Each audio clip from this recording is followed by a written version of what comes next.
श्री भागवत भगवान की है आरती, पापियों को पाप से है तारती। श्री भागवत भगवान की है आरती, पापियों को पाप से है तारती। श्री भागवत भगवान की है आरती, पापियों को पाप से है तारती।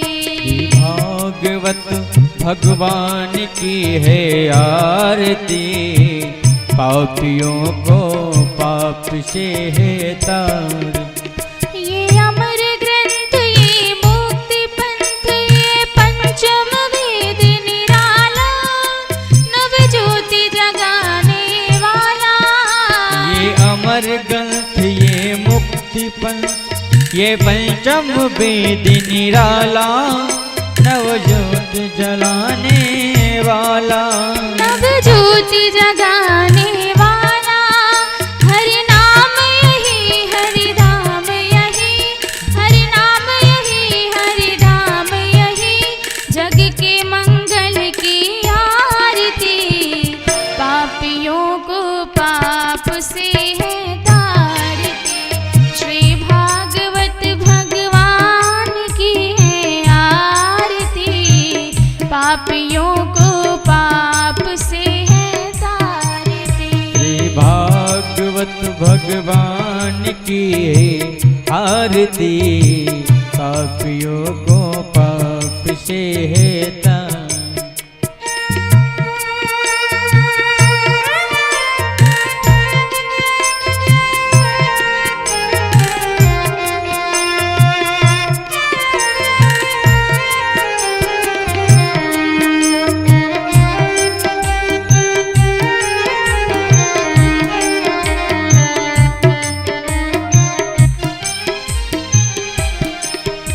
ये शांति गीत पावन पुनीत, पापों को मिटाने वाला, हरि दर्श कराने वाला।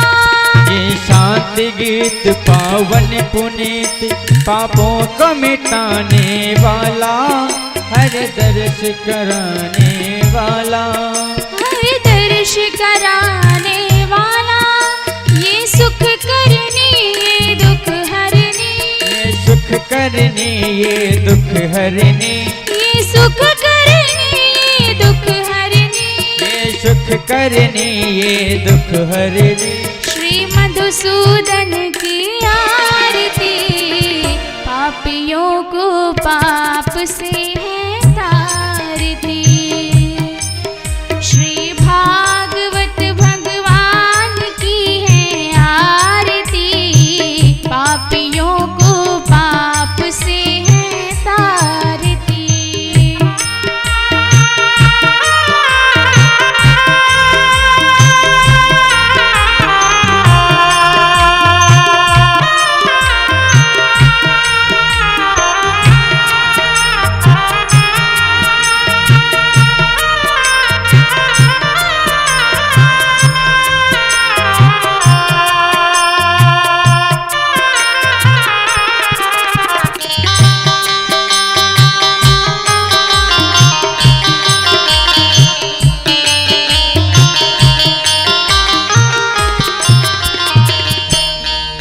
ये मधुर बोल सतपंथ खोल, सन्मार्ग दिखाने वाला, बिगड़ी को बनाने वाला।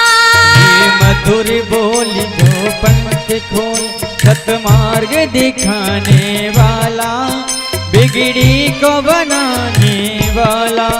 बिगड़ी को बनाने वाला, श्री राम यही, घनश्याम यही, श्री राम यही, घनश्याम यही, मेरे राम यही, मेरे श्याम यही, मेरे राम यही, मेरे श्याम यही। प्रभु की महिमा की आरती, पापियों को पाप से है तारती। श्री भागवत भगवान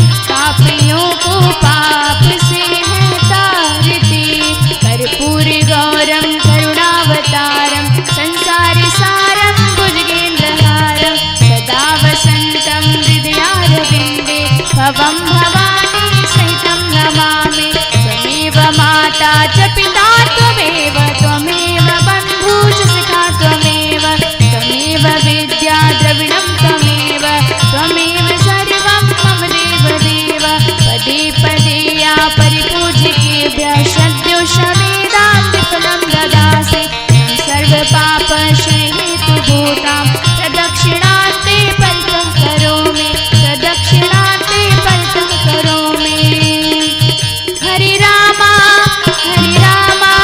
राम राम हरे हरे हरे कृष्ण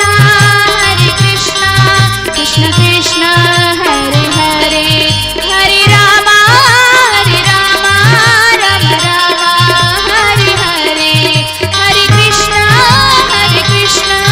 कृष्ण कृष्ण हरे हरे हरे कृष्ण हरे हरे हरे कृष्ण हरे हरे। जलेन शीतलीकरणं पुष्पैः देवाभिवन्दनम् आरोग्यार्थे आत्माभिवन्दनं मन्त्रपुष्पाञ्जलिः।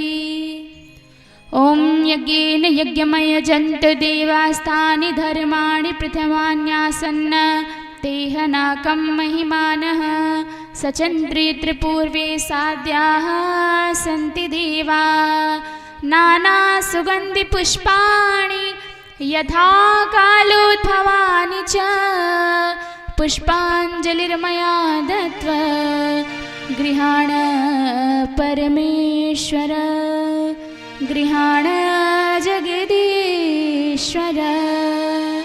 मंत्र पुष्पांजलिं समर्पयामि। बोले श्रीमद्भागवत महापुराण की, बांके बिहारी लाल की, वृंदावन बिहारी लाल की, राधे रानी सरकार की। बोले सियावर रामचंद्र की, पवन सुत हनुमान की, उमापति महादेव की जय जय श्री राधे। सभी भक्तजन अपने अपने स्थान पर बैठ जाएं। बड़े ही भाव से शांतिपूर्वक सभी लोग कथा का श्रवण करें और अपने जीवन को धन्य बनाएं।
श्रीगणेशाय नमः।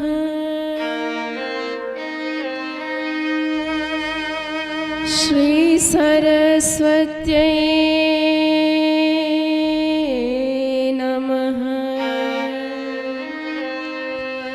श्री गुरुचरण कमलेभ्यो नमः।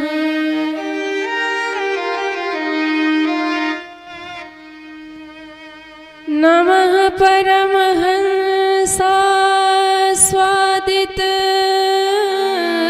चरण कमल जिन्मकरन्दाय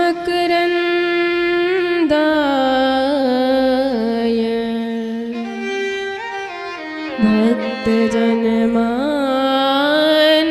निवासाय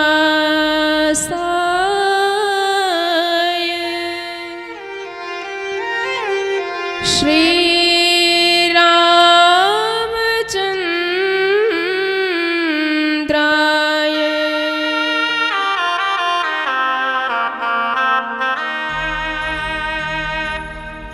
ध्येयं सदा परिभव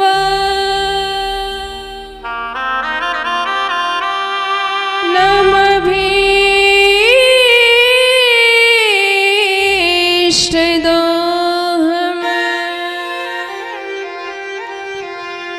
तीर्थास्पदं शिवविरन्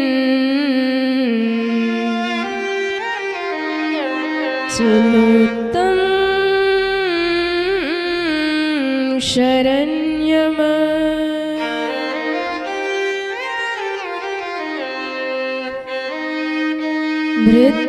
भृत्यार्तिहं प्रणतपाल भवाब्धिपोतम्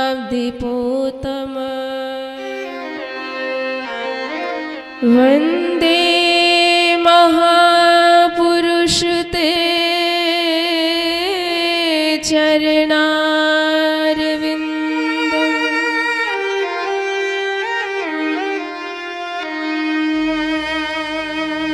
वंशी विभूषित करान्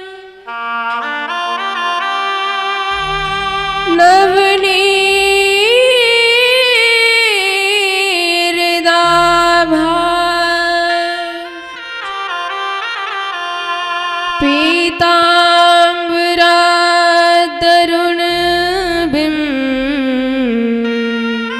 पीताम्बरादरुणबिम्बफला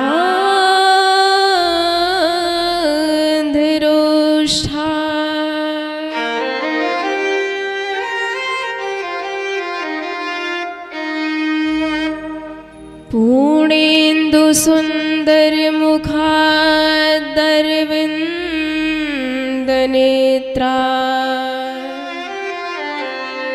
कृष्णात् परं किमपि तत्त्वमहं न जाने।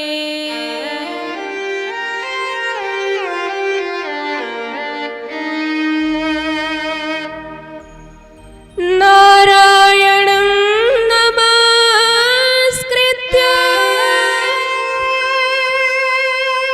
नरं चैव नरोत्तमं देवीं सरस्वतीं व्यासं ततो जयमुदीरये।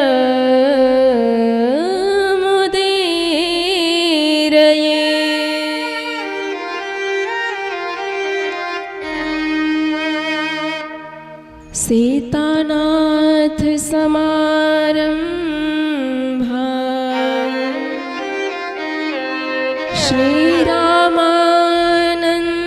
श्रीरामानन्दार्य मध्यमा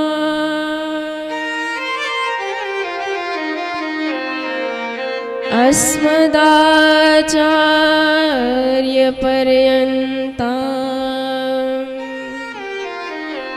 वन्दे श्रीगुरु परम्परा।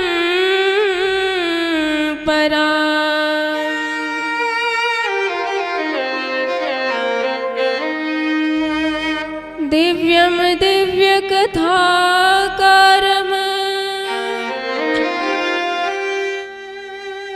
दिव्यतेजोमयम्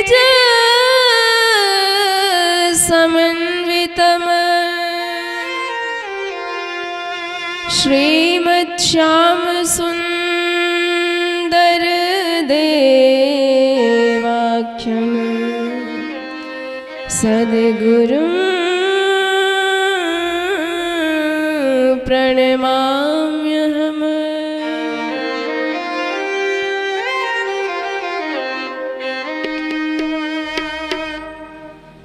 जय जय श्री राधा रमण,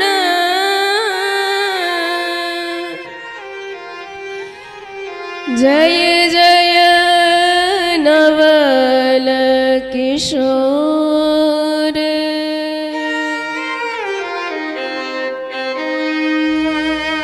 जय गोपी चित चोर प्रभु, जय जय माखन चोर।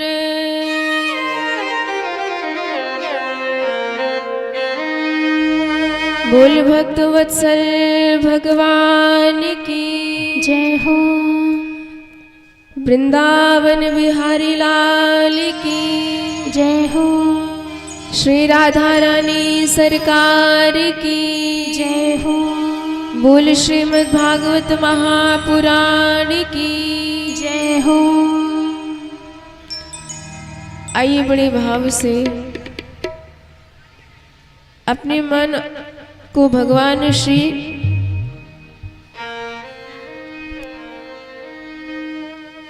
वृंदावन बिहारी लाल के चरणारविंदों में निवेदित करें।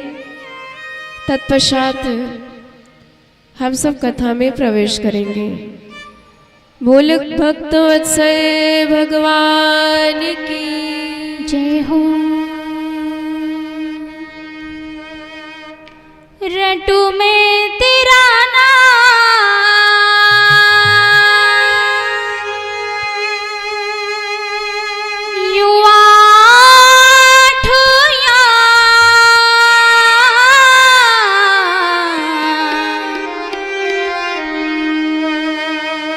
रटू में तेरा नाम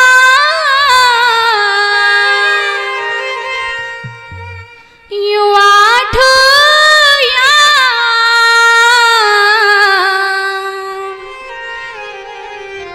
मुझको राधा रमण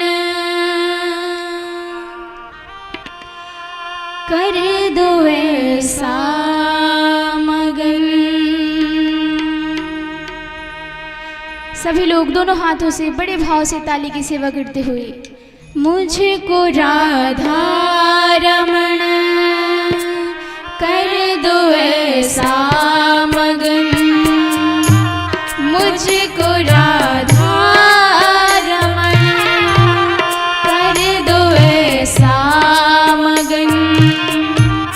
रटू में तेरा नाम यूं आठो याम, रटू में तेरा नाम यूं आठो याम, मुझको राधा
से भर दो मन, गाओ मेरे भजन, रटू मैं तेरा नाम, यूं आठों याम, रटू मैं तेरा नाम, यूं आठों याम, मुझको राधा रमण कर दो ऐसा मगन, मुझको राधा रमण कर दो ऐसा मगन।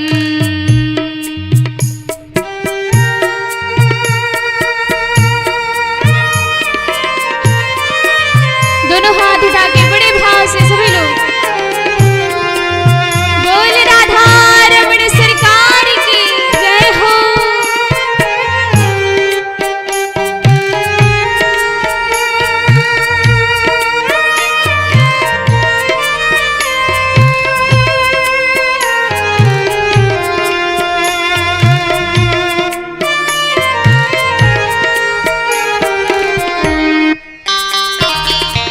जय जय श्री राधे।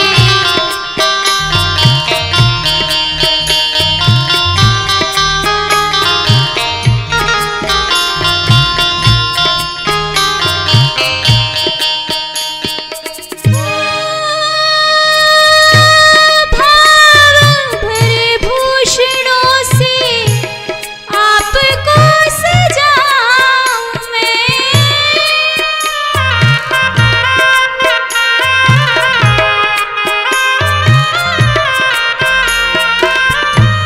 भाव भरे भूषणों से आपको सजाऊं मैं, भाव भरे भूषणों से आपको सजाऊं मैं, नित नव भोज निज हाथों से पवाऊं मैं, नित नव भोज निज हाथों से पवाऊं मैं, नित नव भोज निज हाथों से पवाऊं मैं, करो जब तुम शयन, दाब मेरे चरण, करो जब तुम शयन, दाब तोरे चरण, रटू मैं तेरा नाम, यूं आठों याम, रटू मैं तेरा नाम, यूं आठों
बदन बन के शीतल पवन छू लूं तेरा बदन रटूं मैं तेरा नाम यूं आठों याम रटूं मैं तेरा नाम यूं आठों याम मुझको राधा रमण कर दो ऐसा मगन मुझको राधा रमण कर दो ऐसा मगन।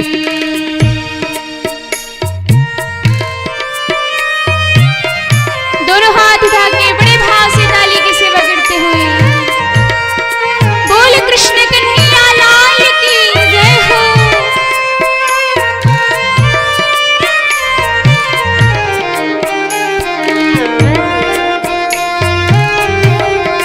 जय हो।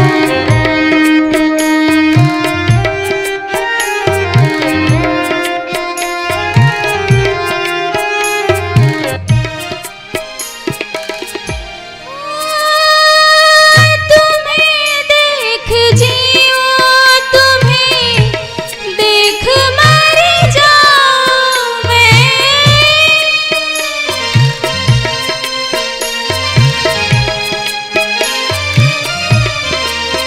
एक भक्त की इच्छा यही होती है कि वो अपने भगवान को अपने अंतिम समय में दर्शन कर सके। तो हम सभी लोग भगवान से ये प्रार्थना करेंगे कि हे प्रभु जब हमारा अंतिम समय है तो आप हमारे समक्ष हों और कहेंगे ओ तुम्हें देख जियो तुम्हें देख मर जाऊं मैं तुम्हें देख जियो तुम्हें देख जाऊं मैं तुम्हें देख जियो तुम्हें देख मर जाऊं मैं जन्म जन्म तेरी दासी कहूं मैं जन्म जन्म तेरी दासी कहूं मैं जन्म जन्म तेरी दासी कहूं मैं रख लो अपनी शरण कर दो मन में रमन रख लो अपनी शरण कर दो मन में रमण रटूं मैं तेरा नाम यूं आठों याम रटूं मैं तेरा नाम यूं आठों याम मुझको राधा रमण कर दो ऐसा मगन मुझको राधा रमण कर दो ऐसा मगन मुझको राधा रमण कर दो ऐसा मगन मुझको राधा रमण कर दो ऐसा मगन। बोल भक्त वत्सल भगवान की जय हो।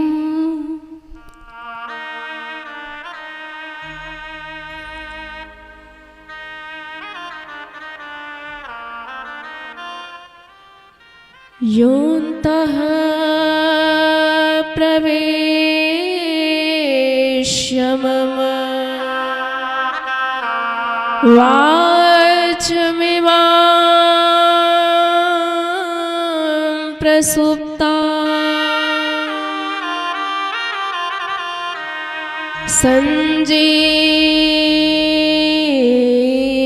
सञ्जीवयत्यखिल शक्तिधरा स्वधाम्ना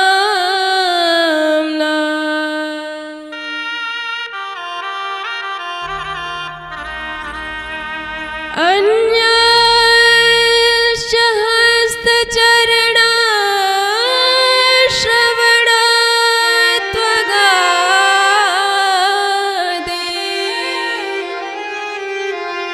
प्राणान्नमो भगवते पुरुषाय तुभ्यम्।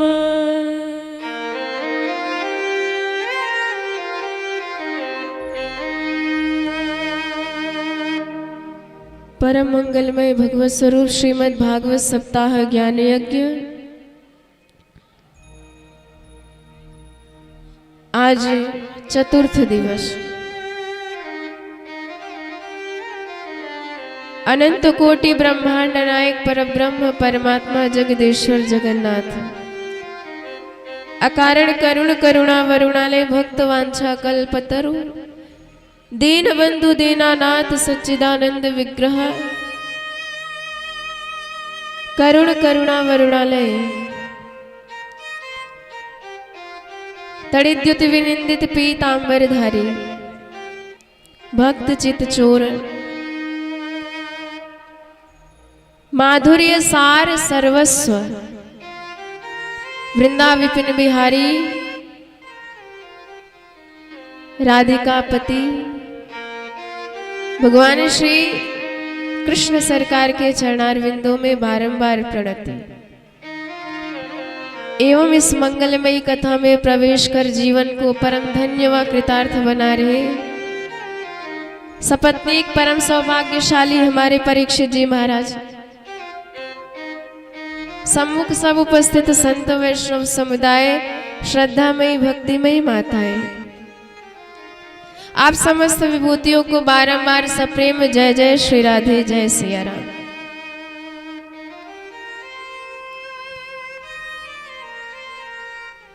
देखिए हमारा जीवन है और इस जीवन में यदि प्रभु की भक्ति आ गई तो समझ लीजिए आपका जन्म लेना सार्थक हो गया। और भक्ति कैसी हो? अहेतु की भक्ति हो, अर्थात कुछ मिल जाए सरकार से इसलिए भक्ति ना करें। भगवान हमें प्रिय हो इसलिए भक्ति करें। कैसे प्रिय हो? अच्छा आप जरा बताइए, आपके घर यदि कोई ऐसा मेहमान आ जाए जिसे आप जानते ही ना हो, लेना देना ही ना हो, तो कितनी सेवा करेंगे, कितना भाव आपका बनेगा? अरे पानी भी पिलाना पड़ जाए तो मन एकदम उछट जाता है कि हे भगवान कब ये निकल जाए। पर जरा ये बताओ, आपका बेटा यदि रात के 12 बजे आ जाए और कह दे माँ बड़ा भूखा हूँ, तो माँ दौड़ी जाएगी 12 बजे पूरा 56 प्रकार का व्यंजन तैयार करके बना करके लाएगी। क्यों? क्योंकि अपना है, प्राणों से भी प्यारा है। एक बच्चे के लिए माँ क्या क्या कर सकती है कोई बता नहीं सकता।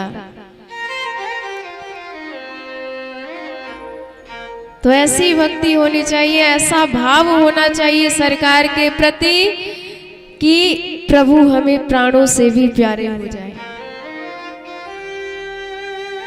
कभी मौका मिल जाए तो उनके लिए प्राण भी निछावर कर सके, ऐसा प्रेम ऐसी भक्ति होनी चाहिए। एक एक भाव भगवान के प्रति होना चाहिए, हर अंग प्रभु की सेवा में लगा हो। कान से उन्हीं की कथा सुने, आंख से उन्हीं का दर्शन करे, जीवा से उन्हीं का नाम ले, उन्हीं का भजन करे, पैर चल के सरकार के मंदिर तक जाए। ऐसा प्रेम होना चाहिए, दिन रात उनकी सेवा हम करते रहे।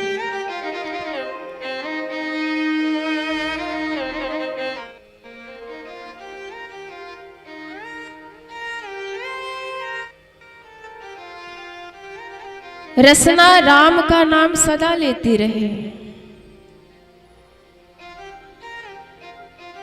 रसना रस राम का लेके सदा सुख स्नेह सुधा बरसाती रहे। अखिया वह श्याम स्वरूप पगी और कानन से कथा सुनाती रहे। उनको भवभीत न जान पड़े, कब आती रहे कब जाती रहे। पद पंकज नित्य झुका रहे माथे, हमें और न बात सुहाती रहे। ऐसा प्रेम होना चाहिए।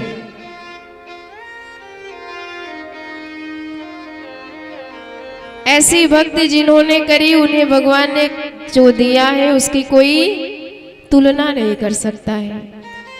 कल आपने मनु महाराज की बेटियों की चर्चा सुनी, आज उनके पुत्रों की चर्चा है।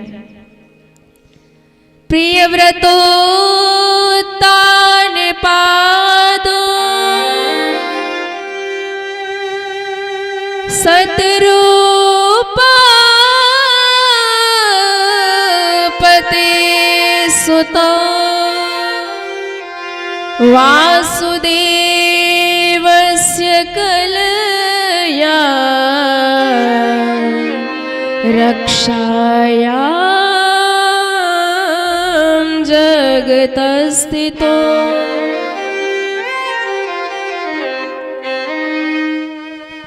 दो बेटे हुए मनु महाराज के, प्रियव्रत और उत्तानपाद। तो सबसे पहले उत्तानपाद जी के वंश का वर्णन। उत्तानपाद का विवाह हुआ, दो रानियां उनकी थी, सुनीति और सुरुचि। और दोनों रानियों से एक एक बेटा हुआ। सुनीति जी से ध्रुव जी हुए, सुरुचि से उत्तम। और यदि विचार करें तो ये कथा अपनी ही है, किसी और की नहीं है। कैसे? उत्तानपाद कौन? ऊत ऊर्ध्व पादो यस्य सह उत्तानपाद, जिसके पैर ऊपर हो सिर नीचे हो उसी को उत्तानपाद कहा जाता है। तो ये तो हम ही हैं। माँ के पेट में कैसे रहते हैं? पैर ऊपर सिर नीचे। उनकी भी दो रानी, हमारी भी दो, सुनीति और सुरुचि। सुष्टु नीतिर्यस्य सा सुनीति और स्वस्य रुचिर्यस्य सा सुरुचि। मतलब जो शास्त्रों ने कह रखी है वो बात हम माने, उसे बुद्धिमानी कहते हैं। और पहली बात हम जीव की बुद्धिमानी, जो शास्त्र की बात है। और दूसरी जो ये कहे शास्त्र तो फीके पड़ गए, छोड़ो। आजकल मॉडर्न जमाना चल रहा है, अपने मन की करेंगे तो मन मानी। तो हम भी यही करते हैं, कभी कभी बुद्धिमानी करते हैं, कभी कभी मनमानी करते हैं। अच्छा विचार कीजिए, महाराज ने क्या किया? बुद्धिमानी स्वीकार की कि मनमानी? सुनीति जी को घर से बाहर, सुरुचि को अंदर रखा, अर्थात उन्होंने भी मनमानी करी। यदि बुद्धिमानी करते तो ध्रुव आज उनके घर में होते, जिस ध्रुव ने साक्षात भगवान को प्राप्त किया है। जाए उत्तान पादस्य सुनीति सुरुचिस्तयोः सुरुचि प्रेयसी पत्युर्नेतराम्यत्सुतो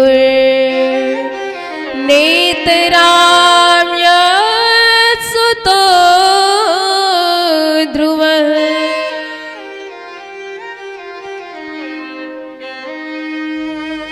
अब एक दिन की बात है, ध्रुव जी महाराज छोटे से हैं, 5 वर्ष के बालक हैं। घूमते घूमते पिताजी के महल में आ गए। पिताजी गोद में अपने दूसरे बेटे उत्तम को खिला रहे थे। एकदा सुरराट सुरुचे पुत्रम अंक आरोप्य लालयन उत्तमम नारु रुक्षंत ध्रुवम राजाभ्यनंदत। और जैसे ही पता चला कि ये हमारे बेटा है तो ध्रुव जी को गोद में उठा लिया उत्तानपाद ने। पर सूर्य जी को पता चला, हाथ पकड़ा, नीचे उतार दिया, कहा कि बेटा तू इस गोद में बैठने का अधिकारी नहीं है। ध्रुव जी ने कहा क्यों मां? सूर्य जी कहती है कि इस गोद में बैठने के लिए पहले तुझे भगवान की तपस्या करनी पड़ेगी। जब वो प्रसन्न हो जाएंगे तो उनसे आशीर्वाद मांगना पड़ेगा कि मैं सुरुचि के कोख से पैदा हूं, तब तू इस गोद में बैठ सकता है।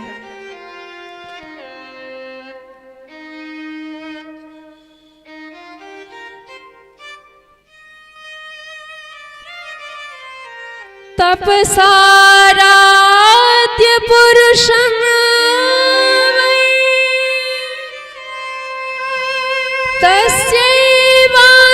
तस्यैवानुग्रहेण मे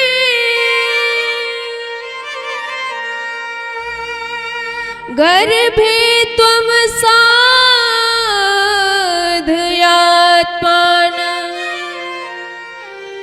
यदेच्छसि नृपासनम्।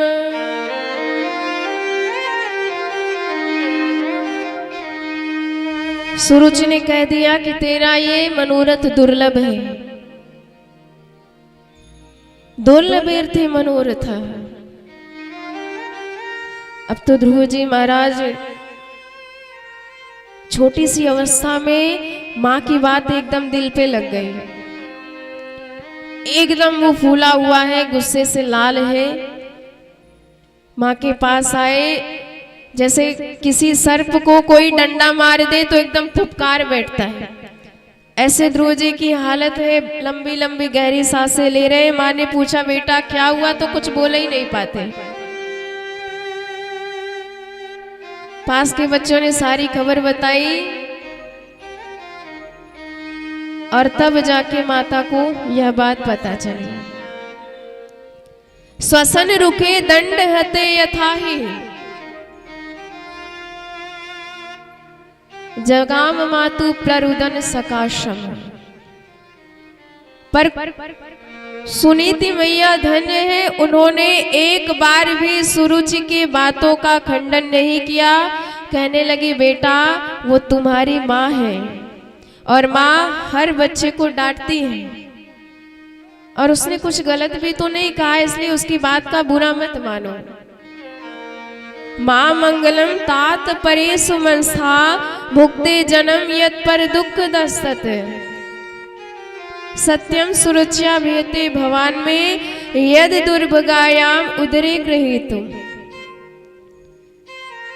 ध्रुव जी ने कहा माँ उसने तुम्हें गाली दी है, मुझे अभागिनी का बेटा कहा है।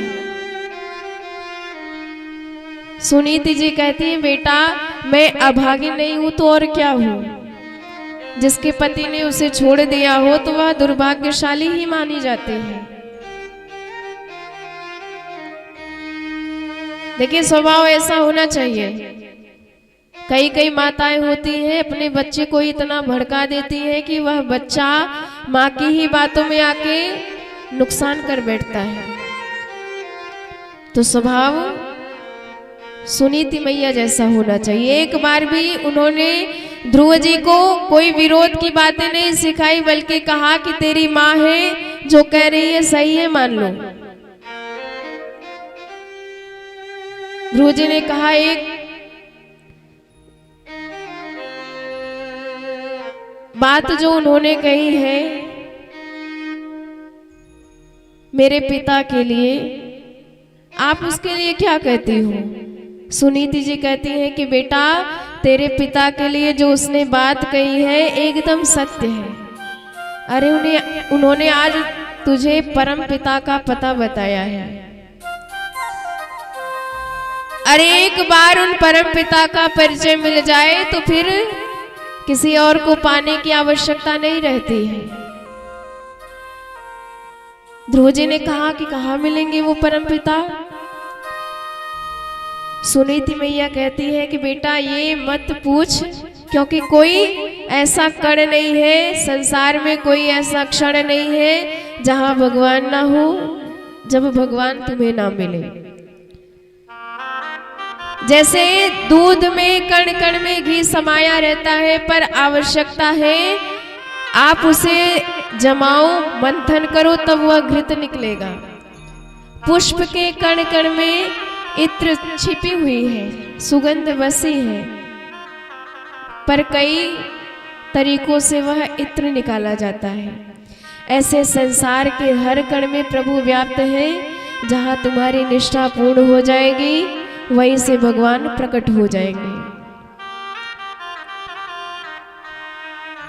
हरि व्यापक सर्वत्र समाना, हरि व्यापक सर्वत्र समाना, हरि व्यापक सर्वत्र समाना, हरि व्यापक सर्वत्र समाना, हरि व्यापक सर्वत्र समाना, प्रेम ते प्रकट होई मैं जाना, प्रेम ते प्रकट होई मैं जाना, हरि व्यापक सर्वत्र समाना, प्रेम ते प्रकट होई मैं जाना, प्रेम ते प्रकट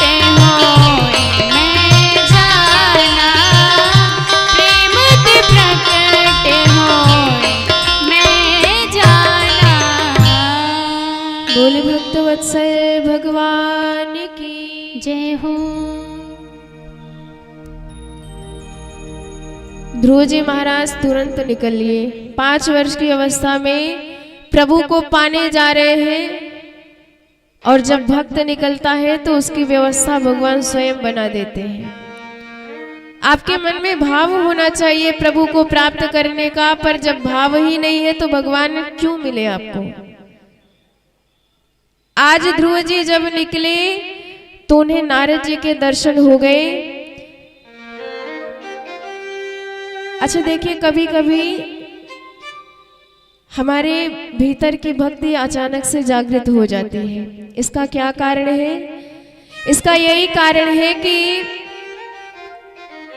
कभी कभी जब प्रेम उमड़ जाता है अचानक से प्रभु के प्रति, इसका अर्थ है आपके पिछले अन्य जन्मों के कोई सुकृत या पुण्य प्रकट हो गए हैं। क्योंकि पुण्य आपके कभी नष्ट नहीं होते, भक्ति कभी नष्ट नहीं होती। मान लीजिए आज इस जन्म में आपने पढ़ाई करी, वो भी पीएचडी तक, पर जब दूसरा जन्म लोगे तो ये नहीं चलेगा कि आप पिछले जन्म में पीएचडी हो तो इस जन्म में क्यों पढ़े। आपको पहली कक्षा से नाम लिखवाना पड़ेगा। पर यदि आपने भक्ति करी है इस जन्म में, और जहां तक करी है, और यदि यह जीवन संपन्न हो गया, दूसरा जन्म जब मिलेगा आपकी भक्ति वहीं से बढ़ जाएगी, वहीं से प्रारंभ होगी, वो कभी उसका प्रभाव नष्ट नहीं होता है। जैसे दिया बाती तैयार हो, मात्र चिंगारी की आवश्यकता थी, चिंगारी लगी सो दीपक जल गया। ऐसे ही कभी कभी बहाना मिलने पर हमारा वह सुकृत, हमारी वह भक्ति जागृत हो जाती है। नारद जी आए, उन्होंने सोचा कि पहले इनकी परीक्षा ले, इनकी भक्ति कौन सी कोटि की है, किस स्तर की है। क्योंकि प्रायः में संसार में आपको मरकट वैरागी ज्यादा मिलेंगे। घर में भाई खटपट तो चल बाबा के मठ पर। घर में किसी ने कुछ उल्टा सीधा कह दिया, इतना बुरा लग गया, घर में रहेंगे ही नहीं, चले जाएंगे हरिद्वार भजन करेंगे। और जहां 1-2 दिन बीता, घर की याद आई सो लौट आए। तो ऐसा वैराग्य होता है कई कई लोगों का। तो नारद जी ने भी पूछा, उन्होंने कहा बेटा कहाँ जा रहे हो इतनी छोटी सी अवस्था में।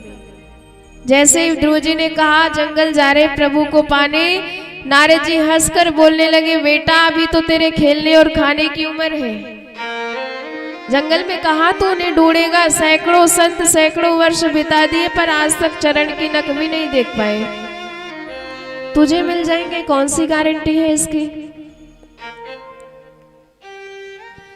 नाधुनाप्यवमानं ते सम्मानं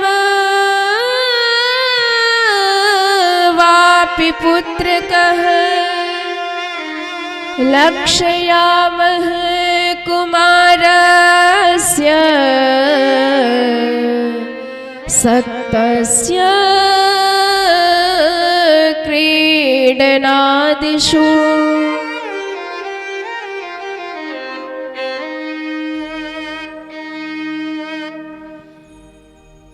तो नारद जी ने भी समझाया, बेटा किसी बात का बुरा नहीं मानना चाहिए, और माता पिता तो बच्चों को बोल ही दिया करते हैं। तुम एक काम करो, यदि तुमसे बड़े हैं तो उनका सम्मान करो, तुमसे छोटे हैं उन पर स्नेह करो, और जो तुम्हारी बराबरी की उम्र के हैं उनके साथ मित्रवत व्यवहार करो। ऐसा करने से तुम्हें कोई कष्ट होगा ही नहीं। गुणाधिकान मुदम लिप्से धनुक्रोश गुणाधिवात मैत्री समाना धन्विच्छेन तापैर अभिभूयते। और एक बात बताएं बेटा, संसार में जो सुख दुख हमें मिलता है वो कोई देने वाला नहीं है, अपने कर्मों का ही फल हम प्राप्त करते हैं। जैसा कर्म करेंगे वैसा ही फल मिलेगा। इसलिए दुख आए तो ये सोचो कि हमारे पाप नष्ट हो रहे हैं, और सुख आए तो ये सोचो कि हमारे पुण्य नष्ट हो रहे हैं। तो सुख में बहुत ज्यादा प्रसन्नता नहीं होगी, और दुख में बहुत ज्यादा आपको रोना नहीं आएगा, दोनों में समान रहोगे। यस्य यद्दैव विहित सतेन सुख दुःखयो मैत्री समाना धन्विच्छेन तापया विभूयते।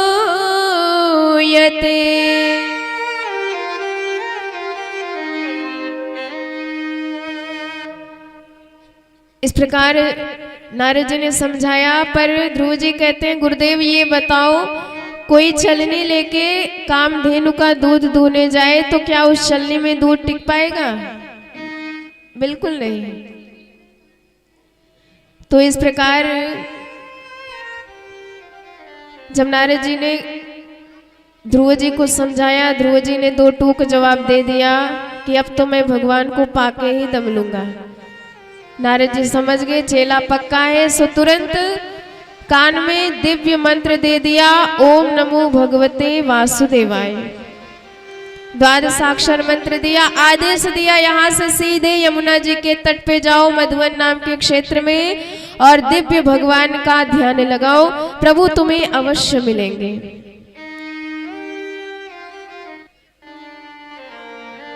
तताच गच्छ भद्रं ते यमुनायास्तटे शुचि पुण्यम मधुवनं यत्र सान्निध्यं नित्यदा हरे।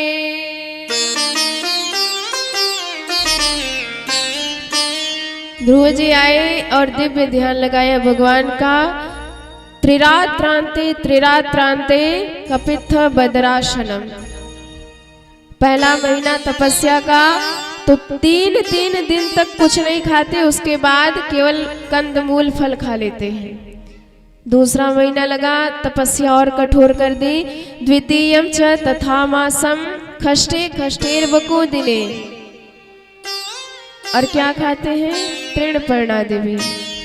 दूसरा महीना लगा तो अब तो 6 दिन तक कुछ नहीं खाते। 6 दिन के बाद मात्र सूखे घास पत्ते इत्यादि खा लेते हैं।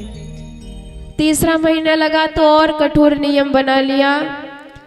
अब भक्ष 9 में हनी, 9 दिन के अंतराल पर मात्र यमुना जल का पान करते हैं। चौथा महीना लगा तो तपस्या और कठोर कर दी। अब तो 12 दिन तक कुछ नहीं खाते हैं। द्वादशे हनी, और 12 दिन के बाद मात्र सांस ले लेते हैं एक बार। और जैसे ही 5वां महीना लगा, इतना नियम कठोर कर लिया कि श्वास पर भी नियंत्रण कर दिया, सांस ही नहीं लेते हैं। और एक भक्त की सांस अवरुद्ध हुई तो सारे ब्रह्मांड की श्वास रुक गई। देवता छटपटाते हुए भगवान के पास पहुंचे, सरकार हमारी रक्षा करो, न जाने क्या हुआ कि हमारी श्वास ही रुक गई है। नैवं विदामो भगवन प्राण रोधम चराचरात्मा अखिल सत्वधामना।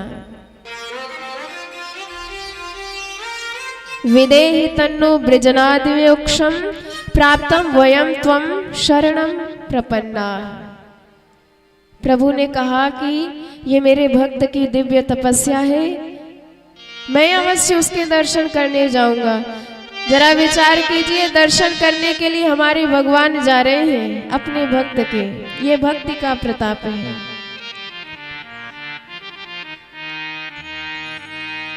और इधर प्रभु आए तो ध्रुव जी तो ध्यान लगाए बैठे, और जैसे हृदय की झांकी को गायब किया, हड़बड़ा के नेत्र खोले तो भीतर वाले सरकार सामने नजर आए।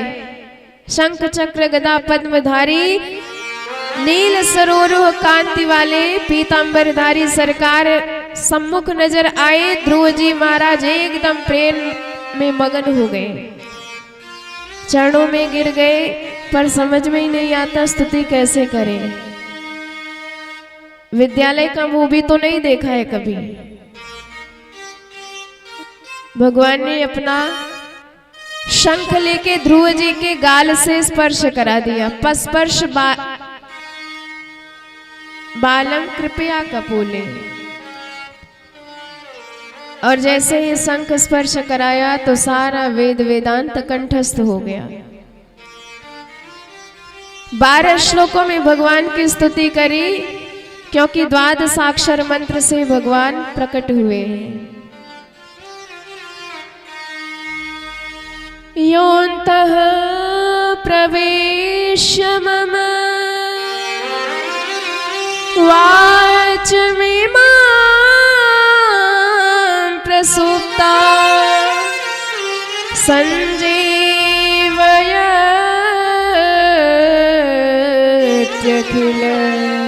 शक्तिधरा स्वधाम्ना।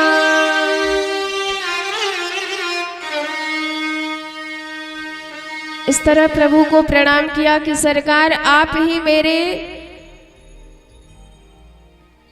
इस तन में प्रकट होके सारे कार्यों को संपन्न कराते हैं। यदि मैं जीवित हूं तो प्राण बनके मेरे हृदय में आप ही संचरित हो रहे हैं। बड़ी बड़ी स्तुति करी। भगवान ने कहा कि वर मांगो। ध्रुव जी बेचारे क्या मांगते, प्रभु ने स्वयं उन्हें दे दिया। उन्होंने कहा कि 36,000 वर्ष पर्यंत यहाँ राज्य कर, तत्पश्चात मेरे नित्य धाम ध्रुव लोक को प्राप्त हो जा। तो भगवान ने ऐसा पद दिया जो पद कभी प्रलय काल में भी नष्ट नहीं होता, जो पद बड़े बड़े देवताओं के पद से भी परम सर्वश्रेष्ठ है। ऐसा पद भगवान ने प्रदान किया। ध्रुव सगला निज पेउ हरि नाम, ध्रुव सगला निज पेउ हरि नाम, ध्रुव सगला निज पेउ हरि नाम, ध्रुव सगला निज पेउ हरि नाम, ध्रुव सगला निज पेउ हरि नाम, पावा चल अनुपम ठाऊ, पावा चल अनुपम ठाऊ, ध्रुव सगला निज पेउ हरि नाम, पावा चल अनुपम ठाऊ, पावा चल अनुपम ठाऊ। बोले भक्त वत्सल भगवान की जय हो।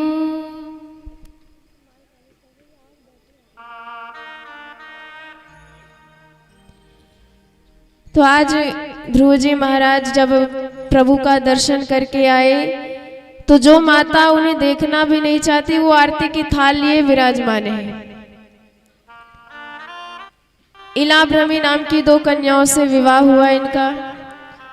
राज्य किया, जब मृत्यु का समय आया तो साक्षात मृत्यु प्रकट हो गया। उन्होंने कहा महाराज हमें भी देख लीजिए, क्योंकि हमारी हिम्मत नहीं हम आपकी तरफ दृष्टि डाल सके।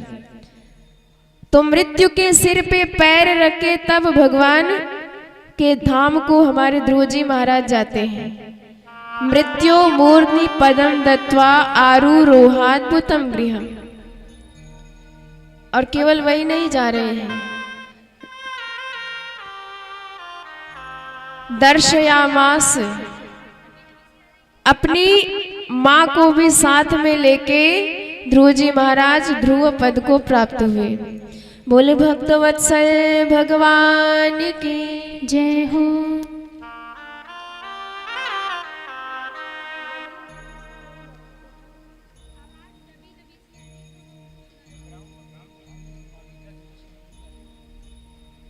इन्हीं के वंश में आगे चल के महाराज अंग हुए, परम धर्मात्मा। पर इनका बेटा हुआ महानास्तिक, जिसका नाम है वेन। और वेन जब राजा बना तो इसने पहला प्रस्ताव पारित किया, सनातन धर्म पर ही बैन लगा दिया कि मेरे राज्य में ना तो कोई जप करेगा, ना तप करेगा, ना हवन करेगा, ना तो भंडारा किया जाएगा संतों का। नयष्टव्यम न दातव्यम न होतव्यम द्विजाम कचित इति न्यवार यद्धर्म भेरी घोषेण सर्वशः। संतों ने पहले खूब समझाया, जब नहीं माने तो एक ओंकार भरी इसका प्राणांत। मंथन किया गया शरीर का, पहले तो निषाद प्रकट हुआ और दूसरी बार मंथन करने पर एक कन्या और एक पुत्र प्रकट हुए। और जो संतान प्रकट हुआ उसके हाथ पैरों में जब शंख चक्र का निशान देखा, संत समझ गए ये हमारी सरकार ही आए हैं। और उनका नाम पड़ा। यज्ञ तो खूब करते थे पर पशुओं की बलि भी दिया करते थे। एक बार नारद जी आए, शास्त्र की ही बात का पालन किया है। शास्त्र ही तो कहते हैं पशून आल भेत, अर्थात पशुओं की बलि चढ़ाओ। नारद जी ने कहा भाई वेद परोक्षवादी है, वेद की भाषा कोई समझ नहीं सकता, वो इशारा मात्र करते हैं। और यदि कोई नौसिखिया चला जाएगा तो अर्थ का अनर्थ कर डालेगा। कहते कुछ है, अर्थ निकलता कुछ और ही है। अच्छा, पंडित जी विवाह कराते वक्त कहते हैं कि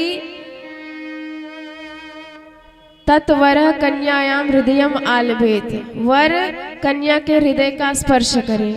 आलभेत कहा है तो आलभेत का अर्थ स्पर्श करना भी होता है। और यदि आलभेत का अर्थ आप मारना ही निकाल लोगे तो मान लीजिए पंडित जी आपके हिसाब से कह रहे हैं कि अब वर कन्या के हृदय में वार करे अर्थात मार दे, तो मार देगा तो विवाह किससे करेगा? इसलिए वेद का अर्थ सब कोई नहीं समझ सकते। परोक्षवादे वेदोयम बाला नाम अनुशासनम, उन्होंने कहा है पशून आलभेत, तो जहां अश्व का नाम लिया है, अश्व का अर्थ होता है अहंकार। तो यज्ञ कर रहे हो, यज्ञ आपका तभी सफल होगा जब उस यज्ञ में आप अपने अहंकार को स्वाहा कर दोगे। जहां अजा का नाम लिया है, बकरी का नाम लिया है, बकरी अर्थात ममता, अपने मोह का भी परित्याग कर दीजिए, तब यज्ञ सार्थक माना जाएगा। इस प्रकार नारद जी ने समझाया और पुरंजनोपाख्यान के माध्यम से उनके सारे मोह का हरण कर लिया कि ये जीव तो शुद्ध बुद्ध मुक्त है, मात्र भगवान से ही इसका संबंध है, पर इस संसार में आता है न जाने किसको किसको अपना मान बैठता है। अरे जरूरी थोड़ी है जो आज आपके संबंधी है वो आपके अपने ही है। कभी कभी हिसाब किताब पूरा करने के लिए आपके दुश्मन ही आपके अपने बन के आ जाते हैं।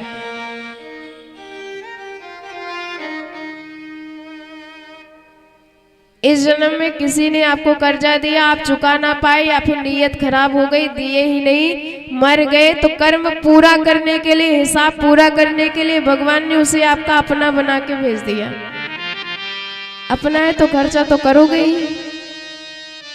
तो इस प्रकार ये संबंध मात्र आपके कर्म से ही जुड़े हुए हैं, आपका असली संबंध भगवान से है। प्राचीन वर्ग को सारी बातें समझ में आ गई। इन्हीं के वंश में आगे चल के प्रचेतागण हुए और ये तपस्या करने जा रहे थे। मार्ग में नारद जी मिले तो नारद जी से एक प्रश्न किया, गुरुदेव ये बताइए भगवान प्रसन्न कैसे हो, क्या करें कि प्रभु को हम प्रसन्न कर सके। नारद जी ने कहा 3 सूत्र याद कर लो प्रभु को प्रसन्न करना है तो। कौन कौन से? दयया सर्वभूतेषु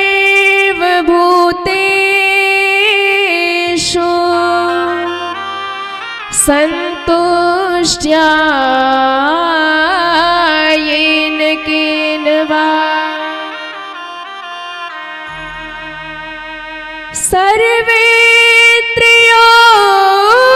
सर्वेन्द्रियोपशान्त्या च तुष्यत्याशु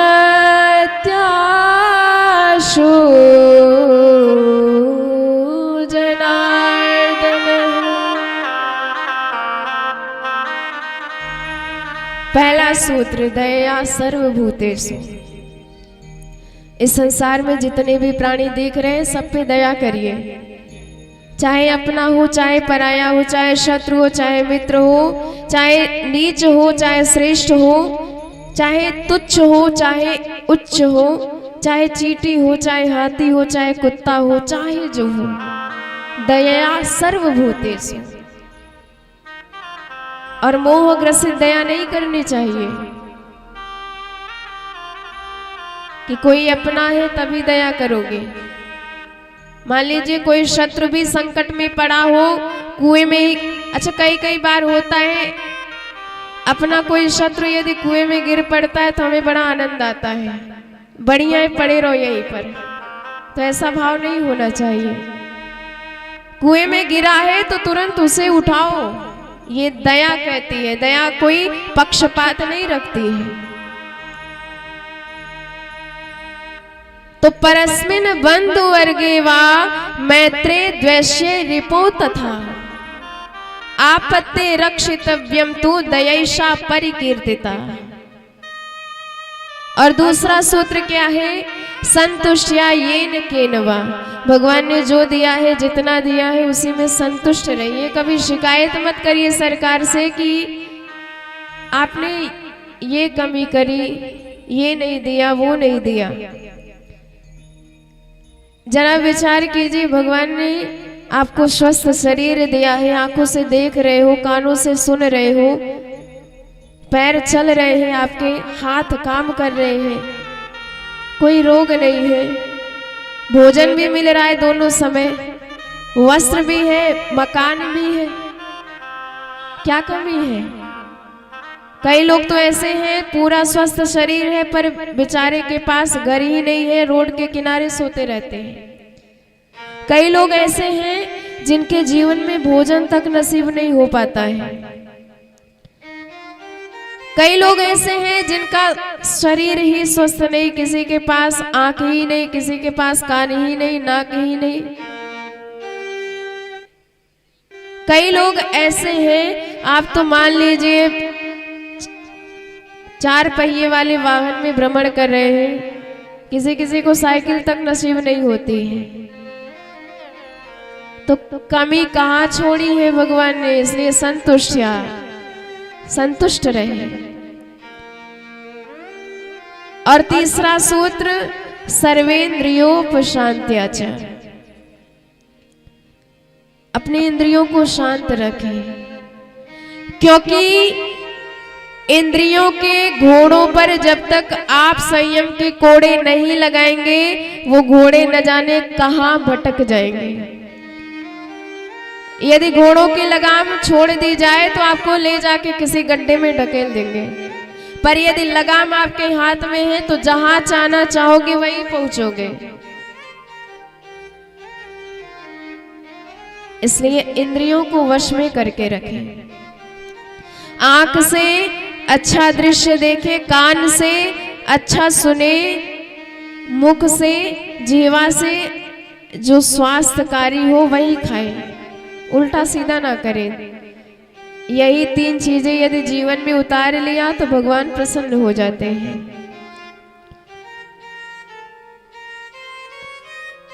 और यहीं से पंचम स्कंद प्रारंभ होता है। मनु महाराज के दूसरे बेटा हैं प्रियव्रत जी।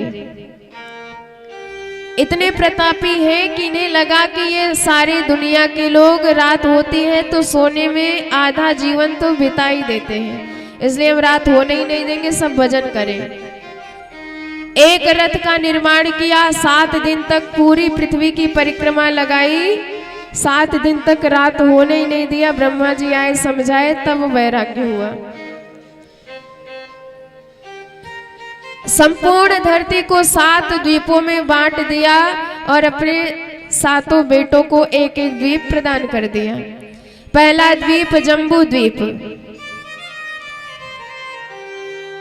जिसके महाराज हुए आग्नेय। जम्बू द्वीप को भी 9 खंडों में बांटा गया और पहला खंड है अजनाभ खंड, जिसके महाराज हुए नाभि। कोई संतान नहीं थी तो साक्षात भगवान को प्रसन्न किया, तो वही इनके घर ऋषभ देव के रूप में अवतरित हुए। बोले ऋषभ भगवान की जय हो।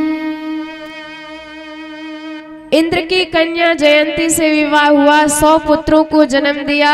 पहले बेटे का नाम है भरत, इतना प्रतापी कि उसी के नाम से संपूर्ण इस हमारे देश का नाम भारत पड़ गया। आसीद्येनेदं भारतम इति व्यपदिशन्ति। ऋषभदेव ने अपनी समस्त संतानों को एक सूत्र बताया कि देखो भाई, यदि तुम मोक्ष चाहते हो तो संतों की संगति करो, और यदि तुम भटकना चाहते हो, नरक का मार्ग चाहते हो, तो दुष्टों की संगति करो। संगति ही हमें मोक्ष या नरक प्रदान कर सकती है। इसलिए सोच समझ के संगति करनी चाहिए।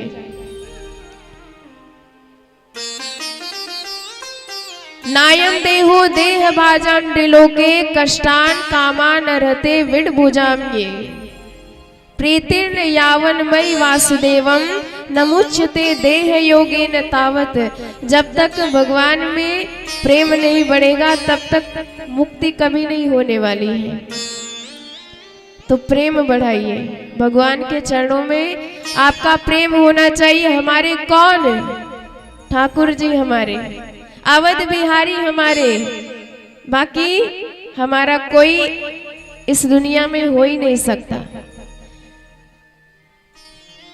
ठाकुर हमरे अवध बिहारी, हम हैं अवध बिहारी के ठाकुर हमरे अवध बिहारी, हम हैं अवध बिहारी के ठाकुर हमरे अवध बिहारी।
भक्तवत्सल भगवान की जय हो।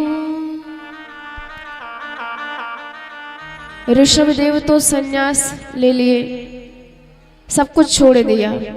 सिद्धियां आ गई तो सिद्धियों को भी भगा दिया, क्योंकि उन्होंने कहा कि जब सिद्धि आ जाती है, चमत्कार होने लग जाता है, तो उसी चमत्कार को नमस्कार करते हैं दुनिया के लोग, तो अपने आप आपका मन भगवान से हट जाएगा। मान बढ़ाई जब से आई, तब से किस्मत फूटी, स्वामी स्वामी बजने लागे, लगन राम संग छूटी।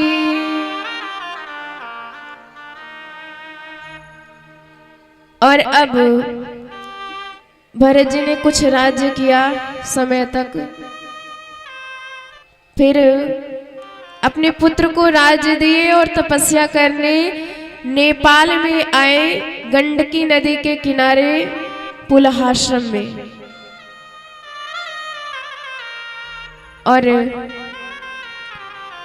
एक दिन स्नान करते देखा कि कोई मृगी जो गर्भवती है, सिंह के भय से उसी नदी में छलांग लगा देती है। गर्भ का बालक उसी में पैदा हो जाता है और डूबने लगता है।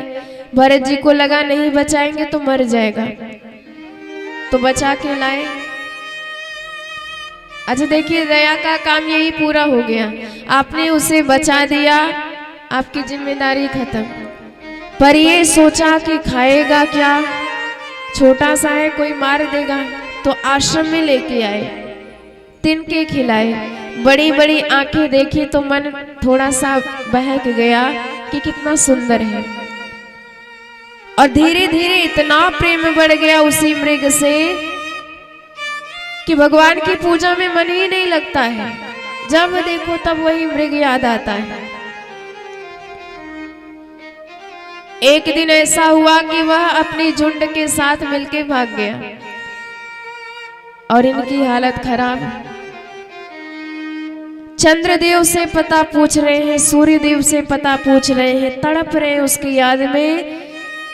और कहा जाता है कि जब फोटो खींच रही हो, शक्ल जरा संभाल लेनी चाहिए, नहीं तो फोटो ऐसे ही आएगी। और हमें ये कहने की जरूरत नहीं पड़ती, अपने आप हो जाता है। किसी दूसरे के ही शादी में चले जाओ, कैमरा चल रहा है तो अपने आप बाल संभालने लगेंगे, कहीं गड़बड़ ना दिख जाए। अब ये भी पता है कि हमारे घर एल्बम तो आएगा नहीं, लेकिन फोटो अच्छी आनी चाहिए। तो ये बात तो हमें बतानी नहीं पड़ती है, अपने आप सूरत बना लेते हैं, फोटो बढ़िया है। पर भाई जब जीवन का अंतिम समय आता है तो क्यों अपने चित्त को सुधारते नहीं हो? जो सोचोगे अंतिम समय पर वही बनके दूसरे जन्म में आपको पैदा होना पड़ेगा। मृग को याद किया तो मृग बनके ही पैदा होना पड़ा।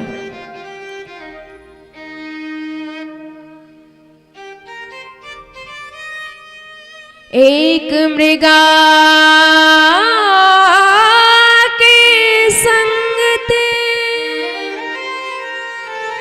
भरत धरे मृग देह, तुलसी उनकी कौन गति, जो घर घर करत सने।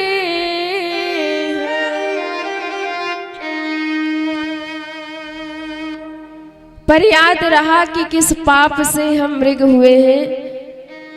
धीरे धीरे वह शरीर छूटा तो अब की बार अंगिरा गोत्रीय ब्राह्मण के घर में पैदा हुए।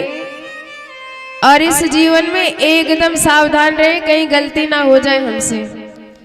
पिताजी पढ़ा के हार गए, पर कभी गायत्री मंत्र तक याद करके नहीं सुनाया, क्योंकि जानते हैं आज ये मंत्र याद करेंगे तो पिताजी कल पूरा कर्म कांड याद करवाएंगे और कहेंगे जाओ यजमानी संभाल लो, तो बंध जाएंगे। पर हमें तो मुक्त होना है। पागलों जैसा व्यवहार। अच्छा देखिए, संसार तभी तक आपको पूछेगा जब तक आप उसके मतलब के रहोगे। आपसे कोई काम नहीं तो आपसे कोई बात भी नहीं करेगा। स्वार्थ लाग करे सब प्रीति।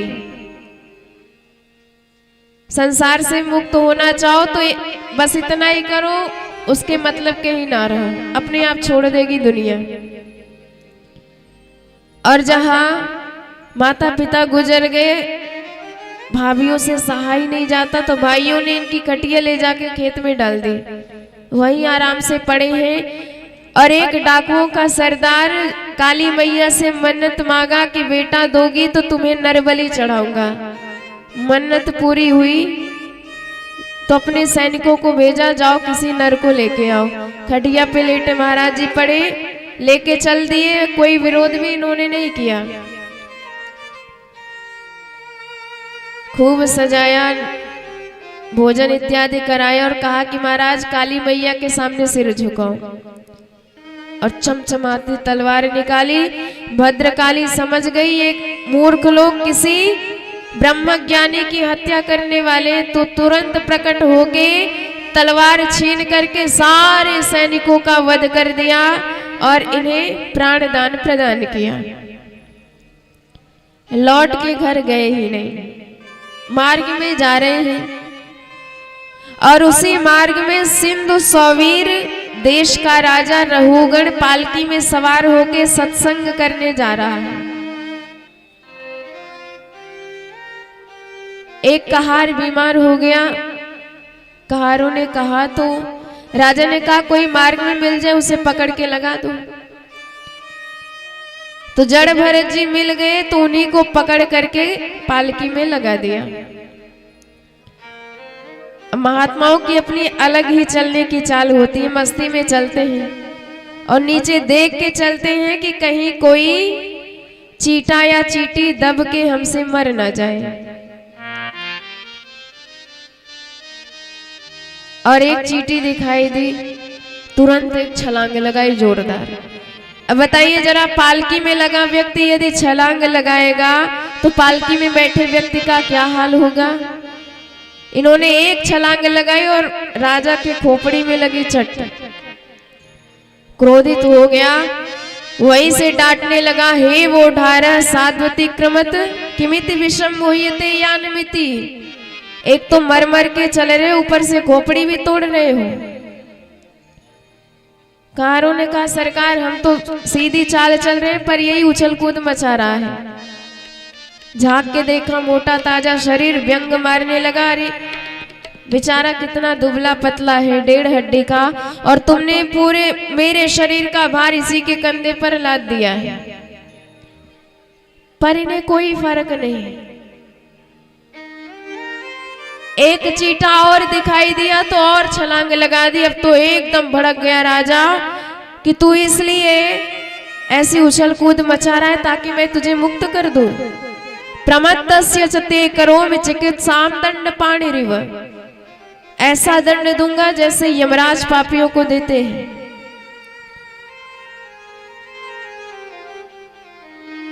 रहुगण की बात सुन करके जड़ भरत जी ने सोचा आज नहीं बोलेंगे तो कब बोलेंगे,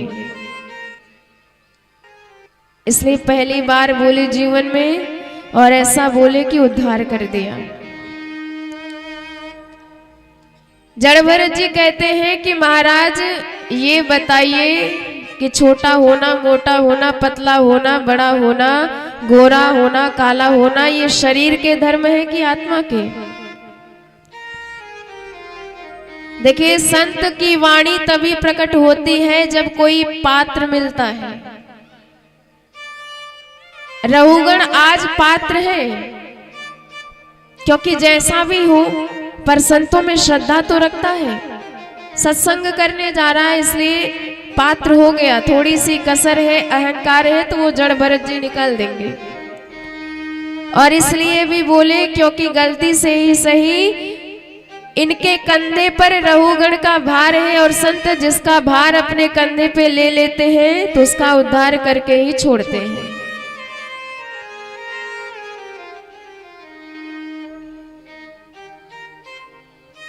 आज जड़ भरत जी ने जब ये बात कही तो रहुगण को धक्का लगा, क्योंकि एक एक शब्द में ब्रह्म ज्ञान की झलक आ रही थी। त्वयोदितं व्यक्तं विप्रलब्धं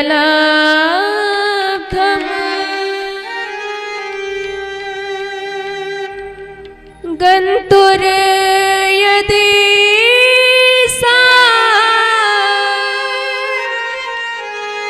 साद्यपि वीरभारम्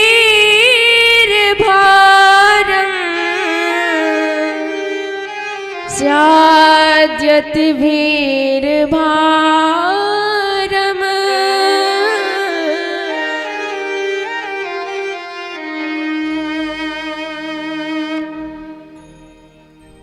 रहुगण तुरंत झांक के देखा तो इनके कंधे पर मोटा सा जनेऊ नजर आया। समझ गया ये कोई ब्राह्मण है और मैंने ब्राह्मण का अपमान किया है। कूद पड़े रथ से और चरणों में प्रणाम किया कि महाराज आप ब्राह्मण होके ऐसे छिप के क्यों बैठे हैं? मुझे किसी से डर नहीं लगता इस संसार में, यमराज के दंड से भी डर नहीं लगता, भोलेनाथ के त्रिशूल से भी डर नहीं लगता, विष्णु भगवान के चक्र से भी डर नहीं लगता। डर लगता है तो मात्र ब्राह्मण के श्राप से, ब्राह्मण के क्रोध से डर लगता है, क्योंकि यदि ये कुपित हो जाए तो फिर उसका ही नहीं उसके पूरे खानदान का नाश कर सकते हैं।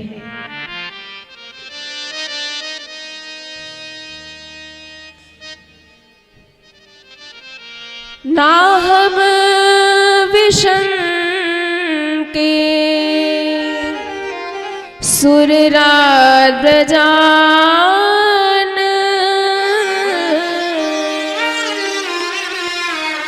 त्रयक्ष शूला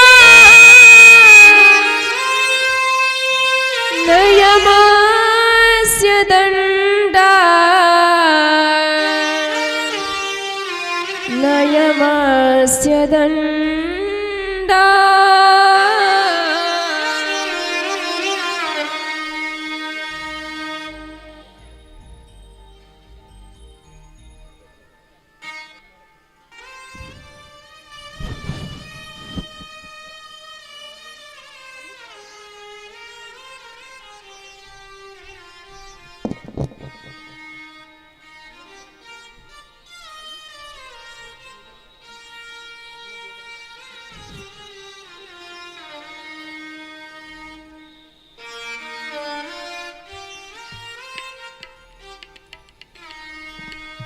बोल भक्त वत्सल भगवान की जय हो।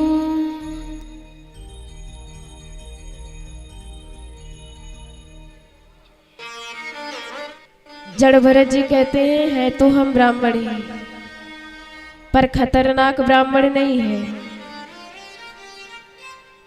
रहुगण ने कहा आपकी एक बात मुझे समझ में नहीं आई, जो ये आप कहते हो कि शरीर के सब धर्म होते हैं, शरीर को सुख दुख होता है, आत्मा को नहीं। तो जरा बताइए, किसी ने बर्तन लिया, अन्न रखा, जल डाला, अग्नि लगाई नीचे से, तो पहले वह अग्नि बर्तन को गर्म करेगी, फिर जल को, फिर अन्न को पका करके सिद्ध कर देगी। स्थाल्यग्नि तापत पयसो वितापत तत्ताप तस्तंडुल गर्भरंद्रि देहेन्द्रियः श्वासयसन्निकर्षात्।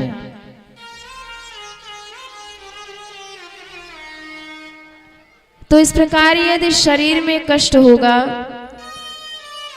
तो हमारे इंद्रियों में भी कष्ट होगा, और जब इंद्रियों को कष्ट होगा तो क्या हमारी आत्मा को कष्ट नहीं होगा? जड़ भरत जी हंसते हुए कहने लगे, हो तो तुम महामूर्ख, पर संतों के बीच बैठ बैठ के आत्मा की बात भी करने लगे हो। पर भाई जरा ये बताओ, कोई ये कहे कि हमने तलवार लेके आकाश को 2 भागों में बांट दिया, तो क्या कोई बांट सकता है, काट सकता है? क्या कोई अग्नि से आकाश को जला सकता है? असंभव। ठीक इसी प्रकार हमारी आत्मा भी निर्वयव है। ना तो आत्मा को कोई देख सकता है, ना तो आत्मा को कोई मार सकता है, जला सकता है, गला सकता है, काट सकता है। और जो सुख दुख हमें होते हैं वो हम आत्मा पे मात्र आरोपित करते हैं, जबकि होता नहीं है। मणि का कोई रंग नहीं होता है, जिसके समक्ष रख दोगे उसी रंग में दिखाई देने लगेगी। इसी प्रकार मन से मान जाओ तो मुक्ति, और मन ना माने तो बंधन में आप पड़े रहोगे। मन ही हमारे सुख दुख का कारण है, और यदि सुख दुख से मुक्त होना चाहते हो तो मन पे नियंत्रण करो, बाकी और कोई उपाय नहीं है। रहुगण का उद्धार हो गया। रहु गणेत तपसा नयाति न चेजया निर्वपणात् गृहाद्वा।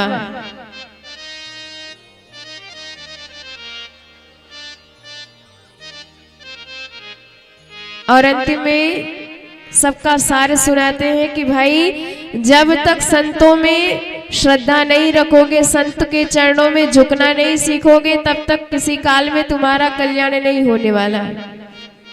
इसलिए प्रणाम करना सीखो, लघु बनना सीखो, छोटा होना सीखो। न छंदसा नैव जलग्नि सूये विना महत पाद रजोभिषेकम। भाई बरसात पहाड़ों पर भी होती है, नदियों में भी होती है, पर नदियों में जल टिकता है और पहाड़ों पर जल झाड़ करके बह जाता है। इसलिए यदि आपका मन और आपके भाव में विनम्रता रहेगी, पात्रता रहेगी, तो वह उपदेश काम करेगी। पर यदि विनम्रता ही नहीं है तो सारा उपदेश ऊपर से बह जाएगा, आपको कुछ मिलेगा ही नहीं। इसलिए विनम्र होना सीखिए। और सुखदेव महाप्रभु ने परीक्षित जी को नरकों का संपूर्ण विवरण श्रवण कराया। 28 प्रमुख प्रकार के नरक होते हैं। तामिश्र, अंध्र तामिश्र, रौरव, महारौरव इत्यादि करके, और किन किन पापों से पापियों को किन किन नरकों को भुगतना पड़ता है, सब विस्तार से बताया।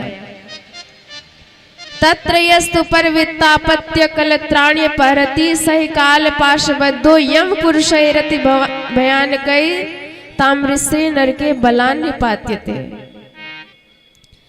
यदि कोई किसी के बालक का हरण करता है, पत्नी का हरण करता है, तो उसे तामिस्त्र नरक में डाल दिया जाता है, जहां की भूमि तांबे के समान जलती है।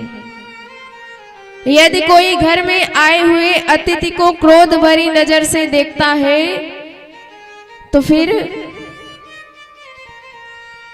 उसे वज्र तुंड नरक में डाला जाता है, जहां पर बड़े बड़े गीध उसकी आंखों को नोच कर खा जाते हैं। इतना भयानक वर्णन किया, कांप गए परीक्षित जी महाराज कि इनसे बचने का भी तो कुछ उपाय बताइए। तो अब षष्ठम स्कंद में उपाय बताते हैं। उपाय है भगवान का नाम। इसलिए भगवान के नाम से बढ़ के इस दुनिया में हमारे लिए कुछ नहीं होना चाहिए। आइए एक बार उसी नाम में प्रवेश करें, तत्पश्चात कथा में हम सब प्रवेश करेंगे। बोले भक्त वत्सल भगवान की जय हो। सुंदर है नाम राम का, सुमिरन तो कीजिए। संतन के संग बैठ के, संतन के संग बैठ के हरि नाम लीजिए।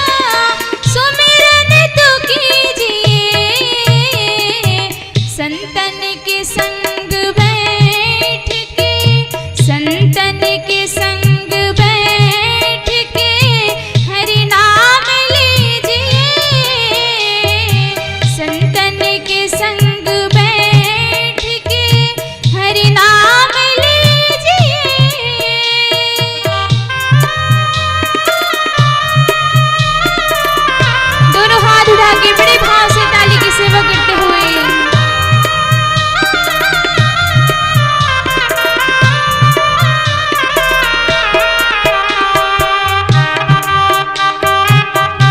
बोल करुणा निधान सरकार की जय हो।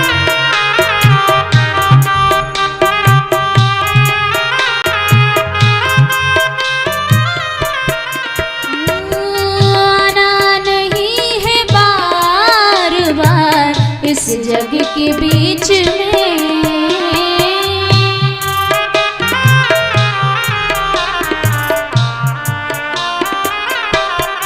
आना नहीं है बार बार इस जग के बीच में, तो हमें क्या करना चाहिए? हो आना नहीं है बार बार इस जग के बीच में, हो आना नहीं है बार बार इस जग के बीच में। रिश्ता तो मेरे राम से, रिश्ता तो मेरे श्याम से अब जोड़ लीजिए, संतन के संग बैठ के, संतन के संग बैठ के हरि नाम लीजिए, संतन के संग बैठ के हरि नाम लीजिए। सुंदर है नाम राम का, सुंदर है नाम राम का, सुमिरन तो कीजिए, संतन के संग बैठ के हरि नाम लीजिए, संतन के संग बैठ के हरि नाम लीजिए।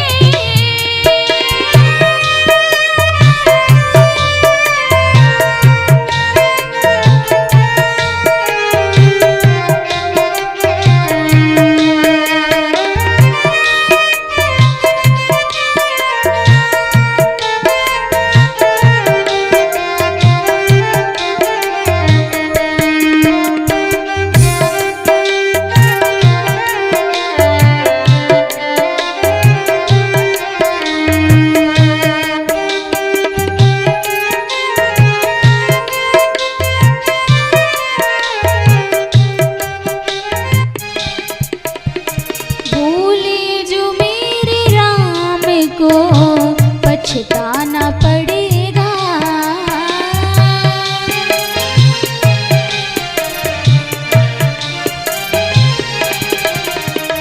भूले जो मेरे राम को पछताना पड़ेगा, भूले जो मेरे राम को पछताना पड़ेगा, भूले जो मेरे राम को, भूले जो मेरे राम को पछताना पड़ेगा।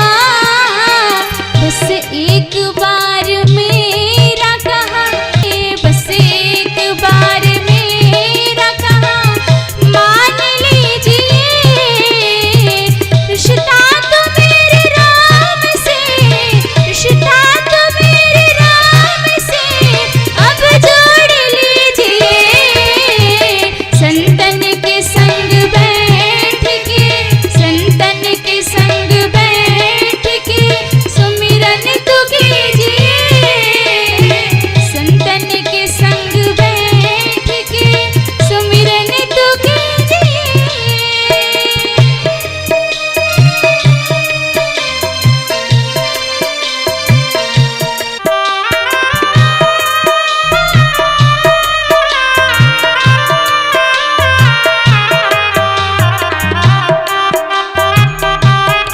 बोल वृंदावन बिहारी लाल की जय हो, बोल सियावर रामचंद्र की जय हो। मिलता है बड़े भाग्य से सत्संग हरि कथा,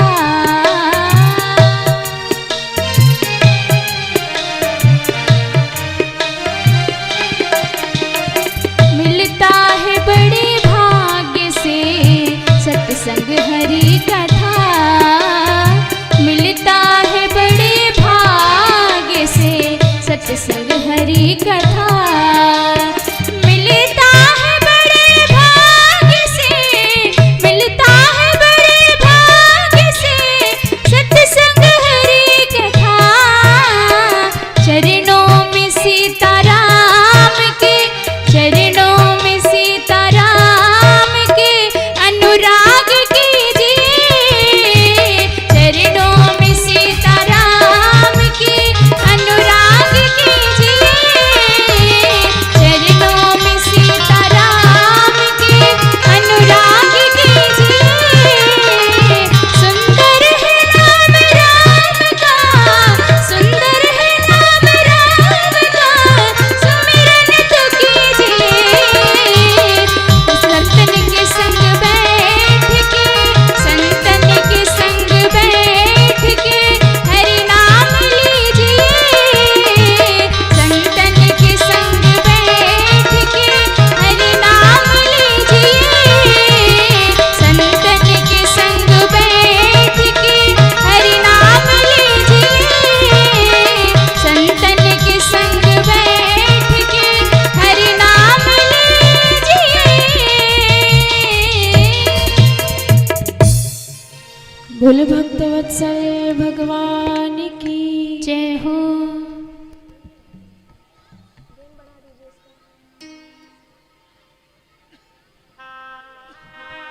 तो उपाय क्या है बचने का? भगवान का नाम। प्रभु के नाम से बढ़ के कोई उपाय नहीं है जो हमें हमारे पापों से बचा सकता है। सुखदेव जी कहते हैं, परीक्षित ऐसा साबुन तुम्हें बताएंगे कि एक बार यदि उसका प्रयोग कर लिया तो तुम्हारे जीवन के सारे पाप के दाग अपने आप दूर हो जाएंगे। भगवान ने इतनी निर्मल काया हमें दी थी, पर उसे हम निर्मल रख नहीं पाए, पाप के दाग पे दाग लगा लिए हैं। पर भगवान का नाम सारे पापों को दूर कर सकता है। इसलिए प्रभु का नाम हमेशा जपते रहना चाहिए।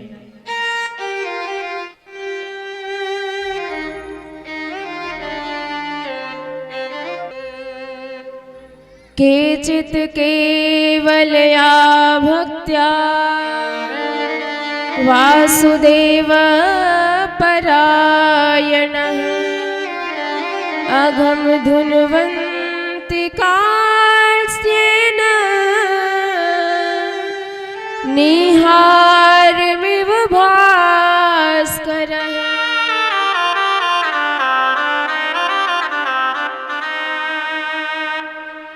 तो अजामिलोपाख्यान सुनाया कैसे नाम के ही प्रभाव से अजामिल जैसे महान पापी का भी उद्धार हुआ था।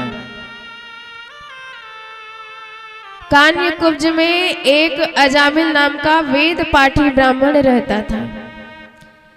कान्य कुब्जे त्वजाम कश्चित् दासी पते अजामिलः नाम्ना नष्ट सदाचारो दास्या संसर्ग दूषिता।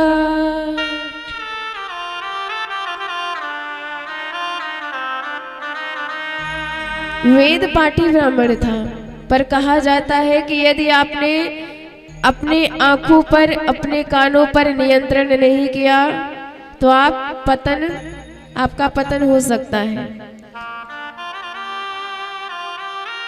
और अजामिल जंगल में गया, अटपटा दृश्य देख लिया, किसी वैश्या को शूद्र में रत देखा, बुद्धि खराब हो गई, हमेशा के लिए उसी वेश्या के साथ हो लिया।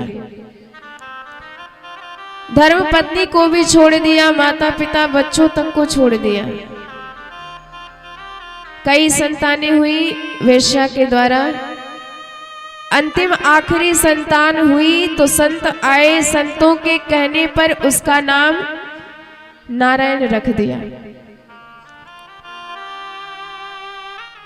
और उस संतान से इतना प्रेम करता था, कोई काम करने जाए तो हर समय उसी को याद करता था। बेटा नारायण इधर आओ, बेटा नारायण ये काम कर दो, बेटा नारायण चलो भोजन करो, हमेशा उसी को पुकारता था। आज इसका आखिरी समय आया, इसे लेने के लिए यम के दूत आए नरक ले जाने के लिए। और जैसे ही काले काले यमराज के दूतों का दर्शन किया, इतना भय से कांप गया कि उसी अपने बेटे नारायण को पुकार बैठा। दूरी क्रीडन का सक्त पुत्रम नारायणा वयम प्लावितेन स्वरेणोच्चै राजुहाव कुलेन्द्रियः।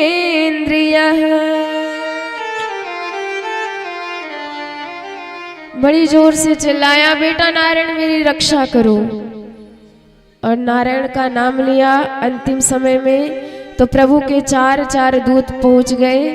सर्वे पद्म पला साक्षा पीत कौशेय वाससः। सभी चार भुजाधारी पीतांबरधारी श्याम वपु वाले हैं। यम के दूतों ने कहा, देखा तो कहने लगे, भाई तुम चार चमकीले कहां से आए? प्रभु के दूतों ने कहा, अपनी सुनाओ, काले कलूटे किधर से आए? उन्होंने कहा, हम यम के दूत हैं, पापियों को पकड़ने का काम करते हैं। प्रभु के दूतों ने कहा कि हम भगवान के दूत हैं, पापियों को तारने का काम करते हैं, तुम जाओ यहाँ से। इसने अंतिम समय प्रभु का नाम लिया है, ये स्वर्ग जाएगा, ये वैकुंठ धाम का अधिकारी हो गया। यम के दूतों ने कहा, पागल किसी और को बनाओ, ये तुम्हारे प्रभु का नाम नहीं, ये तो अपने बेटे का नाम ले रहा था। भगवान के दूतों ने कहा, हमें इससे कोई लेना देना नहीं, इसके बेटे का नाम कुछ साल पहले पड़ा होगा, पर हमारे भगवान का नाम तो ये अनादिकाल से है, तो उन्हीं का नाम माना जाएगा।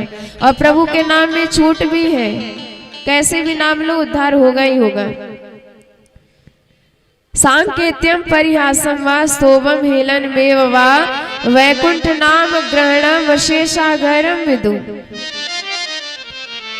चाहे परिहास में नाम ले लो, चाहे क्रोध में नाम ले लो, चाहे भय से ले लो, चाहे द्वेष से ले लो, चाहे प्रेम से ले लो, पर नाम लिया है तो काम करके ही छोड़ेगी। आपको ज्ञान हो या ना हो इसकी कोई अपेक्षा नहीं करती। अरे भाई, आपको ज्ञान हो या ना हो, आपने बिजली का तार पकड़ लिया तो झटका तो लगेगा। ज्ञान हो या ना हो, अग्नि छू लिया तो जलना पड़ेगा। ज्ञान हो या ना हो, गलती से ही जहर खा लिया तो मरना पड़ेगा। ऐसे ही ज्ञान हो या ना हो, गलती से भी नाम ले लिया तो तरना पड़ेगा। नाम तो अपना असर दिखाए के ही छोड़ेगी।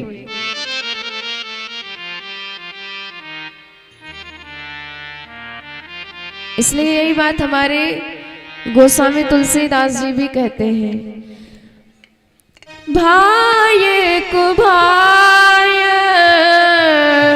अलख आलस हूँ, भाई को भाई अनक आलस हूँ, भाई को भाई अनक आलस हूँ। नाम जपत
वत्सल भगवान की जय हो।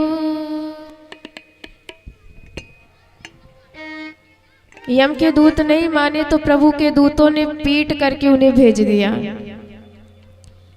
और अजामिल यह प्रसंग सुन रहा था, विचार किया कि हमने धोखे से नाम लिया, ये फल मिला। यदि सचमुच भाव से नाम जपते तो न जाने क्या से क्या हो जाता। और अब जाके गंगा जी के तट पे दिव्य प्रभु के नाम का पारायण करने लगा, नाम जपने लगा, उसका भी उद्धार हुआ। इधर यम के दूतों ने दंड फेंक दिया, महाराज अब आपकी नौकरी नहीं करनी। यमराज ने कहा क्या हुआ? उन्होंने कहा आपके भेजे भये 4 जन गए, वहां 4 जन आए, हमें ही पीट के भेज दिया। और गलती सिर्फ इतनी थी कि उसने अपने बेटे नारायण को पुकारा था और यही बात हमने बता दी। जैसे नारायण नाम लिया, यमराज ने मुख पर उंगली रख दी कि ये मंगलमय नाम दोबारा नरक में नहीं लेना, नहीं तो जितने हैं सबको विदाई देनी पड़ेगी। अच्छा, इतनी महिमा है इस नाम की। यमराज ने कहा कि कितनी महिमा है इस नाम की, कोई बता ही नहीं सकता है। हम 12 लोग महाभागवत कहे जाते हैं, इसलिए थोड़ा थोड़ा जानते हैं, पर बिल्कुल नहीं जानते हैं। स्वयंभू नारद शंभु कुमारा कपिलो मनु प्रहलादो जनको भीष्मो बलिर्वयास किर्वयम द्वादशते विजानीमो धर्मम भागवतम भटा। 12 लोग हैं, स्वयंभू मनु, नारद जी, कपिल भगवान और 4 सनत कुमार, प्रहलाद जी, जनक जी, पितामह भीष्म, बलि और साक्षात धर्मराज। यमदूतों ने कहा जिस नाम की महिमा स्वयं भगवान भी अपने मुख से नहीं बता सकते, वो कपोल कल्पना भी तो हो सकती है। पर यमराज ने कहा ऐसी बात नहीं है, भगवान के नाम की महिमा अनंत है। कहो कहा लग नाम बढ़ाई, राम न सकहि नाम गुण गाई। इस नाम की इतनी महिमा है कि शब्दों में व्यक्त किया ही नहीं जा सकता है। यम के दूतों ने कहा अच्छा छोड़ो, हमें ये बताओ पकड़े किसको और किसको ना पकड़े। यमराज ने बताया किसको किसको पकड़ना है और किसको किसको नहीं पकड़ना है। जिह्वान वक्ति भगवद गुण नाम धेयम चेतश्चन स्मरति तच्चरणारविन्दम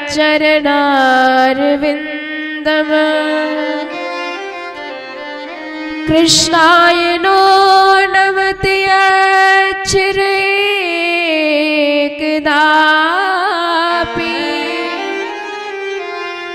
तानानयत्यमसतो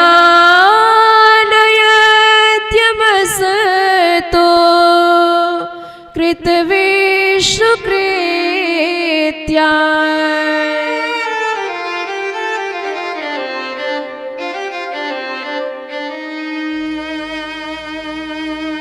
अब लिस्ट देखिए किसको किसको पकड़ना है, किसको किसको नहीं पकड़ना है।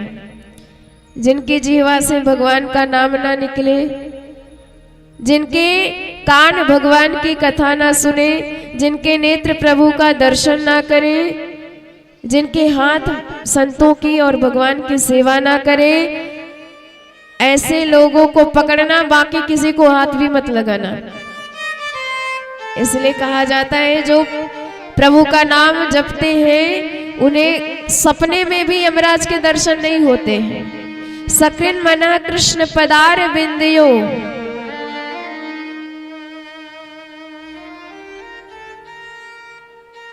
इसलिए हमेशा भगवान का ही नाम जपना चाहिए, उन्हीं का भजन पूजन इत्यादि करना चाहिए।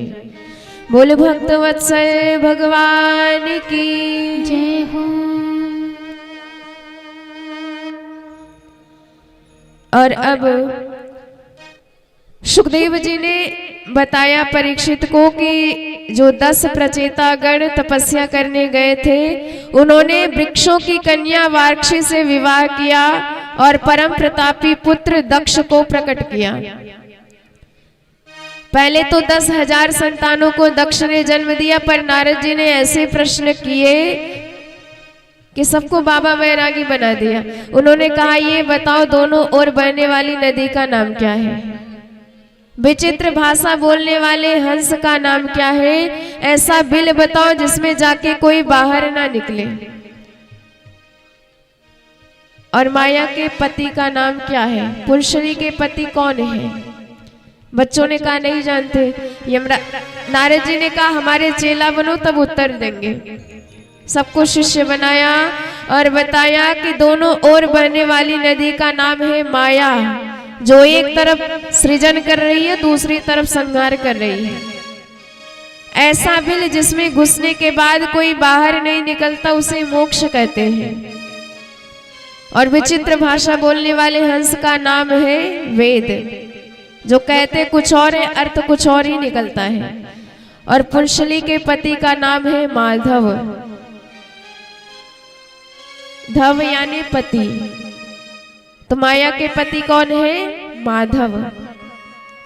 इसलिए माधव का यदि भजन करोगे तो माया से अपने आप मुक्त रहोगे। सब बाबा वैरागी बन गए। क्रोध तो आया, पर सोचा कोई बात नहीं, जाने दो। और फिर 1000 संतानों को जन्म दिया। नारद जी ने फिर सबको बाबा बना दिया। और अब तो क्रोध आ गया नारद जी पर। सामने से नारद जी दिखाई दिए, भयंकर श्राप दे दिया। अहो असाधु साधु नाम, अरे तुम साधु के रूप में असाधु हो। छोटे छोटे बच्चों को वैरागी बना दिया जिन्होंने दुनिया भी नहीं देखी थी। साधु लिंगे नस्तया असाध्व कार्य भकाड़ो भिक्षो मार्ग प्रदर्शित है। मैं तुम्हें श्राप देता हूं, तुम्हारा पैर कभी एक जगह टिकेगा नहीं, हमेशा भटकते रहोगे। और अब की बार 60 कन्याओं को जन्म दिया। 27 चंद्रमा को ब्याही गई, 13 कश्यप मुनि को। कश्यप जी की पत्नियों में दिति, अदिति, दनु, काष्ठा इत्यादि कई पत्नियां हैं। और दिति से रचना नाम की बेटी हुई, जिसके पति हैं त्वष्टा मुनि। इनकी 2 संतानें हुई, विश्वरूप, सन्वेश। विश्वरूप इतना ब्रह्मज्ञानी कि एक बार देवताओं का गुरु भी बना, क्योंकि बृहस्पति जी एक बार नाराज होके चले गए थे इंद्र से, तो ब्रह्मा जी के कहने पर विश्वरूप को अपना गुरु जी स्वीकार किया था। और एक दिन की बात है, विश्वरूप यज्ञ करवा रहे थे देवताओं के लिए। जोर जोर से तो देवताओं के नाम की आहुति डलवाते, पर धीरे से दैत्यों के लिए भी आहुति डलवा देते, क्योंकि इनके मामा जी लगते हैं। इंद्र को क्रोध आया, खड्ग उठाया। 3 सिर थे विश्वरूप के, तीनों काट के धड़ से अलग कर दिए। ब्रह्म हत्या लग गई। सो ब्रह्म हत्या को 4 लोगों में बांट दिया और ब्रह्म हत्या से मुक्त हो गया। पहला भाग पृथ्वी को दिया, जो ऊसर के रूप में है। दूसरा भाग वृक्षों को दिया, जो गोंद के रूप में है। तीसरा भाग नदियों को दिया, जो फेन के रूप में है। चौथा भाग स्त्रियों को दिया, जो रज के रूप में है। और ब्रह्म हत्या से मुक्त हो गया। पर त्वष्टा मुनि को क्रोध आया, मेरे बेटे को गुरुजी बनाया और वध भी कर डाला। एक यज्ञ किया, मंत्र त्रुटि से भयंकर दैत्य प्रकट हुआ वृत्रासुर, और कहा, आदेश दिया कि जाओ इंद्र का वध करके आओ।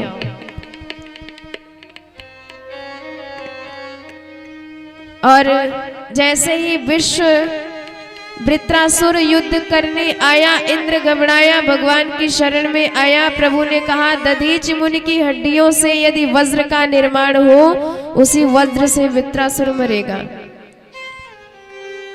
तो दधीचि मुनि के शरीर पर खाद्य पदार्थ लगा दिया गया। गायों ने पूरा शरीर चाट लिया, हड्डियां शेष। उसी हड्डी से वज्र का निर्माण किया विश्वकर्मा भगवान ने। वही वज्र लेके इंद्र पहुंचा युद्ध करने के लिए।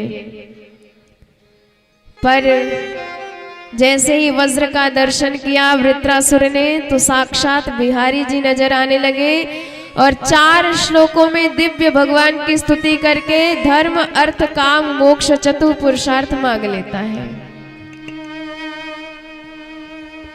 अहं हरे तव पादैकमूलं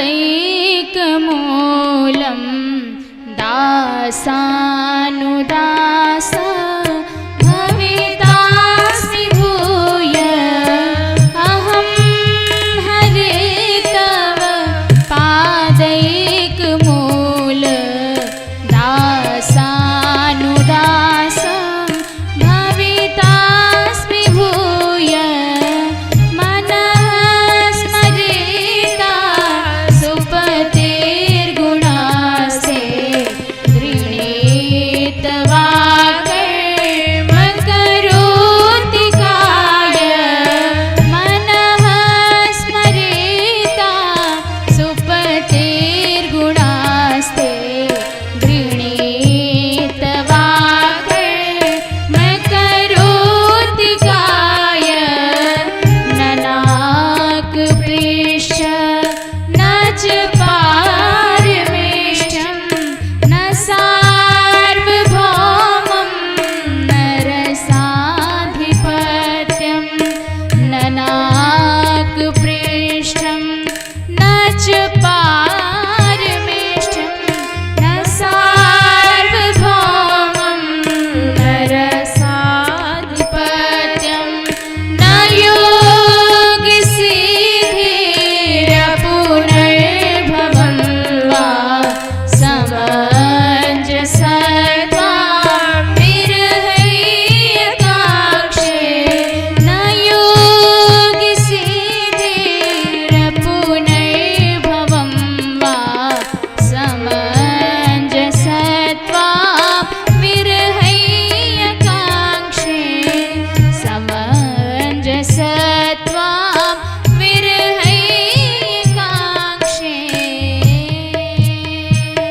बोल भक्तवत्सल भगवान की। जय हो। तो वृत्रासुर धर्म मांगता है, मेरा धर्म क्या हो प्रभु, मैं सदा तुम्हें भजता रहूं और तो और तुम्हारे दासों का भी दास बन जाऊं, यही मेरा परम धर्म हो। किसी को बिजली का झटका लगा हो, यदि आप उसे स्पर्श कर लेते हैं तो आपको और जोरदार झटका लगेगा। इसलिए हमारी तो औकात नहीं कि हम आपके चरण तक पहुंच सके, आप तक पहुंच सके, क्योंकि आसुरी वृत्ति है। तो सरकार जो आप तक पहुंचे हैं, जो आपसे जुड़े हैं, हम उनसे जुड़ जाए, उनके दास बन जाए, उनके सेवक बन जाए, तो अपने आप वही भक्ति हमारे जीवन में भी उतरने लग जाएगी। और भगवान को दास तो पसंद है, भक्त पसंद है, पर भक्त का भक्त दासानुदास और ज्यादा पसंद होता है। जैसे एक पिता को बेटा तो पसंद होता ही है, अपना बेटा है, पर बेटे से भी ज्यादा प्रेम होता है पोते पर, क्योंकि वो बेटे का बेटा है। इसलिए भगवान के भक्त भगवान की संतान है, और भगवान के भक्तों के भक्त भगवान के पोते के समान है, उन पर ज्यादा स्नेह करते हैं। इसलिए जो भगवान का भक्त हो, आप उसके भक्त बन जाओ, अपने आप भक्ति जीवन में उतर जाएगी। ये धर्म है। अच्छा, धन क्या चाहिए? वृत्रासुर कहता है, सरकार हमें ना स्वर्ग का राज्य चाहिए, ना पाताल का अधिकार चाहिए, ना तो हमें चक्रवर्ती सम्राट बनना है। तो चाहते क्या हो? समंजसत्वाम विरहय कांक्षे। प्रभु, हम आपका विरह चाहते हैं, आपकी याद में रोते रहे, आपकी याद में तरसते रहे, तड़पते रहे, हर पल तुम्हारी याद आए, केवल इतना ही चाहते हैं आपसे, बाकी और कुछ नहीं चाहिए हमें।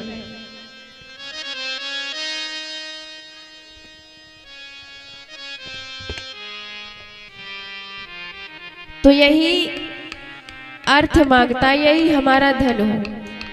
और काम क्या चाहिए, इसका भी बहुत सुंदर वर्णन करता है कि सरकार मैं आपको याद करूं तो कैसे याद करूं। अजात पक्षा इव मातरं खगा स्तन्यं यथा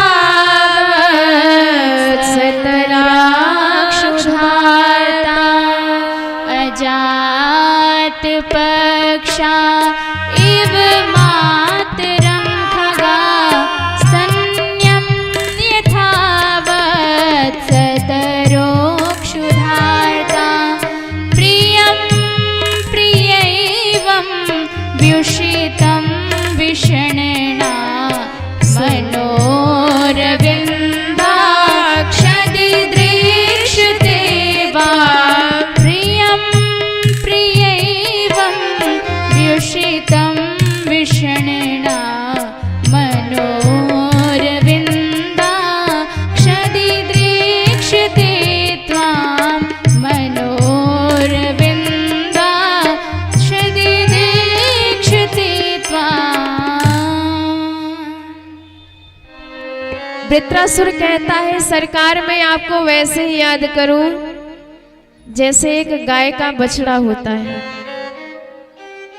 और जब गाय जंगल में चरने चली जाती है तो बछड़ा पूरे दिन माँ को याद करता रहता है, तड़पता रहता है कि माँ कब आएगी, कब दूध पिलाएगी। और जब माँ के आने का समय हो जाता है तो जबरदस्ती रस्सियां भी तोड़ने लग जाता है। ऐसे मैं भी आपको याद करूं, हमेशा तरसता रहूं आपके लिए। भगवान ने कहा बेटा यहाँ भूख का भजन हो रहा है, बछड़े को लगी है भूख कि मैया आएगी चकाचक दूध पिलाएगी, सो इसीलिए याद कर रहा है। अब भूख मिट जाएगी तो फिर नहीं याद करेगा। अच्छा प्रभु दूसरा उदाहरण क्या, मैं आपको वैसे याद करूं जैसे एक पक्षी का नन्हा सा बच्चा घोंसले में पड़ा है और जब माँ चली जाती है दाना चुगने तो हमेशा माँ को याद करता रहता है, भयाक्रांत रहता है, डरता रहता है, चिल्लाता रहता है। ऐसे मैं भी आपके लिए चीखूं, मैं भी आपके लिए तड़पूं, मैं भी आपके लिए तरसूं। भगवान ने कहा बेटा यहाँ भय का भजन हो रहा है, बच्चा डर रहा है कि कोई बड़ा जानवर आएगा हमें मार डालेगा, इसलिए माँ को याद कर रहा है, स्वार्थ है। तीसरा उदाहरण बताया, कहने लगा सरकार मैं आपको वैसे याद करूं जैसे एक परदेश गए हुए पति का ध्यान उसकी पत्नी करती रहती है। जैसे एक स्त्री के पति जब परदेश जाने लगे बेचारी बड़ा रोने लगी, जरा भी पढ़ी लिखी नहीं थी। उसने कहा कि महाराज मैं आपके बिना कैसे रह पाऊंगी। पर देव ने कहा देवी घबराइए मत, 10 दिन में लौट आएंगे। अच्छा महाराज ये 10 दिन कितने होते हैं? उसने सोचा कैसे बताऊं इसे, सो कोयला लिया, दीवार पे 10 रेखाएं खींच दी और कहा कि रोज सुबह उठना, एक रेखा मिटा देना, जिस दिन पूरी रेखा मिट जाएगी उस दिन हम आ जाएंगे। रोज उठती एक रेखा मिटा देती और जब रेखा कम हो जाती तो उसके आनंद की और उत्साह की कोई तुलना नहीं की जा सकती। मन में इतना आनंद आता कि अब इतनी रेखा कम हो गई, अब इतने दिन बाद मुझे मेरे पति मिल जाएंगे। और जिस दिन आखिरी रेखा मिटाई उस दिन तो एक क्षण भी रहा नहीं जा रहा है। कभी कभी तो दरवाजे की तरफ भाग जाती है जरा सी आहट मिलते ही। तो वृत्रासुर कहता है सरकार मैं भी उसी पत्नी की तरह आपको याद करता रहूं, आपके लिए तड़पता रहूं कि कब मुझे मेरे सरकार मिलेंगे, कब इन नयनों से उनका दर्शन करेंगे। भगवान ने कहा वाह, यदि कोई इस भाव से हमें याद करे तो हम भी उसके बिना नहीं रह सकते हैं। तो इस प्रकार भगवान को याद करें, यही हमारी कामना होनी चाहिए। अच्छा मोक्ष क्या चाहिए? उसने कहा सरकार मुझे 5 प्रकार में से किसी भी मुक्ति की कामना नहीं है। तो क्या चाहिए? बोलता है मैं बार बार जन्म लूं, पर जब भी जन्म लूं तो आपके भक्तों का संग अवश्य मिले। मुझे हमेशा आपके भक्त ही अपने परिकर के रूप में मिलने चाहिए, संतों का संग मिले, यही मेरे लिए मोक्ष है। ममोत्तमा श्लोक जने सुसंख्ये संसार चक्रे भ्रमता स्वकर्मभिः त्वन्माययात्मात्मजदार्गे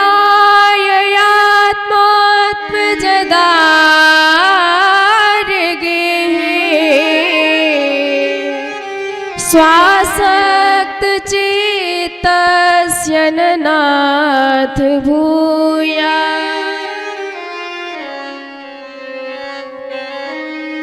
इंद्र प्रसन्न हो गया कि तुम्हारी इतनी सुंदर बुद्धि है, पर दूसरे ही क्षण आसुरी वृत्ति जागृत हो गई। सावधान किया इंद्र को। इंद्र सावधान होते उससे पहले ही हमला प्रारंभ कर दिया। इंद्र ने भी फुर्ती से दोनों हाथ काट दिए, बिना हाथ का बेडौल एकदम मुंह फाड़ के दौड़ा। इंद्र संभल पाते इससे पहले इंद्र का ही नाश्ता कर गया। पर चूंकि इंद्र मरा नहीं, उसके पास नारायण कवच का बल था, और यह नारायण कवच का उपदेश विश्वरूप ने इंद्र को दिया था। और नारायण कवच इतना शक्तिशाली मंत्र है संपूर्ण श्रीमद् भागवत का कि जैसे तिजोरी में ताला लगा दीजिए आप, फिर उस तिजोरी को कोई खोल नहीं पाएगा, सुरक्षित रहेगा। इसी प्रकार नारायण कवच भी एक कवच की तरह आपका हमेशा रक्षक बन के रहता है, बॉडीगार्ड की तरह। फिर किसी प्रकार के दुनिया के जादू टोने टोटके का असर आप पर नहीं हो सकता है, किसी भी प्रकार की बलाएं आप पर नहीं आ सकती है, बड़े से बड़ा रोग भी दूर हो सकता है, ऐसा यह दिव्य कवच कहा गया है।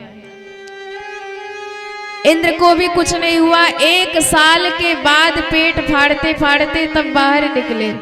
वृत्रासुर का अंत हुआ और उसे भगवत धाम की प्राप्ति हुई। और ये वृत्रासुर पूर्व जन्म का एक विद्याधर था, जिसने भोलेनाथ का अपमान कर दिया था। भोलेनाथ गोद में बिठा के गिरिजा जी को संतों को उपदेश दे रहे थे, और ये अपने विमान से उतरा तो हंसने लगा। देखो देखो धर्म की शिक्षा दे रहे हैं, और समाज में कैसे बैठा जाता है, कैसे व्यवहार किया जाता है, इन्हें कुछ ज्ञान ही नहीं है। ऐसे लोग गुरु साक्षात धर्मम वक्ता शरीरिणाम। महादेव तो हंसते रह गए, पर भवानी को क्रोध आ गया। दुष्ट बुद्धि, हम जगत के माता पिता जगदाधार हैं और हम में तू ऐसी बुद्धि रखता है, जा शाप देता हूं तू राक्षस हो जा। तो माता के श्राप से राक्षस हुआ, पर जब विनती किया तो माँ ने कहा कि तुम्हारी भक्ति वैसे ही बनी रहेगी, इसलिए भक्ति इसकी नष्ट नहीं हुई। सप्तम स्कंद में प्रवेश करते हैं, जिसमें परीक्षित जी ने प्रश्न किया कि गुरुदेव ये बताइए, आप कहते हो भगवान तो समदर्शी हैं, पर हमने जितनी लीला सुनी उसमें दैत्यों का ही विनाश करते हैं, देवताओं की रक्षा करते हैं, ऐसा क्यों? समः प्रियः सुहृदः ब्रह्मन् भूतानां भगवान् स्वयं इंद्रस्यार्थे कथं दैत्या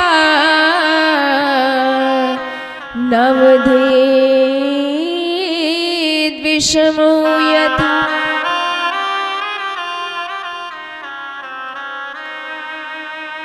तो इसके लिए सुखदेव जी कहते हैं कि परीक्षित है, भगवान ने तो छूट दे रखी है, कोई चाहे जिस भावना से मुझे भजे, पर यदि उसका मेरी तरफ से कुछ भी जुड़ाव है, मेरे लिए कुछ भी भाव है उसके मन में, तो मैं उसी का आधार लेके उसका उद्धार करता हूँ।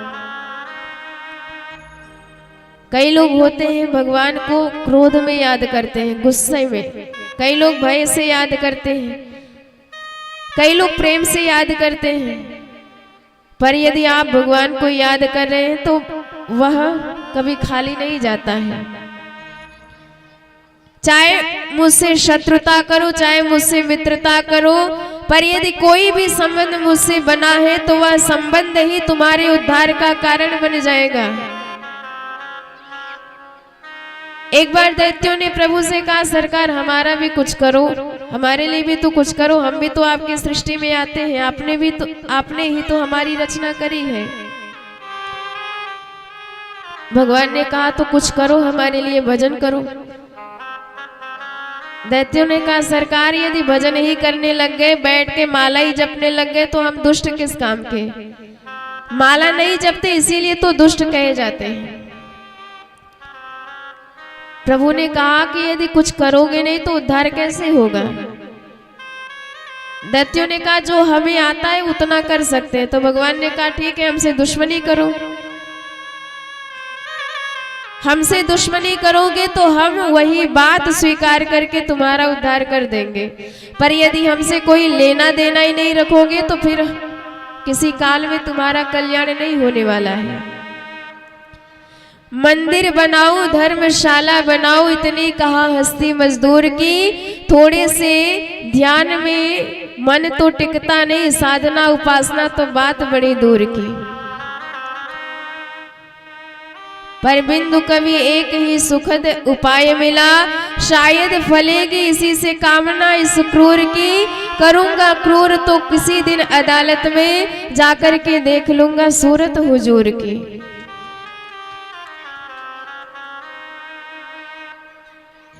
दैत्य कहते हैं सरकार इतना आतंक मचाएंगे, इतना आतंक मचाएंगे, हद हो जाएगी, तो आपको आना ही पड़ेगा हमारे विनाश करने के लिए।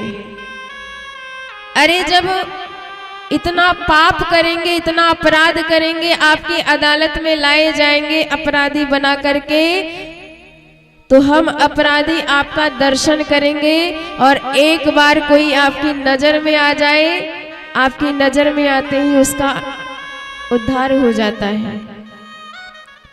जिस पर आपकी नजर पड़ जाए उसका नजारा ही बदल जाता है।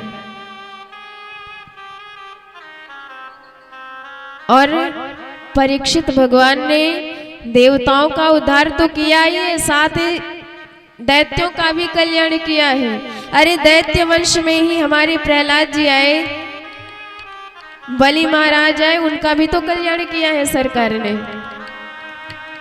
प्रहलाद जी, इनके पिता हिरण्यकश्यप, हिरण्यकश्यप गया ब्रह्मा जी की उपासना किया, प्रसन्न हो गए ब्रह्मा जी, तो कहने लगा मुझे अमर बना दो। ब्रह्मा जी ने कहा कुछ और मांगो, ये हमारे खाते में नहीं है।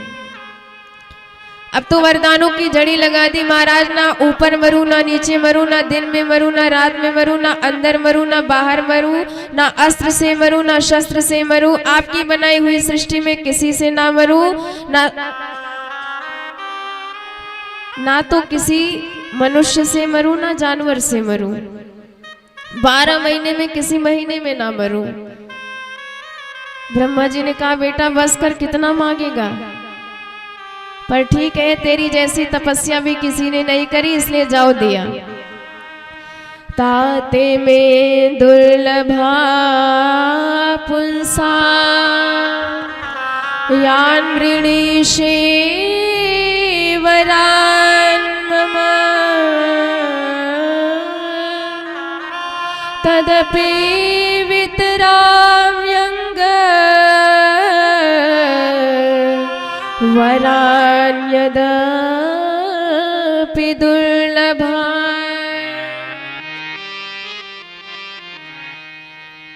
अवर प्राप्त करके आया तो संपूर्ण विश्व पर अधिकार, स्वर्ग में भी इसका ही अधिकार। वरुण से पानी भरवाया, इंद्र से झाड़ू लगवाया, सारे देवता भगवान की शरण में गए। प्रभु ने कहा चिंता मत करो, हम उद्धार करेंगे। कई बेटा हुए इसके, आह्लाद, अनुलाद, संगलाद, प्रहलाद, पर प्रहलाद जी तो बचपन से ही भगवान के रंग में रंगे थे, कृष्ण ग्रह ग्रहित आत्मा। और भक्त की निशानी क्या है? भक्त जब भी बैठेगा कभी कभी तो रोने लगता है भगवान की याद में, कभी कभी जोर से हंसने लगता है, कभी कभी उच्च स्वर में गाने लगता है। दुनिया की दृष्टि में पागल ही दिखता है, पर वह तो अंदर से भगवान के रस में डूबा हुआ है। हमेशा नैनों से अश्रु गिरता रहता है। जिसे एक बार जीवन में प्रभु का प्यार मिलता है, उसे बस आंसुओं के हार का उपहार मिलता है। न पूछो दिल के इस बेकली का हाल मत पूछो, न तन से प्राण जाते हैं न प्राणाधार मिलता है। भला किसको दिखाए दर्द की बढ़ती हुई मंजिल, न कोई वैद्य मिलता है न कुछ उपचार मिलता है। दूर रह के भी न जाने क्या क्या बातें होती हैं हृदय के तार से, जब उस हृदय का तार मिलता है और जहां छल छलाता अश्रु दिखलाई पड़ता है, उसी मानस में हमें वह सांवरा सरकार मिलता है। दृगबिंदु ये कहते हैं कि घनश्याम है दिल से, नैनों से प्रेम जल की वर्षा तभी तो होगी, घन बन के जब हृदय में घनश्याम आप होंगे। जब हृदय में बिहारी जी विराजमान होंगे तभी तो बरसात होगी प्रेम की। क्वचित् रुदति वैकुंठा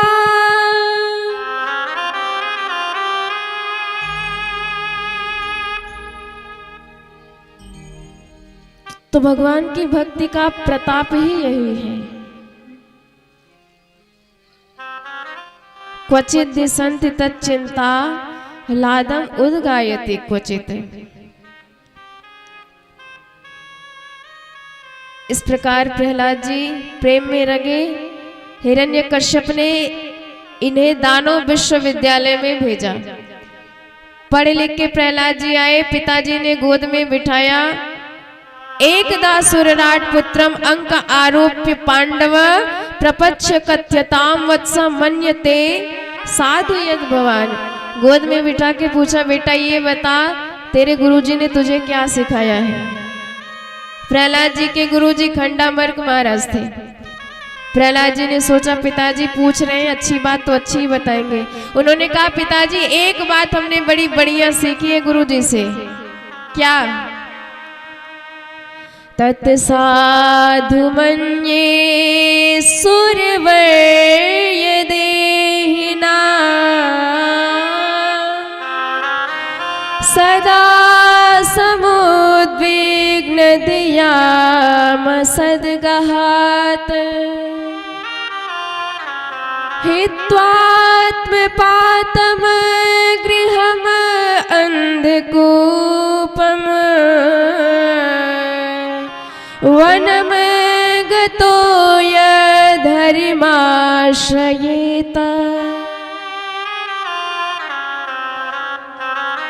प्रहलाद जी कहते, पिताजी हमने ये सीखा है कि ये दुनिया अंधकुआं है और बुद्धिमान वही है जो इस अंधकुआं से निकल करके वन जाए और हरि का भजन करे। हिरण्यकश्यप क्रोध में भर गया, मेरा बेटा मेरी गोद में मेरे दुश्मन के भजन की बात करता है। पर ये तो बालक है, वही सीखेगा जो गुरुजी ने सिखाया है। सो तुरंत बुलाया। खंडामर्क कांपते हुए बोले, सरकार ये बातें न जाने इसने कहां से सीख ली, हमने तो कोई बात ऐसी नहीं बताई इसे। अच्छा एक बार और दीजिए इसे, फिर से पढ़ाएंगे लिखाएंगे समझाएंगे, उसके बाद आप पूछना। दोबारा पढ़ाया लिखाया समझाया और जब हिरण्यकश्यप ने दोबारा प्रश्न किया तो हमारे प्रहलाद जी सोचते हैं पिताजी हमेशा बढ़िया बात सुनना चाहते हैं, लेकिन जब बढ़िया बात बताता हो तो इन्हें घटिया लगता है, पर हम बढ़िया ही बताएंगे। उन्होंने कहा पिताजी अब हमने 9 अच्छी अच्छी बातें सीख ली हैं क्या? और हमारे प्रहलाद जी सुना बैठे नवधा भक्ति। श्रवणम कीर्तनम विष्णुम स्मरणम पाद सेवनम अर्चनम वंदनम दास्यम सख्यम आत्मा निवेदनम। और जैसे ही हिरण्यकश्यप ने सुना इतना क्रोधित हुआ, तलवार उठाई और धर दिया कंधे पर खंडामर्क जी के। कांप गए, कहने लगे महाराज आपकी कसम खाते हैं ना हमने इसे पढ़ाया ना किसी और ने इसे पढ़ाया, ये पढ़ा पढ़ाया ही पैदा हुआ है माँ के पेट से। न मत प्रणीतम न पर प्रणीतम सुतौ वदत्ये शतवेंद्र शत्रु।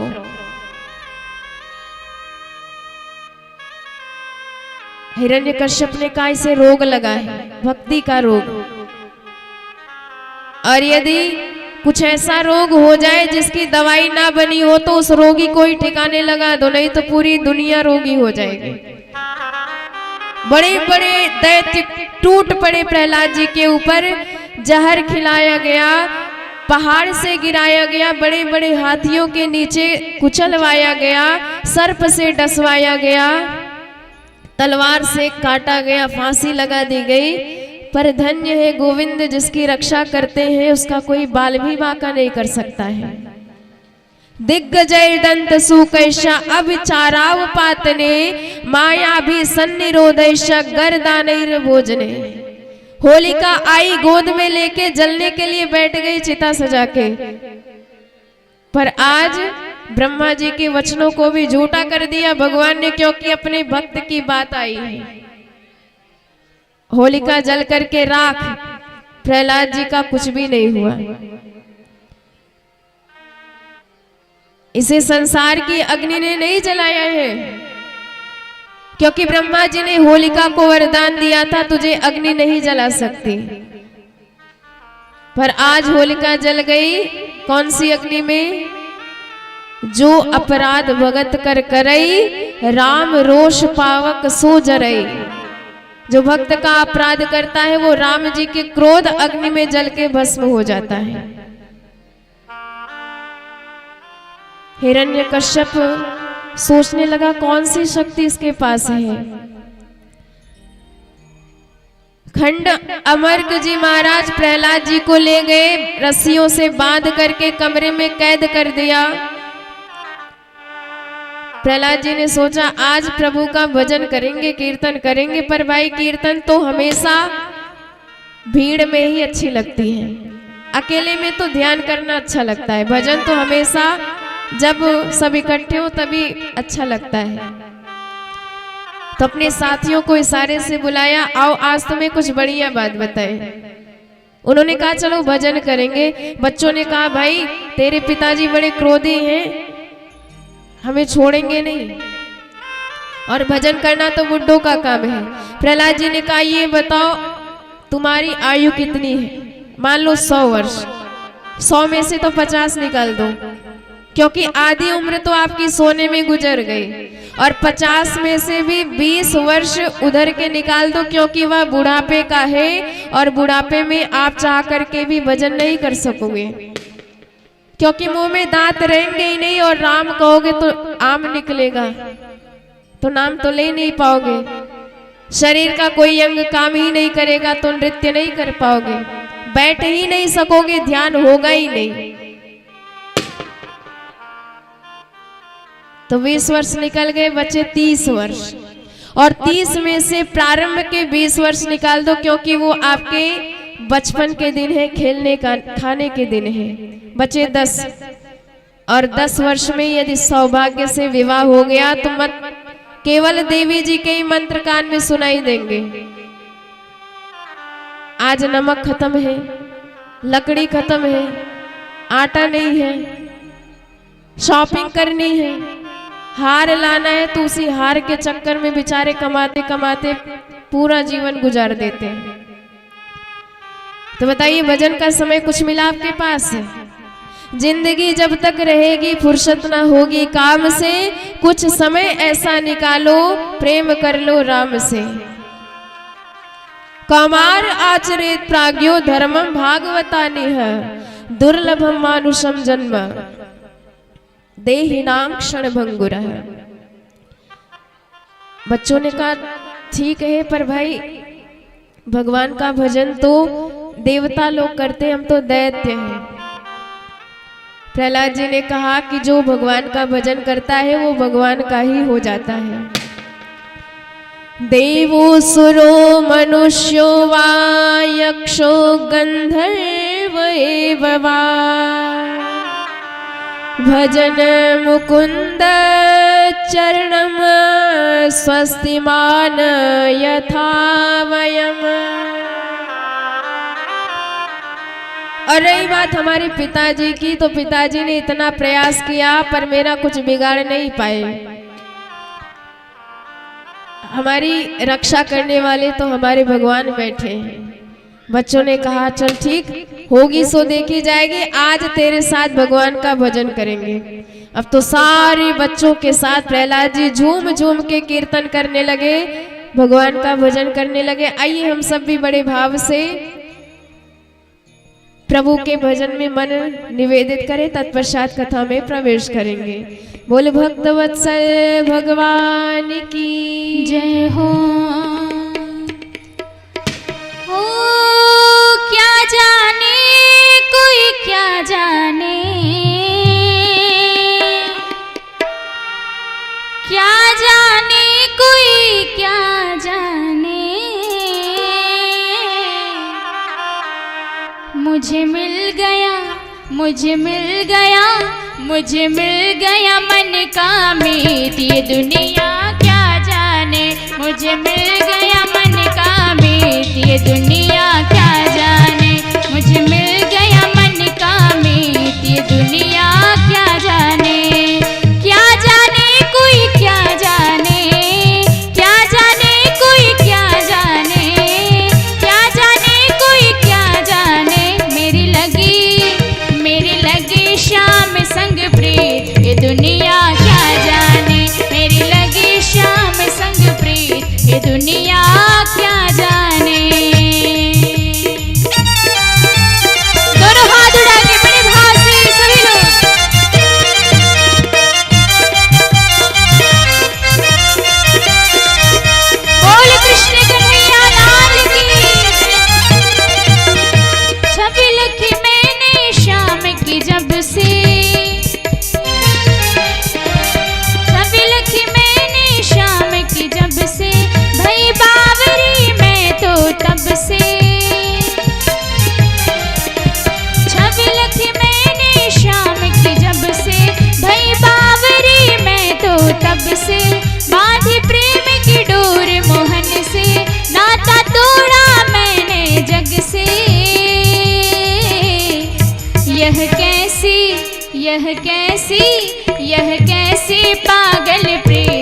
सूरतिया, मन में बस गई प्यारी मूर्तिया, मेरे मोहन की सुंदर सूरतिया, मन में बस गई प्यारी मूर्तिया।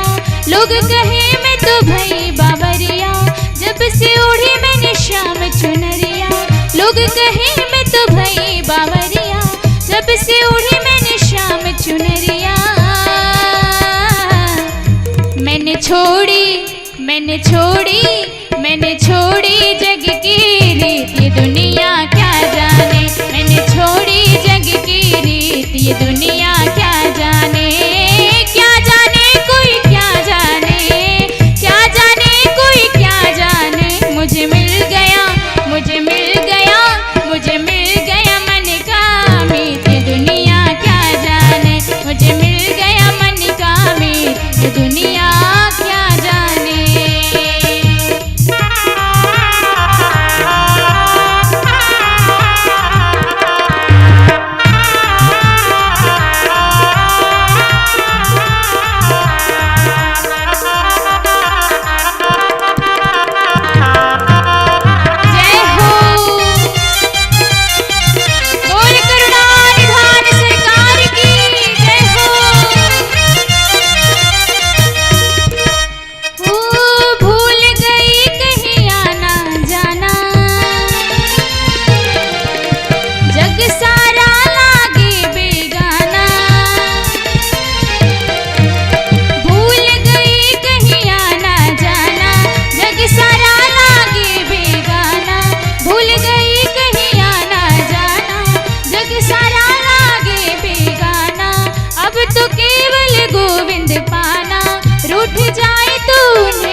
मुझे मिल गया मन का मीत, ये दुनिया क्या जाने। मुझे मिल गया मन का मीत, ये दुनिया क्या जाने। मेरी लगे श्याम संग प्रीत, ये दुनिया क्या जाने। मेरी लगे श्याम संग प्रीत, ये दुनिया क्या जाने। मेरी लगे श्याम संग प्रीत, ये दुनिया क्या जाने। मेरी लगे श्याम संग प्रीत, दुनिया क्या जाने। मेरी लगे श्याम संग प्रीत, दुनिया क्या जाने। मुझे मिल गया मन का मीत, ये दुनिया क्या जाने। मुझे मिल गया मन का मीत, ये दुनिया क्या जाने।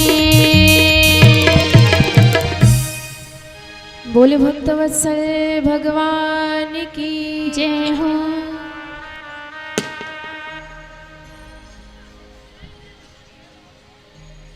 तो सारे बच्चे प्रहलाद जी के साथ कीर्तन कर रहे थे और इधर जैसे हिरण्यकश्यप को पता चला तो इतना क्रोध में आ गया कि आज इस प्रहलाद को छोड़ूंगा नहीं।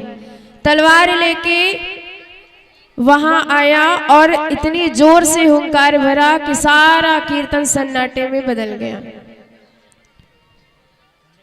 सारे बच्चे कांपने लग रहे हैं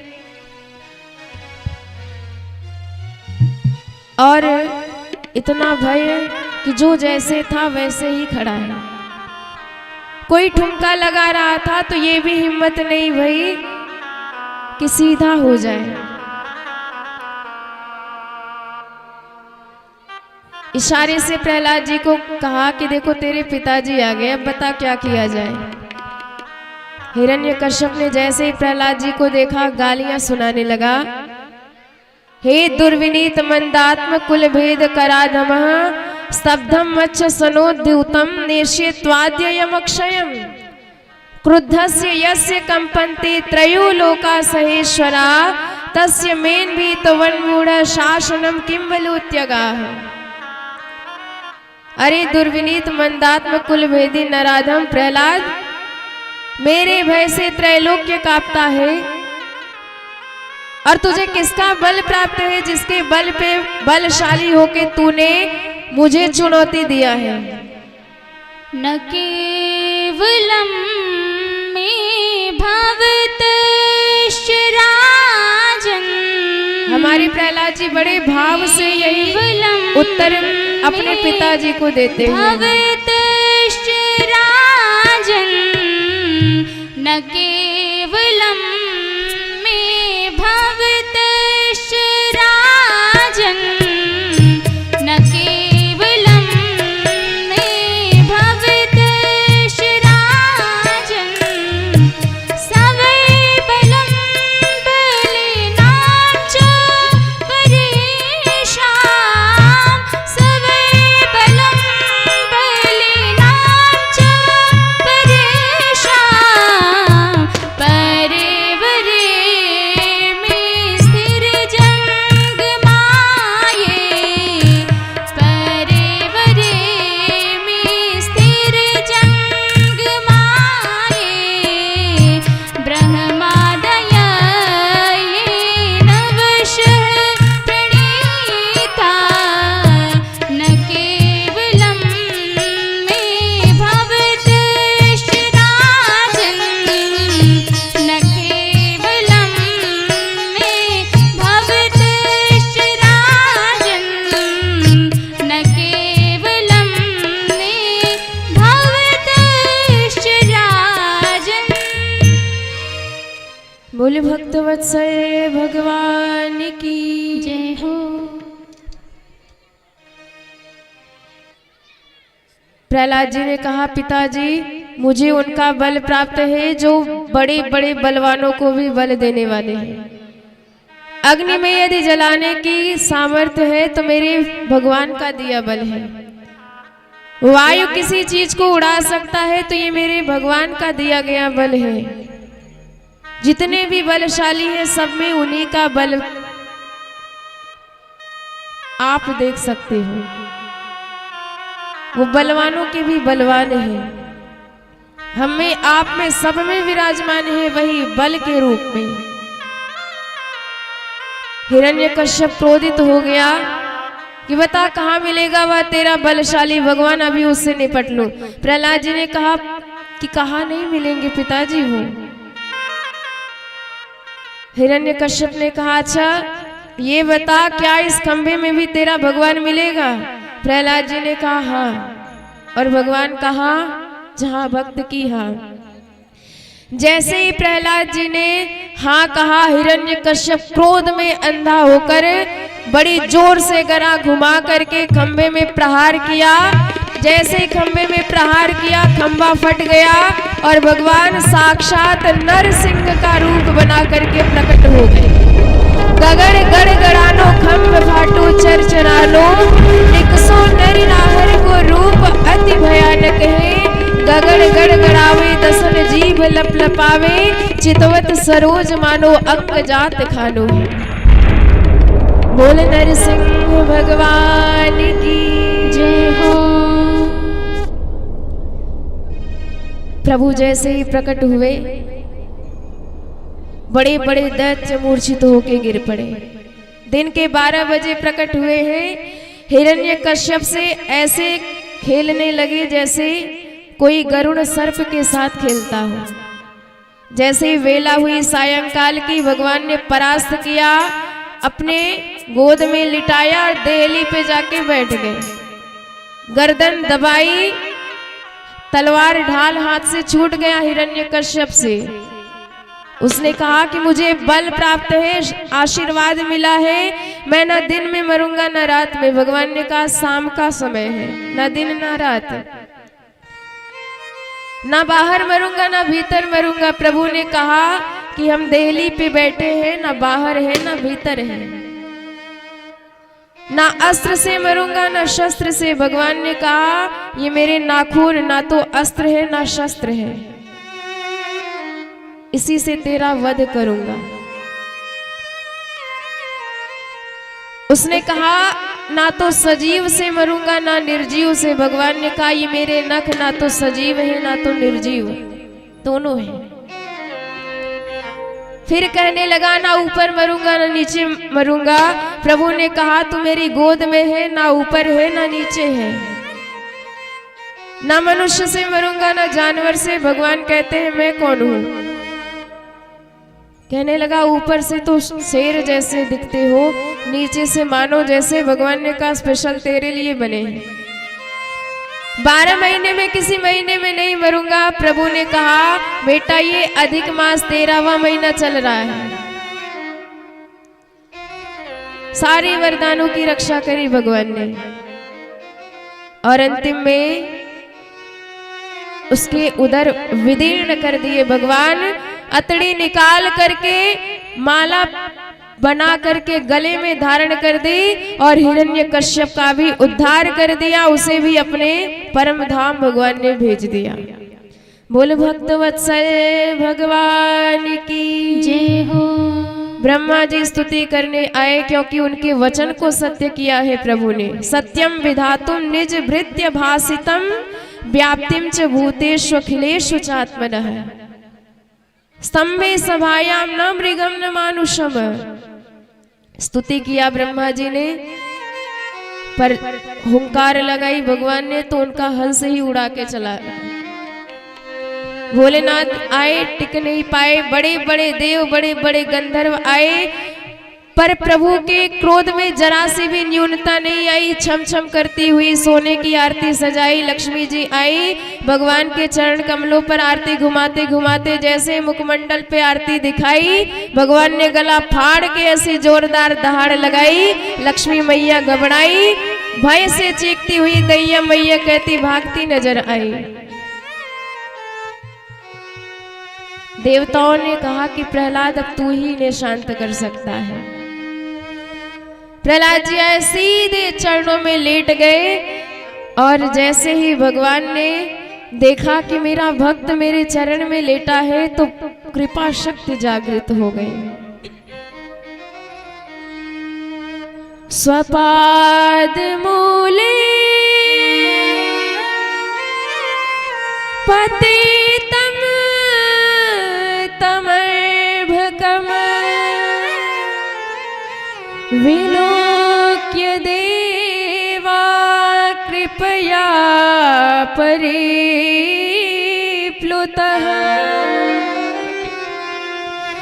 उत्थाय तत्शीर्ष्य दधात् कराम्बुजम्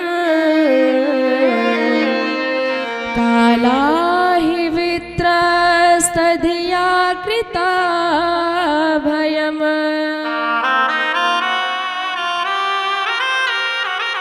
उठा करके प्रभु ने गोद में ले लिया प्रहलाद जी को और कहने लगे कि बेटा मैं तुझे छूता हूं, मुझे डर लगता है, तेरा इतना कोमल शरीर कहीं मेरे नाखूनों से चोट ना लग जाए, इसलिए जिह्वा से चाट रहा हूं। पर तुझ पर कितने अत्याचार किया उस हिरण्यकश्यप ने, बेटा मुझे क्षमा करना, मुझे ही आने में देर हो गई। सारे देवता आश्चर्यचकित है कि आज पहली बार भगवान को भक्त से माफी मांगते हुए सुन रहा हूं।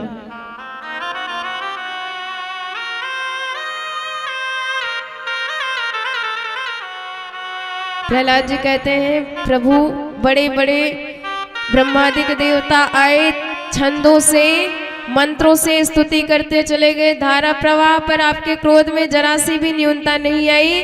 और मैं कहाँ दैत्य वंश में प्रकट बालक आपको प्रसन्न कर सकता हूँ, पर विश्वास है उस गजेंद्र में क्या योग्यता थी जिसने एक पुष्प प्रदान किया, बिना नाम सुने आप दौड़े आए।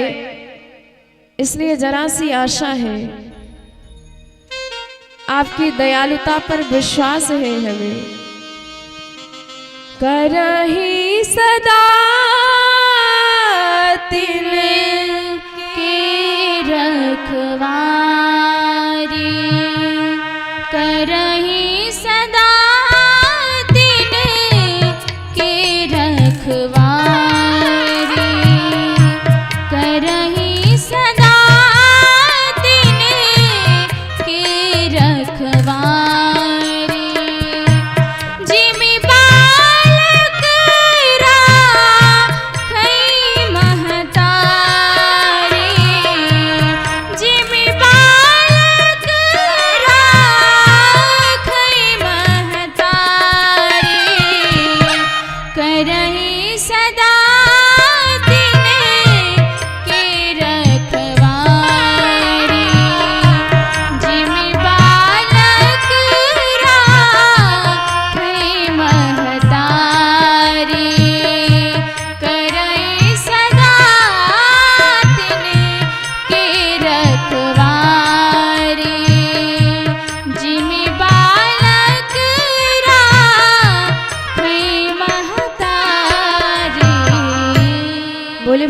वत्सल भगवान की जय हो।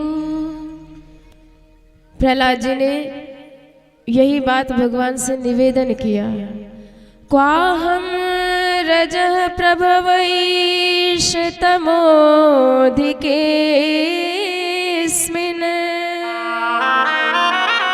जातः सुरेत्वर कुले क्वतवानुकंपा।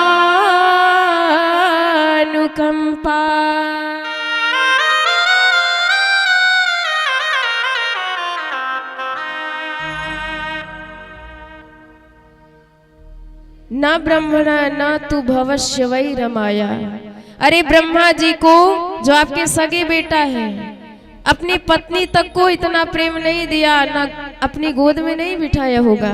पर धन्य है मेरा सौभाग्य कि आज मैं आपके गोद में बैठा हूँ। भगवान ने कहा बेटा वर मांग।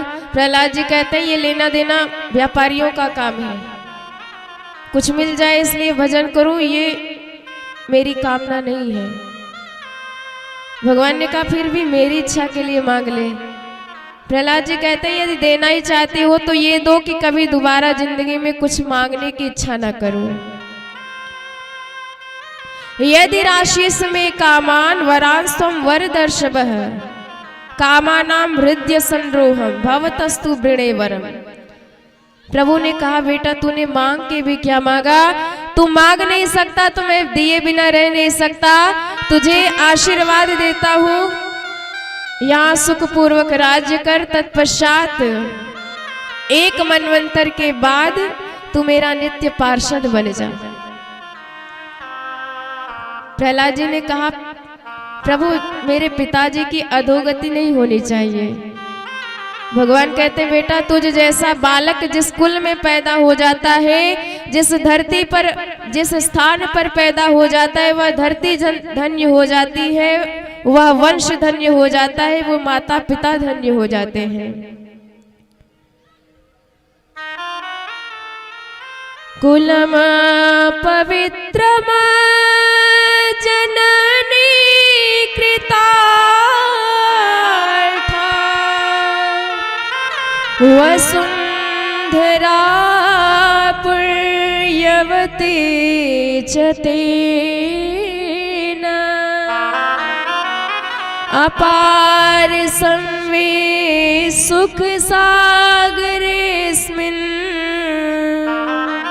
लीने परम ब्रह्मणि यस्य चेतः।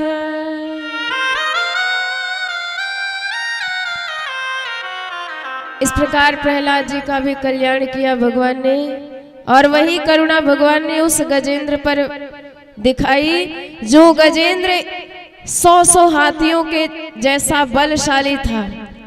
बड़े बड़े सिंह भी मिलके उसका कुछ नहीं बिगाड़ सकते थे। अपने परिवार के साथ 50 पत्नियों के साथ, हजारों बालकाओं के साथ अपने सरोवर में क्रीड़ा कर रहा था मदोन्मत्त होकर। आसीत गिरिवरे राजेन श्रीकूट इत विश्वता। एक ग्राह ने पैर पकड़ लिया उसका।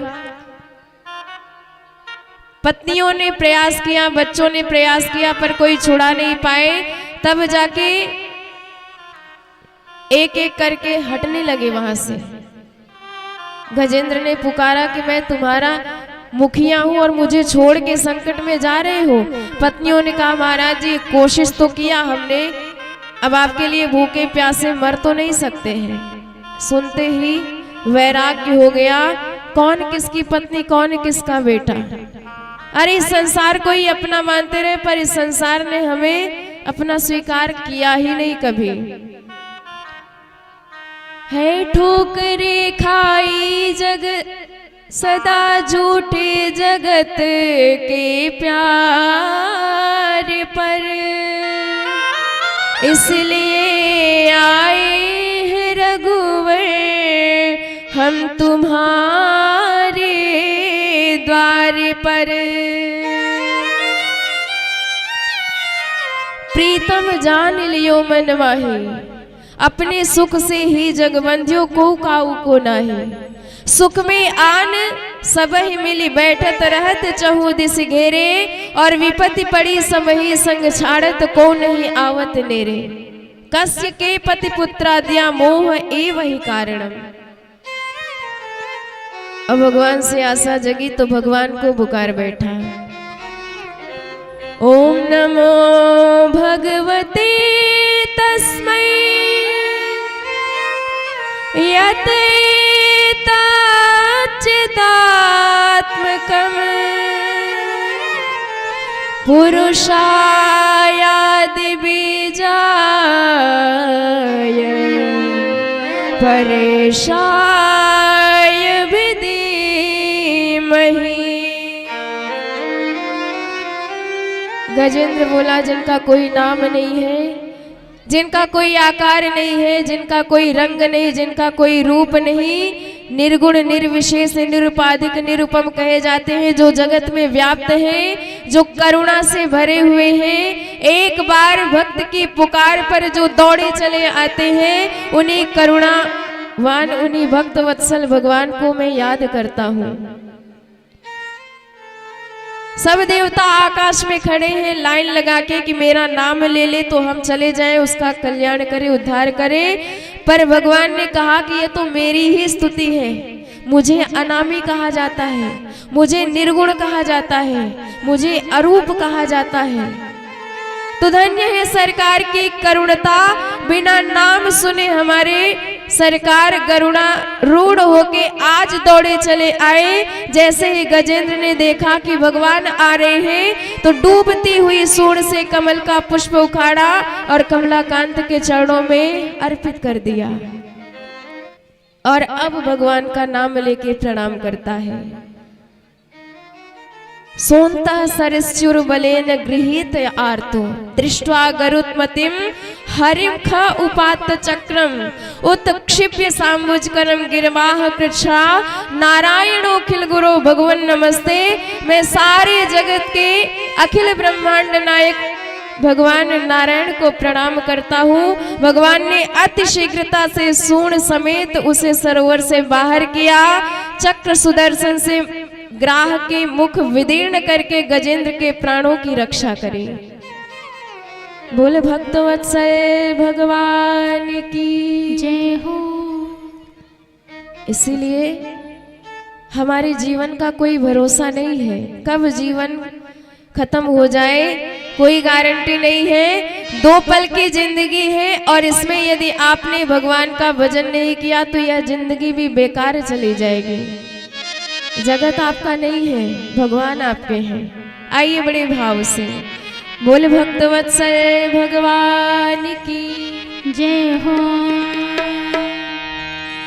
एक पल की जिंदगानी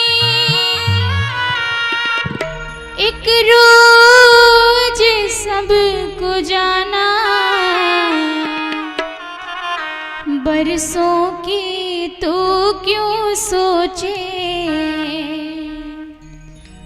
पल का नहीं ठिकाना, बरसों की तू क्यों सोचे, पल का नहीं ठिकाना। एक पल की जिंदगानी एक रोज सबको जाना, बरसों की तू क्यों सोचे, पल का नहीं ठिकाना, बरसों की तू क्यों सोचे, पल का नहीं ठिकाना। एक पल की जिंदगानी, ओ एक पल की जिंदगानी एक रोज सबको जाना, बरसों की तू क्यों सोचे, पल का नहीं ठिकाना, बरसों की तू क्यों सोचे, पल का नहीं ठिकाना।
कुछ पुण्य धन कमा ले, कर दान और धर्म तू, कर दान और धर्म तू, प्रभु को अगर है पाना, बरसों कोई तो क्यों सोचे, पल का नहीं ठिकाना, बरसों के तो क्यों सोचे, पल का नहीं ठिकाना, बरसों के तो क्यों सोचे, पल का नहीं ठिकाना। एक पल की जिंदगानी, एक रोज सबको जाना, एक पल की जिंदगानी, एक रोज सबको जाना, बरसों के तू क्यों सोचे, पल का नहीं ठिकाना, बरसों के तू क्यों सोचे, पल का नहीं ठिकाना, बरसों के तू क्यों सोचे, पल का नहीं ठिकाना, बरसों के तू क्यों सोचे, पल का नहीं ठिकाना। बोले भक्त वत्सल भगवान की। जय हो।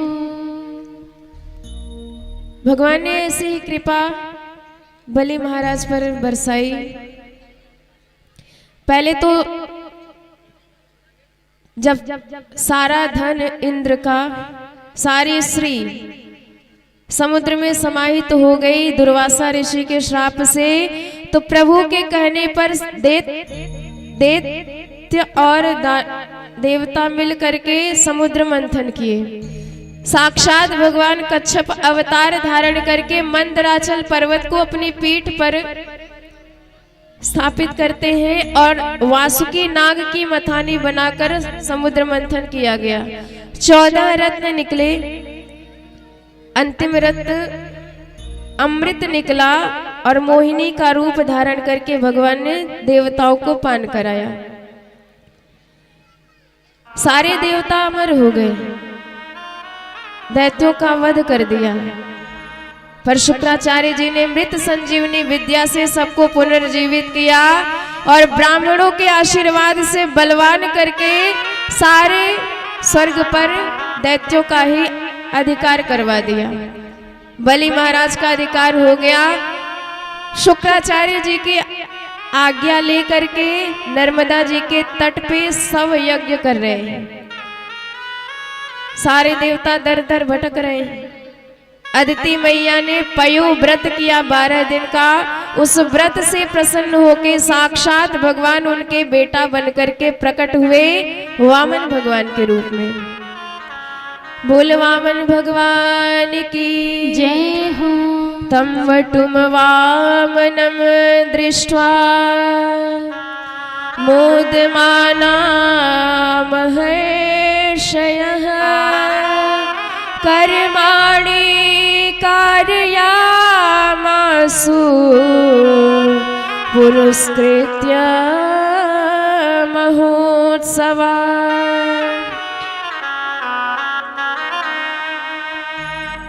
वामन भगवान बृहस्पति जी को अपना गुरु बनाए। कान में मंत्र दिया, आदेश दिया कि गुरु दक्षिणा में त्रैलोक्य का राज्य चाहिए जो बलि जी के पास है। प्रभु सीधे छाता लिए, छोटी खड़ाऊ पहने, चटपट करके बलि जी के द्वार पहुंचे और बलि महाराज ने देखा तो उन्हें लगा मानो सूर्य आ गए हो। प्रणाम करके कहा, महाराज जो चाहिए मांग लो। गाम कांचनम गुणवद्धाम मिष्ठाम, आज्ञा हो तो आपकी जैसी बौनी कन्या ढूंढ के विवाह भी करा दूं। प्रभु ने कहा, अपने राम को कुछ नहीं चाहिए, हम तो स्वयं में ही संतुष्ट हैं। पर कुछ देना ही चाहते हो तो पदानि त्रीणि दैत्येंद्र सम्मितानि पदा मम, 3 पग भूमि माप के दे दो। पहले तो बलि हंसा कि महाराज आप बलि के दरवाजे पे आए हो, महादानी कहे जाते हैं, हम कुछ और मांगो। पर भगवान ने कहा, देना हो तो दो, नहीं तो चलते हैं। बलि ने कहा ठीक है, जहां मन कहे नाप लो। भगवान ने कहा पहले संकल्प। शुक्राचार्य जी ने सोचा कि बालक है तो नैक्सा पर बातें बड़ी बड़ी कर रहा है। ध्यान लगाया तो भगवान का रूप समझ में आया, ये तो साक्षात जगन्नाथ है। रोक दिया बलि, पता है ये कौन है? बलि ने कहा महाराज जी ये वामन है। शुक्राचार्य जी ने कहा ना ये वामन है ना तिरपन है, अरे ये तो साक्षात जगन्नाथ है। यदि संकल्प कर लिया तो तुम्हारे पास देने के लिए कुछ बचेगा ही नहीं। इस वैरोचने साक्षात भगवान विष्णु रव्यय कश्यपाद दिते जातो देवानां कार्य साधकः। मना कर दो, संकल्प नहीं हुआ है अभी। पर बलि ने कहा महाराज झूठ कैसे बोल दूं, वचन दिया है। खूब समझाया, स्त्री सुनर्म विवाहे च वृत्यर्थे प्राण संकटे गो ब्राह्मणार्थ हिंसायाम नानृतम स्यात् जुगुप्सितम। कन्या के विवाह में गाय ब्राह्मण धन की रक्षा में बोला गया झूठ नहीं माना जाता। पर बलि ने कहा कि यदि ये जगन्नाथ है, आज मेरे सामने याचक बन के खड़े हैं, मुझसे बड़ा सौभाग्यशाली कौन होगा। तुरंत संकल्प करने के लिए कमंडल उठाई। शुक्राचार्य जी उसी के छिद्र में विराजमान, जल नहीं निकल रहा था। भगवान ने कुसा फेंक करके छिद्र को साफ कर दिया और शुक्राचार्य जी की एक आंख फूट गई। जैसे ही जल गिरा, संकल्प हुआ, भगवान तुरंत अपने विराट स्वरूप में प्रकट हो गए। बोल भक्तवत्सल भगवान की जय हो। एक चरण बढ़ाया भगवान ने तो भू भुआ स्व मह जन तप सत्य सातों लोक नाप डाले। और दूसरा चरण बढ़ाया तो अतल वितल सुतल रसातल पाताल सातों लोक नाप डाले। प्रभु ने डांट के कहा बलि ये बता तीसरा चरण कहाँ रखे। बलि की बोलती बंद। कहने लगा सरकार ये बोलो धन बड़ा कि धनवान। भगवान ने कहा धनवान। बलि बोला सरकार आपने अभी मेरा धन नापा है, मैं धनवान तो अभी बाकी हूं। तो पदम तृतीयम कुरु शीर्ष में निजम, तीसरा पैर मेरे सिर पे रखिए, मुझे भी अपना लीजिए। प्रसन्न हो गए भगवान और कहा कि मैंने तो तेरा अहंकार नष्ट किया है। बलि तुम इतना दान करते हो, तुम्हारे जैसा दानी कोई नहीं है, इसलिए तुम्हारे दान का फल बेकार नहीं जाएगा। तुम्हारा रिजर्वेशन अभी से पक्का। इस समय वैवस्वत मनवंतर चल रहा है, इसके बाद सावर्णी मनवंतर आएगा जिसके इंद्र तुम ही रहोगे। और बलि जैसा दान किसी ने नहीं दिया, इसलिए बलिदान प्रसिद्ध हो गया। प्रभु ने कहा वरदान मांगो, तो एक ही वरदान मांगा कि सरकार मैं चाहता हूं कि जब भी सो के उठूं तो केवल आपको ही पहली बार देखूं।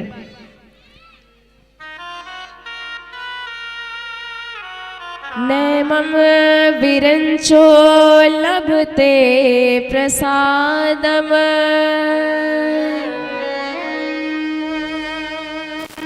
यन्नो सुराणामपि दुर्गपालो।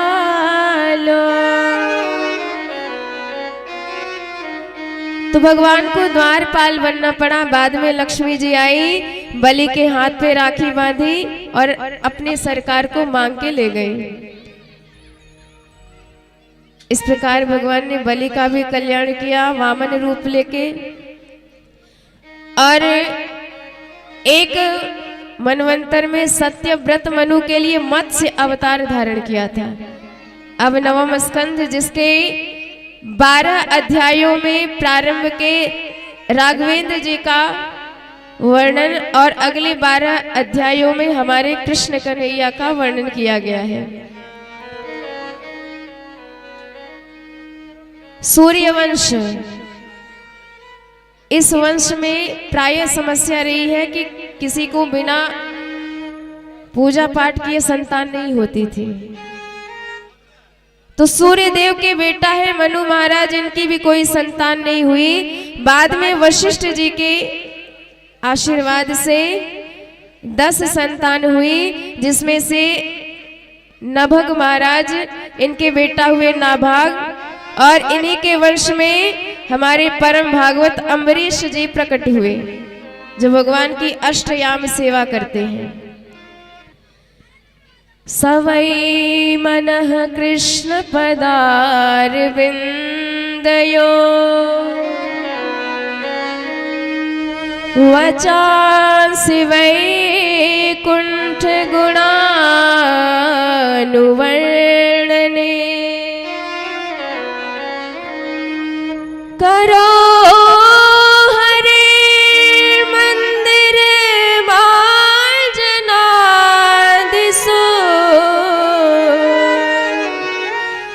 श्रुतिम चकारा च्युत सत् कथोदय।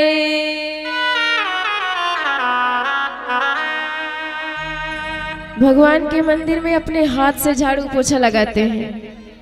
इतने बड़े राजा है, पर भगवान के भोग के लिए अपने हाथ से चक्की चलाते हैं, गेहूं पीसते हैं, आटा निकलता है तो उसी से भगवान का प्रसाद तैयार करते हैं। और एक दिन इनकी परीक्षा लेने के लिए दुर्वासा ऋषि आए। एकादशी का व्रत अम्बरीश महाराज ने किया था। द्वादशी में पारण करने ही जा रहे थे कि दुर्वासा जी आए तो उन्हें भी निमंत्रण दे दिया। उन्होंने कहा कि हम अभी स्नान करके आते हैं, और बड़ी देर लगा दी। वशिष्ठ जी ने कहा कि तिथि क्षय है, निकल जाएगी, इसलिए चरणामृत पान करके व्रत खोल लीजिए, ताकि संत का भी सम्मान बना रहे और आपका व्रत भी पूर्ण हो जाए। किया वैसे ही, पर जैसे ही दुर्वासा जी को पता चला, भड़क गए कि मुझ जैसे संत का निमंत्रण करके तुमने पहले ही जलपान कर लिया, तुमने मेरा अपमान किया है, और भयंकर कृत्या प्रकट कर दी। जैसे ही अम्बरीश जी की तरफ बढ़ी तो अम्बरीश जी की रक्षा में भगवान ने अपना सुदर्शन चक्र लगा रखा था।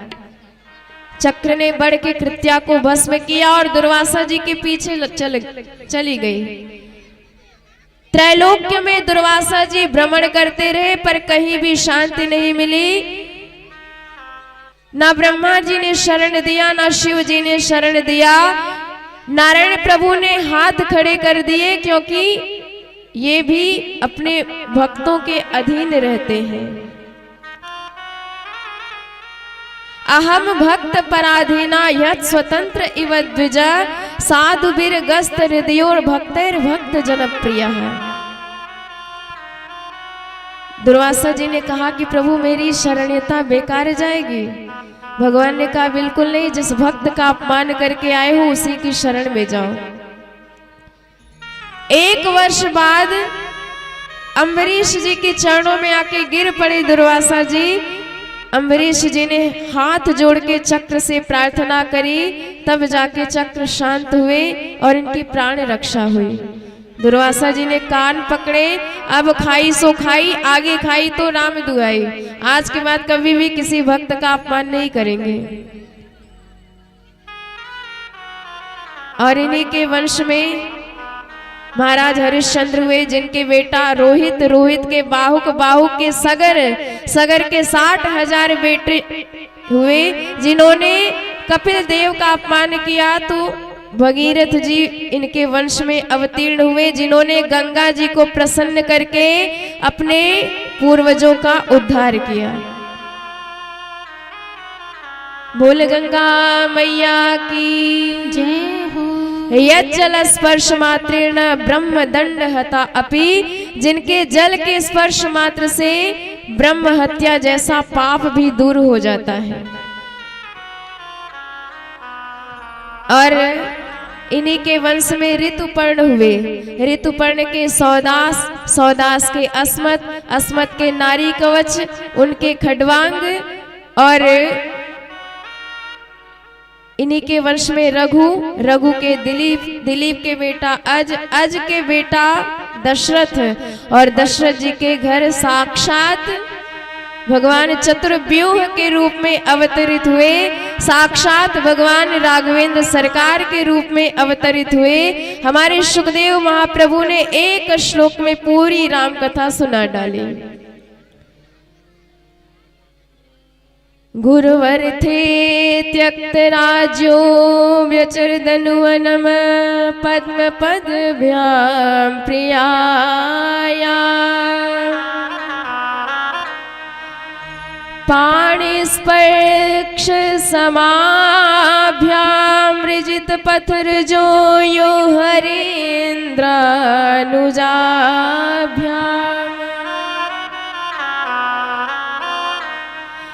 वैरूप्या शूर्पणख्या प्रिय विरह रुखा रोसितो भ्रो ब्रजम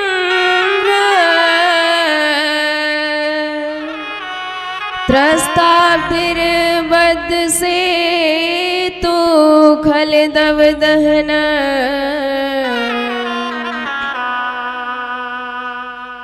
कुशलेन्द्रो वतान। बोल राजा रामचंद्र की जय हो। हमारे प्रभु त्रेता युग में चैत्र मास की नवमी तिथि को मंगलवार के दिन 12 बजे मध्य दिवस में और हर्षण योग में अभिजीत मुहूर्त में कौशल्या मैया के समक्ष प्रकट हुए। सारी दुनिया भगवान की स्तुति कर रही है। भय प्रकट कृपाला दीन दयाला कौशल्या हितकारी भय प्रकट कृपाला दीन दयाला कौशल्या हितकारी हर्षित महतारी मुनि मनहारी अद्भुत रूप विचारी हर्षित महतारी मुनि मनहारी अद्भुत रूप विचारी।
बोल भक्तवत्सल भगवान की। जय हो।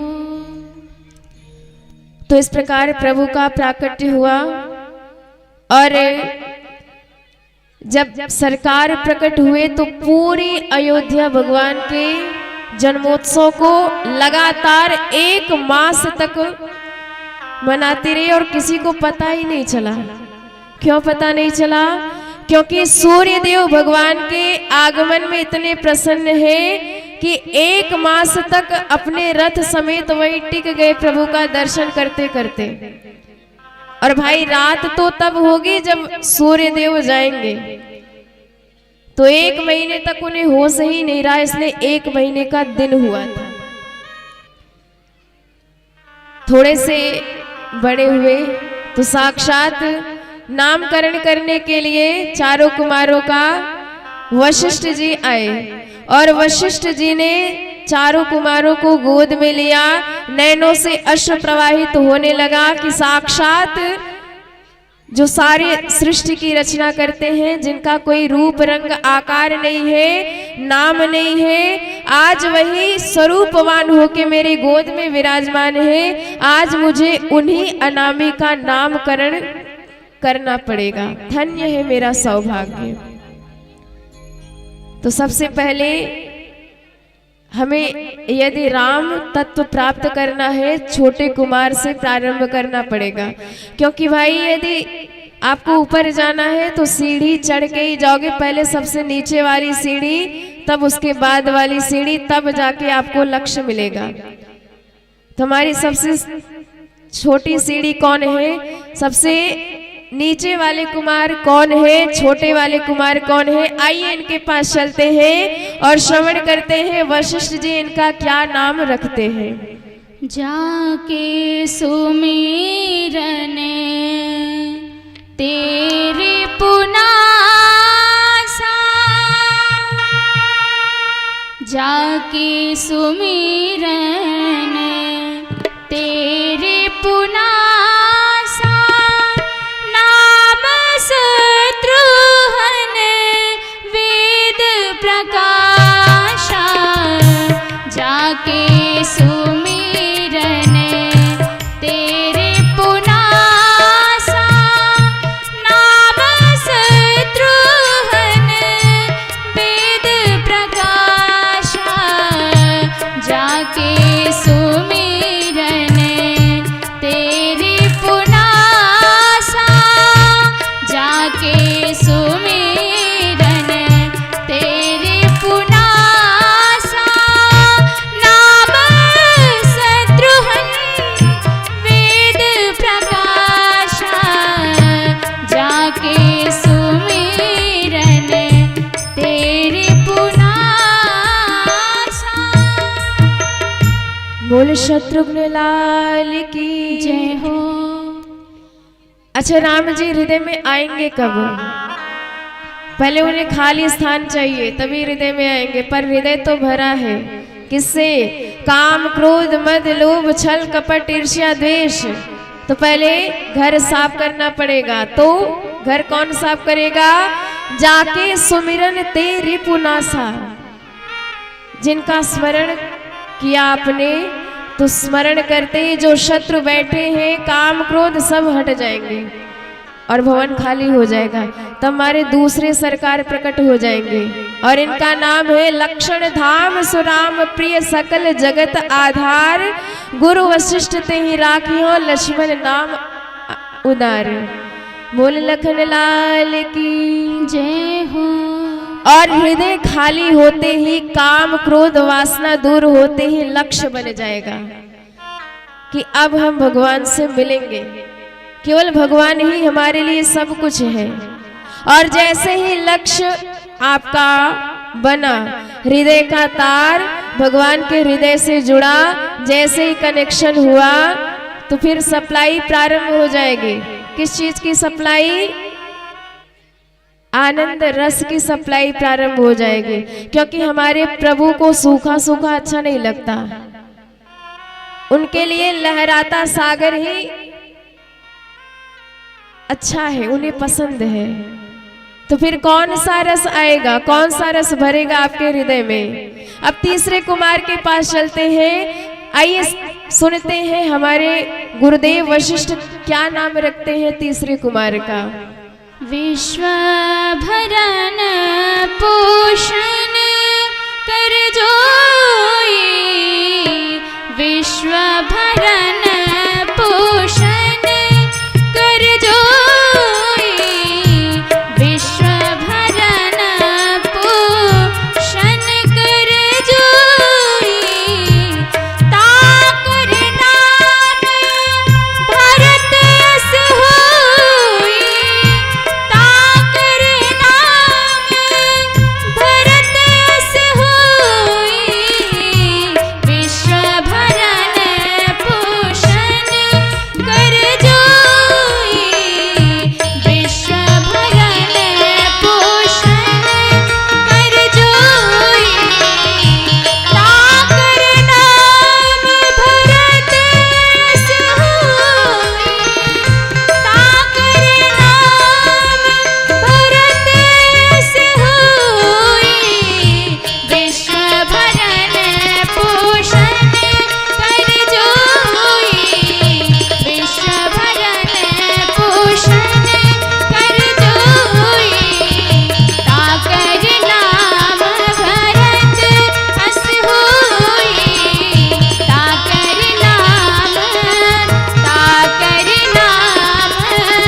ताकर नाम भरत अस होई। बोले भरत लाल की। जय हो। तो 3 सीढ़ी आपने पार कर ली और अब हमें राम जी मिलेंगे। जब इतनी प्रक्रिया हो जाएगी तब राम जी मिलेंगे। और जैसे ही भरत जी का ध्यान हुआ, रस भरत, आनंद का रस भर गया आपके हृदय में, प्रेम का रस भर गया, भक्ति का रस भर गया। अब विहरण करने वाले आनंद सिंधु हमारे करुणा निधान प्रकट होंगे। आइए अब अपने परम लक्ष्य की तरफ बढ़ते हैं, श्रवण करते हैं हमारे गुरुदेव क्या नाम रखते हैं हमारी सरकार का। जो आनंद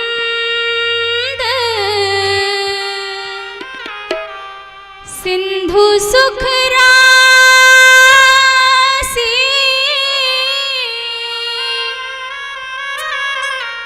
जो आनंद सिंधु सुख राशि, सी करते त्रैलोक सुपासी, सी करते त्रैलोक सुपासी,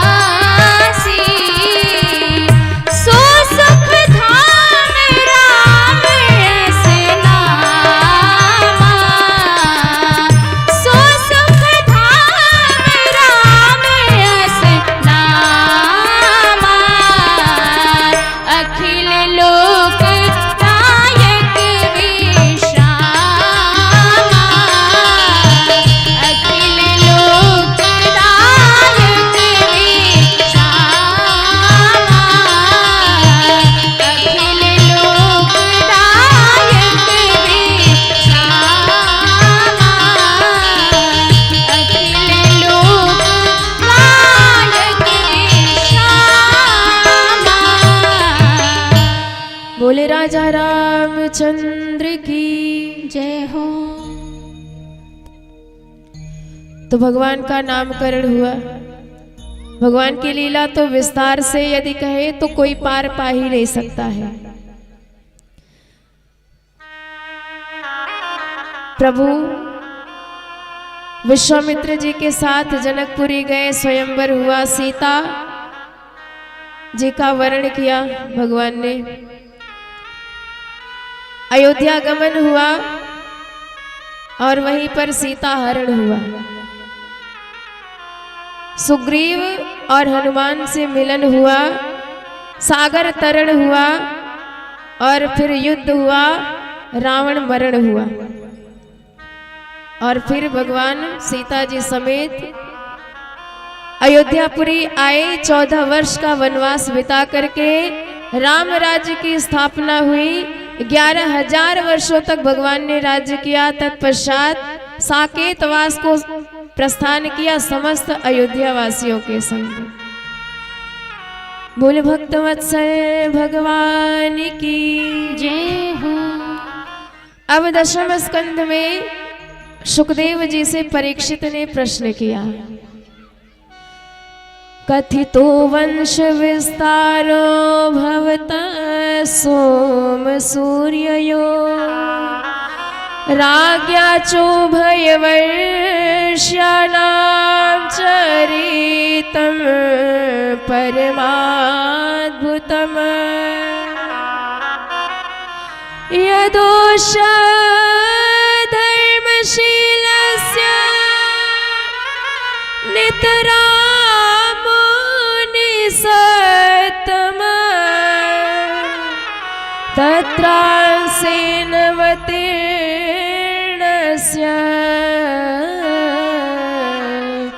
विष्णुर्वीर्याणि शंशनः।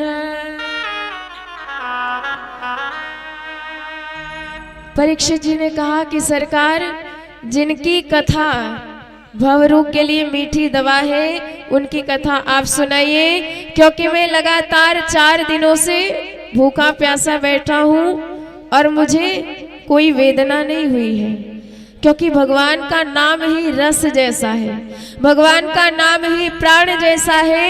एक बार कथा सुन लो तो भूख प्यास मिट जाती है, भूल जाते हैं सारी दुनिया की वेदना को, सारी दुनिया के दुख को। दवाई 3 प्रकार की होती है।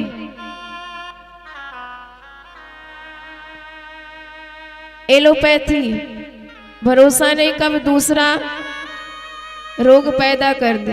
होम्योपैथिक, आयुर्वेदिक है तो बड़ी बढ़िया, पर स्वाद बेकार हो जाता है। होम्योपैथिक 2-2 गोली 2-2 घंटे में चूसते जाओ, बीमारी जड़ से मिटाते जाओ। ऐसे ही ज्ञान मार्ग, जरा सा भटक गए तो नीचे गिरना पड़ेगा। योग मार्ग हमारी बुद्धि में घुसेगा ही नहीं, और भक्ति मार्ग ये सबसे बढ़िया मार्ग है भगवत प्राप्ति का, जिसमें कोई भी किसी भी प्रकार का नियम कानून नहीं लगता है, और भगवान की कथा उसी भक्ति मार्ग के अंतर्गत आती है। भवौषधा श्रोत्र मनोभिरामात, ये साक्षात भव रोग की मीठी दवा है।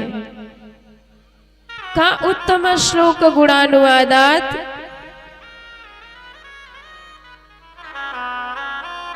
और जो इस कथा को सुनता है, जो इस कथा को कहता है, वो दोनों पुण्यशाली होते हैं।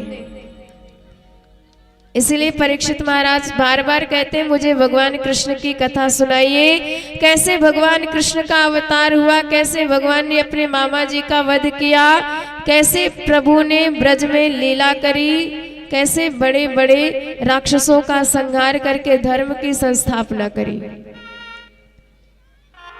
नैसाति तु सहाक्षुन्मा त्यक्तो दाम विवादते पिबन्ते त्वन्मुखाम्बोजं च्युतम हरि कथामृतम। आप मेरे भूख प्यास की चिंता मत करिए, मैं लगातार कथा सुनता रहूंगा। आप विस्तार से बताइए।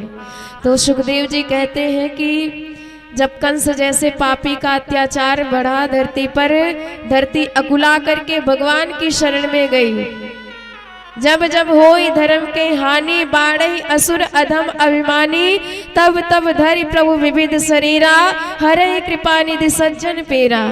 आज धरती अकुला कर सरकार के शरण में गई तो भगवान ने आदेश दिया कि तू चिंता मत कर, मैं वसुदेव जी के घर में अवतार लूंगा और तुझे भय मुक्त बनाऊंगा। सारे देवता मेरी लीला में सहयोग करने के लिए मथुरा मंडल में अपनी अपनी देवियों के साथ अवतरित हो, ये मेरी आज्ञा है।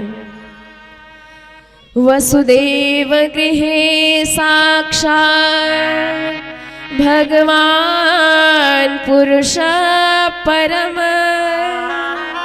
जनिष्यते तत्प्रियार्थं हि संभवन्तु सुरस्त्रियः।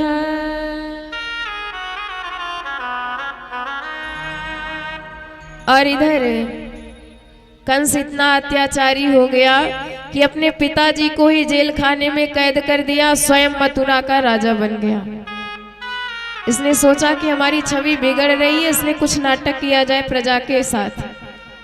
अपनी बहन का विवाह तय कर दिया।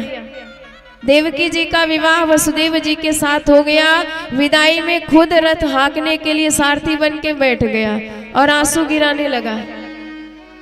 प्रजा तो बेचारी सोचने लगी कितने भावुक हमारे राजा हैं, पर देवताओं से रहा नहीं गया, तुरंत आकाशवाणी कर दी, अस्यास्त्वाम अष्टमो गर्भो हंताया वैसे बुधः। अरे अज्ञानी कंस, जिस बहन के विवाह में तू इतना आनंदित हो रहा है, इसी देवकी का 8वां लाल तेरा काल होगा। घोषणा सुनी तो सारा प्रेम गायब।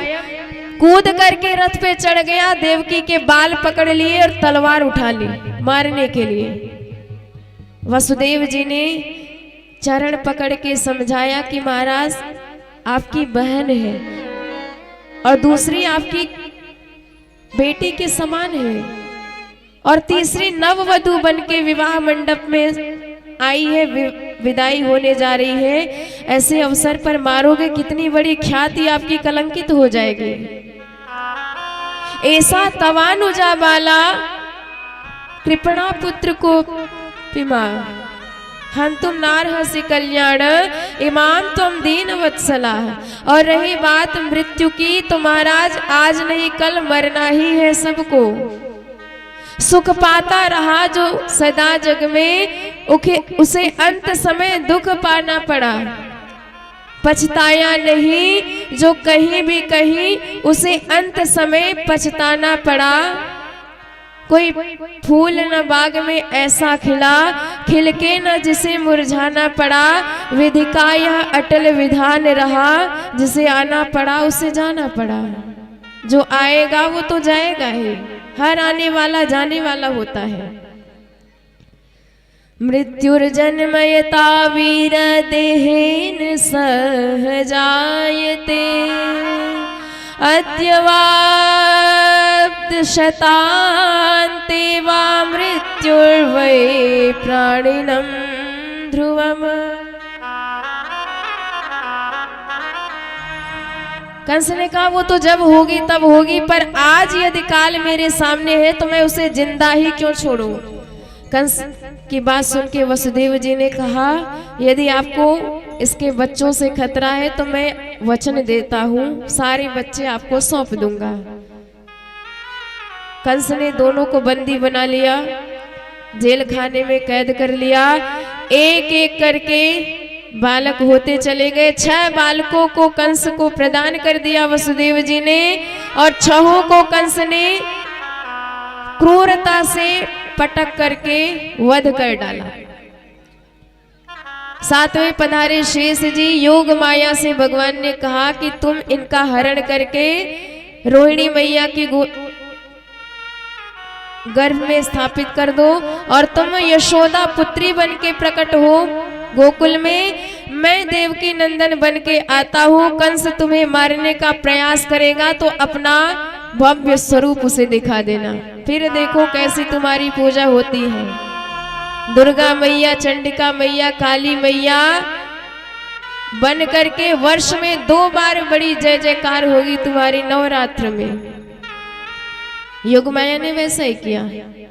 अब 8वें पधारे साक्षात हमारे जगन्नाथ, और जब गर्भ में भगवान आए तो सारे देवता जेल खाने में एकत्रित हुए गर्भगत गोविंद की स्तुति करने के लिए। गर्भ स्तुति की जा रही है, बड़े भाव से हमारे कन्हैया का स्वागत किया जा रहा है। आइए हम सब भी प्रभु का स्वागत करते हैं। और उसके बाद कथा में प्रवेश करेंगे। बोले भक्त वत्सल भगवान की जय हो। स्वागतम कृष्णा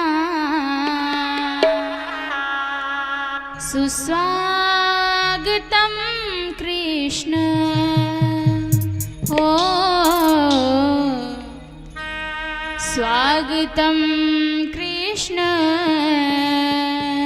सुस्वागतं कृष्ण हो स्वागतं कृष्ण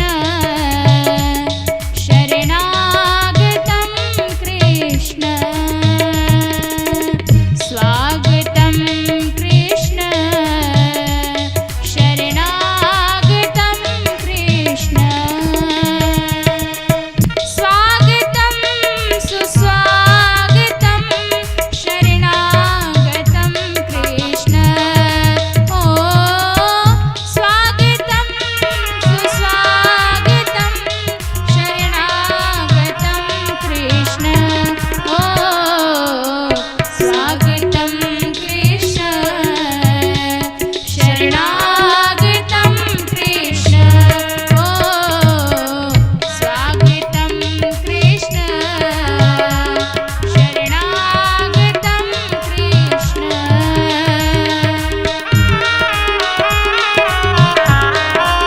सभी लोग भगवान का स्वागत करेंगे तालियों की सेवा करते हुए।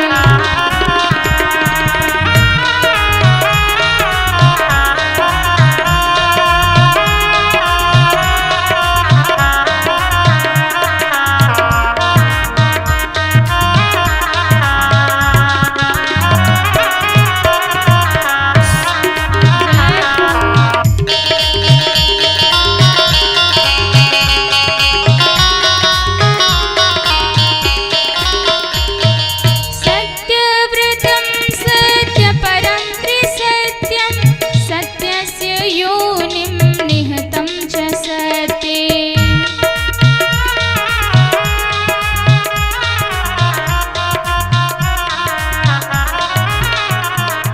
सत्यव्रतं सत्यपरं त्रिसत्यं सत्यस्य योनिं निहितं च सत्ये सत्यस्य सत्यं वृत्तसत्यनेत्रं सत्यस्य सत्यं वृत्तसत्यनेत्रं सत्यात्मकं त्वां शरणं प्रपन्ना सत्यात्मकं त्वां शरणं प्रपन्ना स्वागतं सुस्वागतं शरणागतं कृष्ण ओ स्वागतं सुस्वागतं शरणागतं कृष्ण ओ स्वागतं कृष्ण शरणागतं कृष्ण ओ स्वागतं कृष्ण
शरणागतं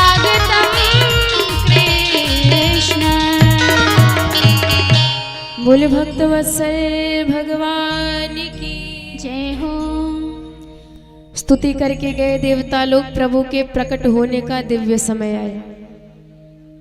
भाद्र मास की अष्टमी कृष्ण पक्ष की रात, भादों का महीना आया, कृष्ण पक्ष आ गया, अष्टमी तिथि आ गई, बवकरण आया, बुधवार आया, रोहिणी नक्षत्र आ गया।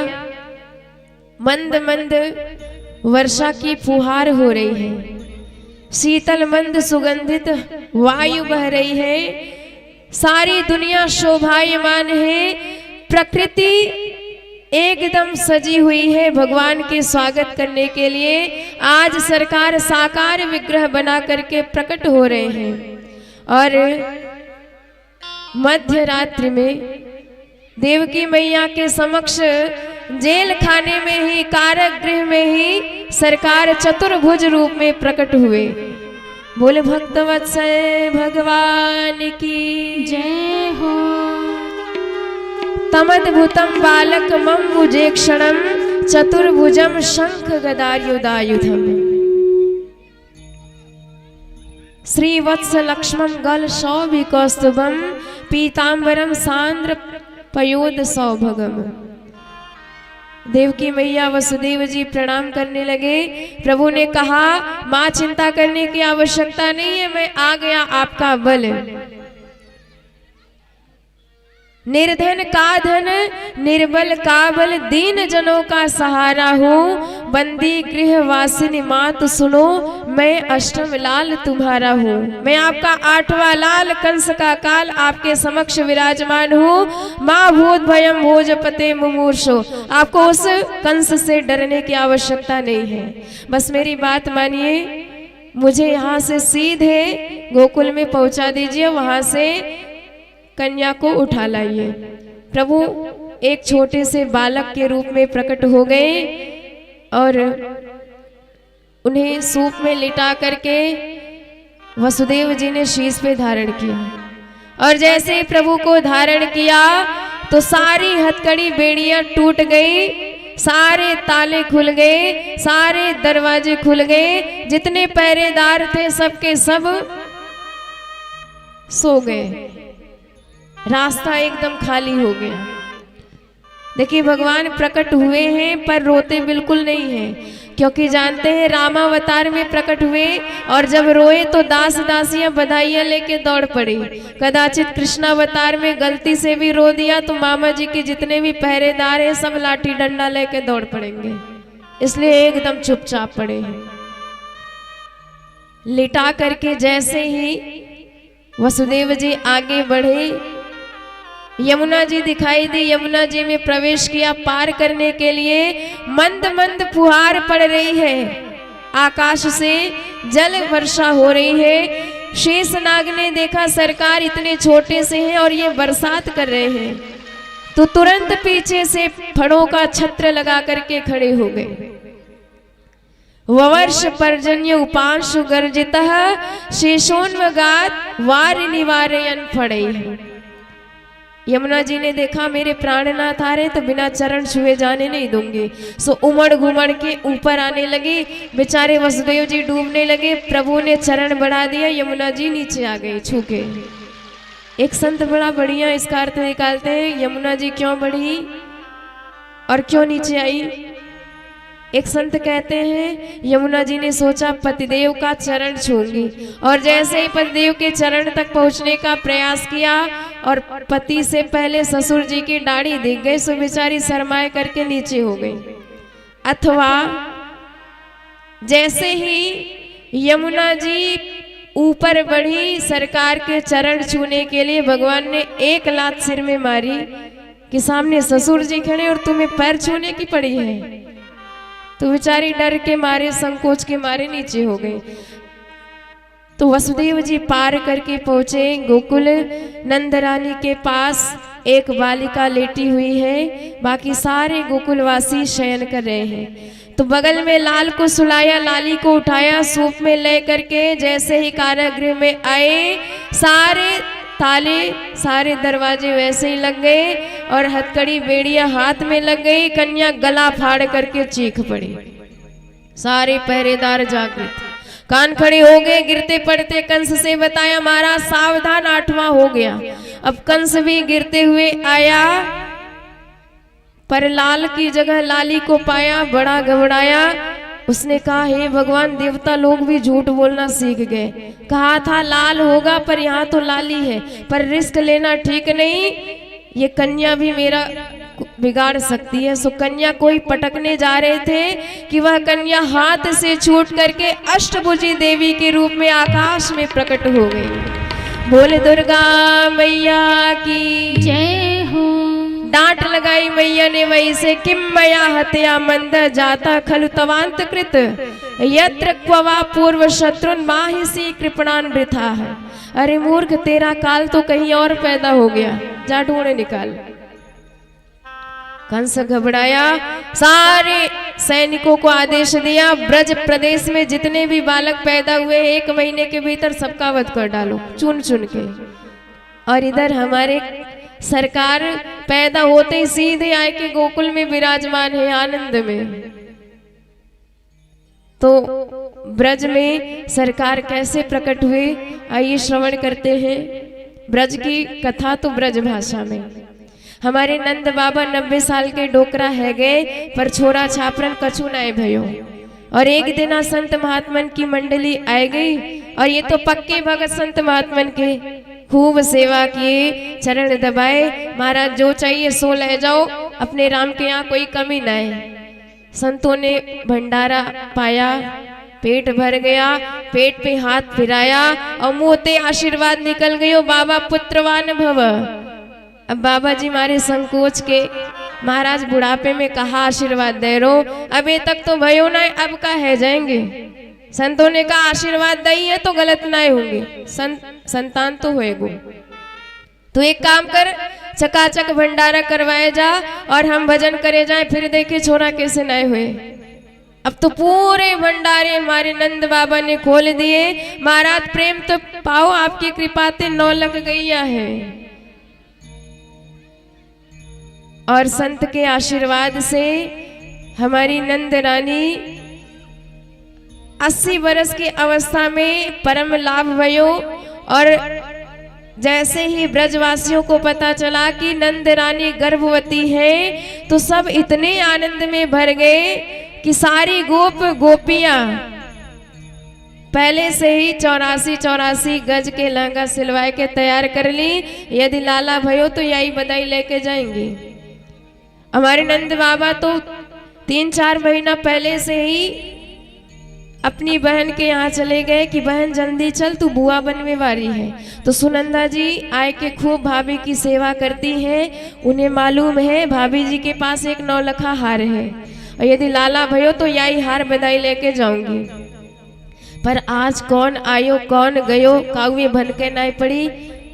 सुबह सुबह सुनंदा जी उठी, भाभी के पास झरोखे से जाए के झांक के देखती है, भाभी जी तो बेहोश, पर बगल में एक नीलकमल सा लल्ला किलकारी मार रहा है। जो लाला की आभा प्रभा शोभा का दर्शन किया, छटा का दर्शन करते इतनी मगन है गई कि है गयो जपती भई पूरे ब्रज प्रदेश में दौड़वे लग गई।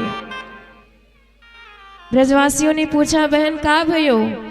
सुनंदा जी ने कहा कछु नहीं, पहले जे बताओ मेरो भैया किधर है। अरे जे तो अथाई पे बैठे माला सटकाए रहे होंगे। और जैसे ही भैया के पास पहुंचे, वो तो एक ही मंत्र जप रहे, सबरे मंत्र बोल भाल गए। अबे तो भयो ना आगे को पतो ना है। सुनंदा जी कान में जाए के बोली भैया पहले जे बताओ मेरो इनाम किधर है। बाबा की धड़कन तेज भई, बहन जेले पूरी तिजोरी की चाबी तेरे हाथ में धर दई, जो चाहिए सब ले जा, पर बात बता का है। सुनंदा जी कान में जाके धीरे से कहती है कि भैया तो या बुढ़ापे की उम्र में छोरा को जन्म भयो है। और जैसे ही ये बात सुनी हमारे नंद बाबा इतने आनंद में भर गए, ऐसी जोरदार छलांग लगाई मानो 90 साल की डोकरा ना है 16 साल के छोकरा हो। अब तो पूरे ब्रज प्रदेश में हल्ला भय है गयो कि हमारे नंद बाबा के यहाँ छोरा को जन्म भयो है। जितनी गोपियां जितने ग्वाल हैं सब के सब माखन मिश्री ला रहे हैं, बधाई दे रहे हैं। बाबा तो ही पुत्र जन्म को बारंबार बधाई हो। आइए हम सभी बड़े भाव से उसी नंद बाबा के आनंद में मन को समर्पित करें और जीवन को परम धन्य व कृतार्थ बनाएं। सभी लोग बड़े भाव से बधाइयां देते हुए बोल नंद के आनंद की जय हो।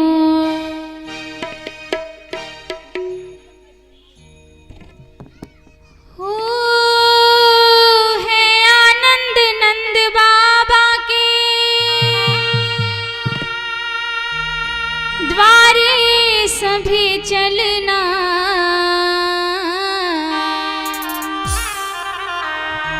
कौन कौन चलेगा? आज हमारे कन्हैया का जन्म हुआ है। जगत के पालनहार के जन्मोत्सव में आप सभी लोग आए हैं, तो जिसको भी चलना है दोनों हाथ उठा ले बड़े भाव से, और सभी लोग ताली की सेवा करते हुए चलेंगे।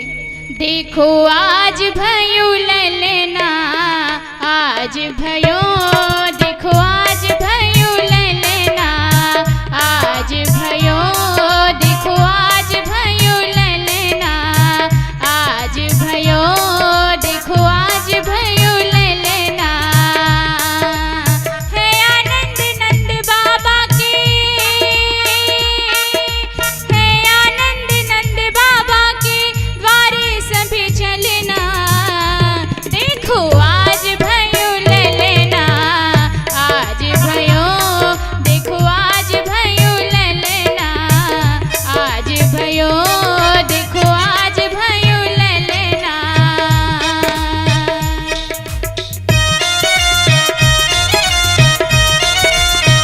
बधाई हो।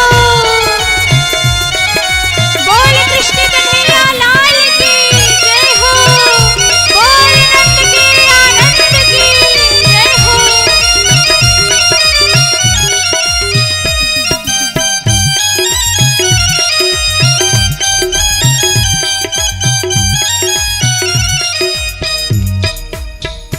शुभ घड़ी देखो कैसी है आई, बज रही आज घर घर बधाई।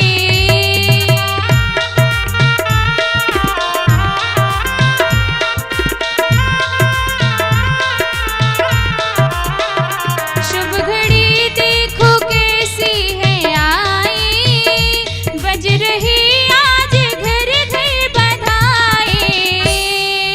हो,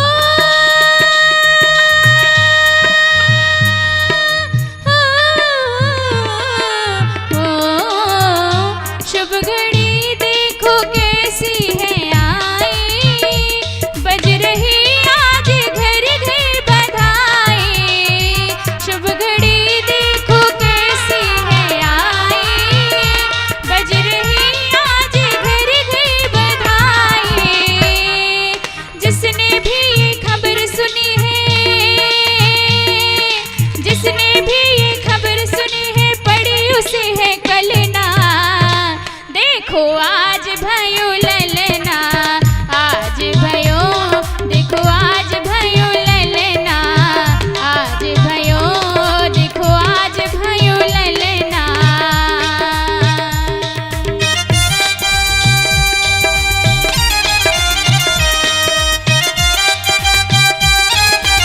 सभी लोग दोनों हाथ उठा के बड़े भाव से ताली की सेवा करते हुए बोल नंद के आनंद की जय हो। बधाई हो।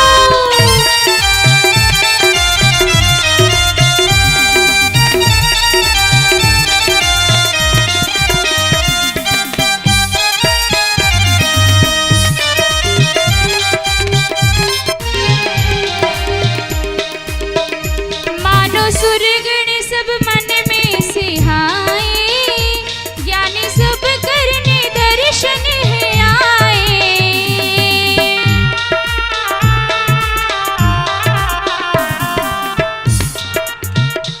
मानो सुरगण सब मन में सिहाए, ज्ञानी सब करने दर्शन है आए। हो,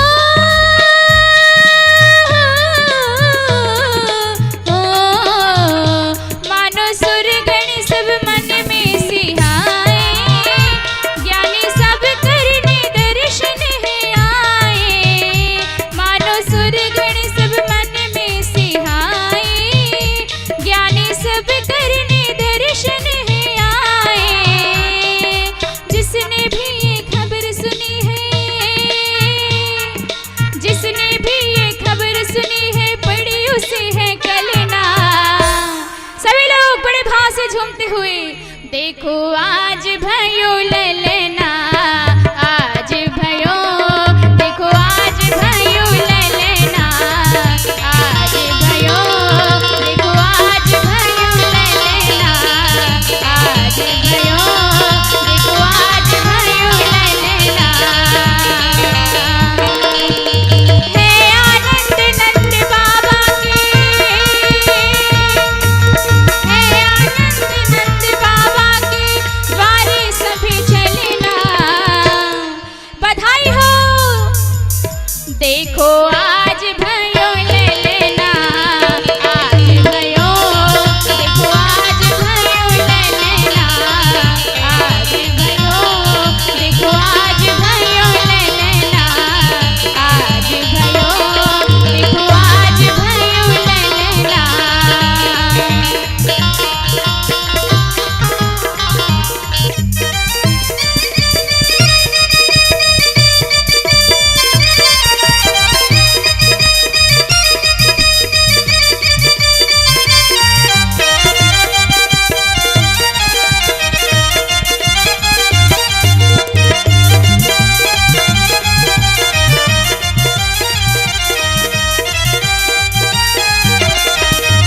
बोल बाल कृष्ण भगवान की जय हो।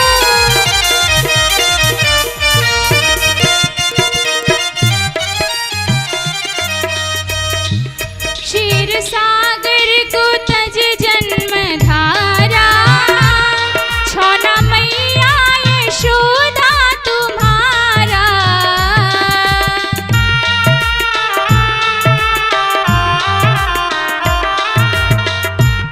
क्षीर सागर को तज जन्म धारा, छोना मैया यशोदा तुम्हारा। हो,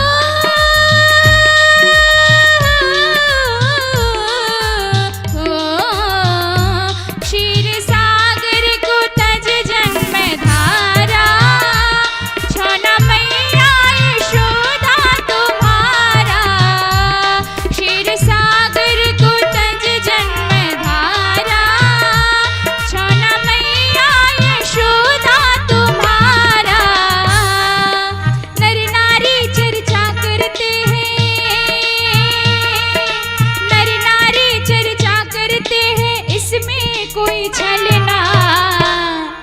देखो आज भयो ले लेना, आज भयो, देखो आज भयो ले लेना, आज भयो, देखो आज भयो ले लेना, आज भयो, देखो आज भयो ले लेना, आज भयो, देखो आज भयो ले लेना। हे आनंद नंद बाबा की, जो जो नृत्य नहीं कर रहे हैं वो सभी लोग बैठ जाएं। बड़े भाव से वो लोग बैठ के ताली बजाएंगे, और जो नृत्य कर रहे हैं वो खड़े रहेंगे।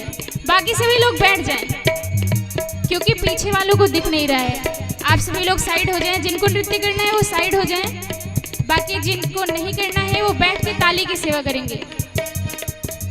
हो, हे आनंद नंद बाबा की, हे आनंद नंद बाबा की द्वारे सभी चलना। देखो आज भयो ले लेना, आज भयो, देखो आज भयो ले लेना, आज भयो, देखो आज भयो ले लेना।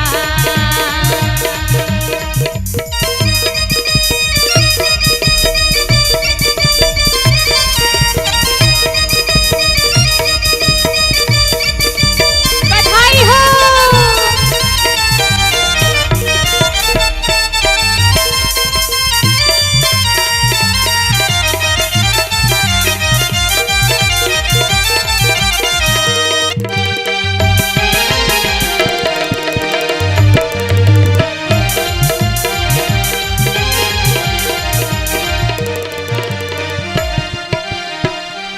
सभी लोग बैठ जाएं, बड़े भाव से सभी लोग बैठ जाइए, क्योंकि जो पीछे हैं उनको बिल्कुल भी नहीं दिख रहा है।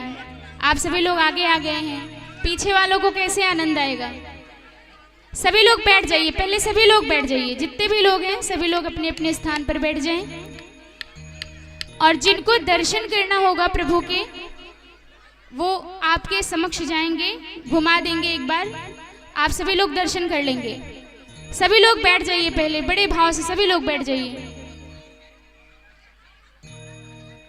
जिनको नृत्य करना है सच में वही लोग आगे आएंगे, बाकी सब लोग बैठ जाएं, जितने भी लोग हैं सभी लोग।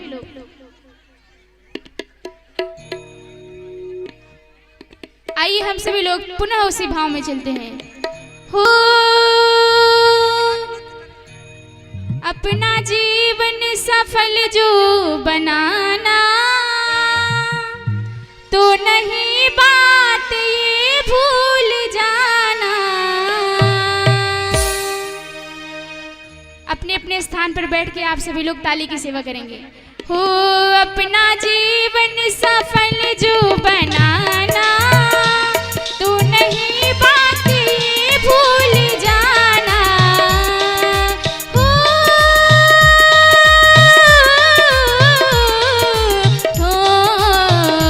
अपना जीवन सफल जो बनाना, तो नहीं बात ये भूल जाना।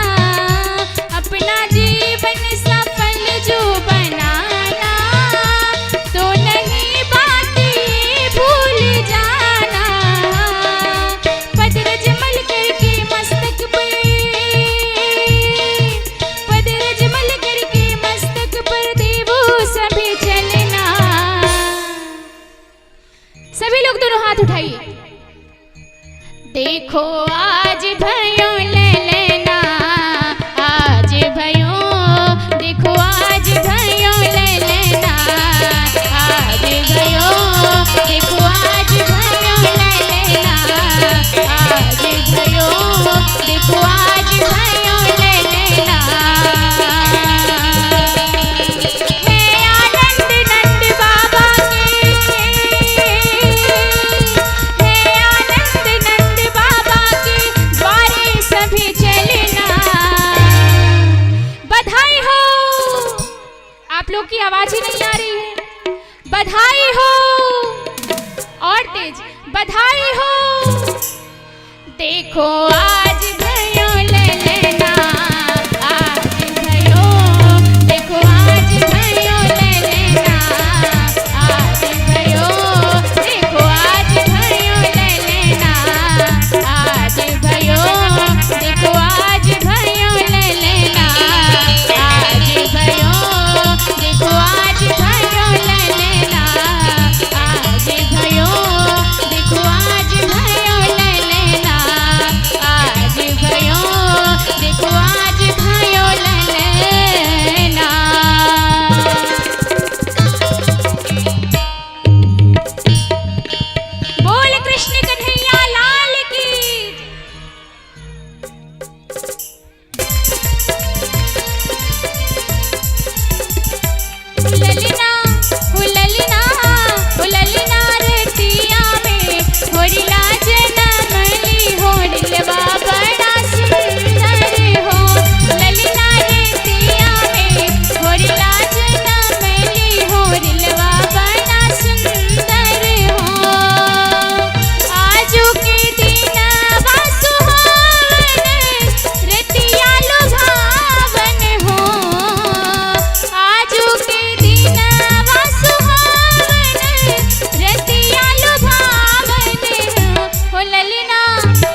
लोग मिल करके श्रीमद् भागवत महापुराण की आरती करते हैं।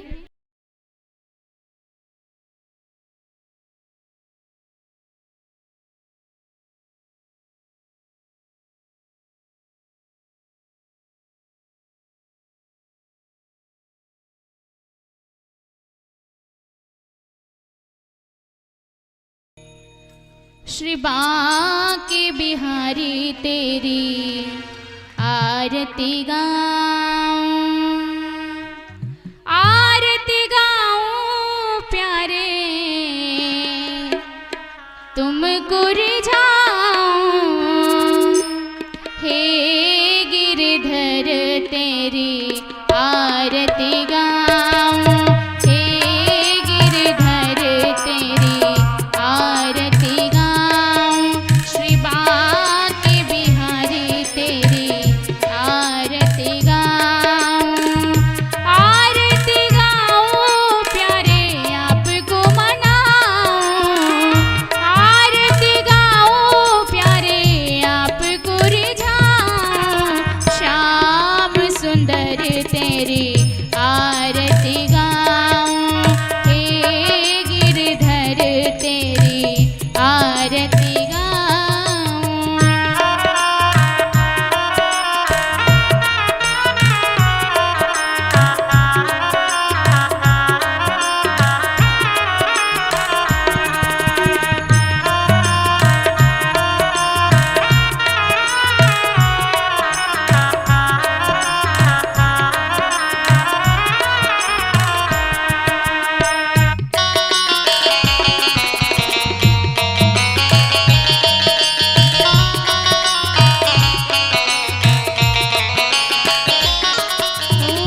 मोर मुकुट प्यारे शीश पे सोहे,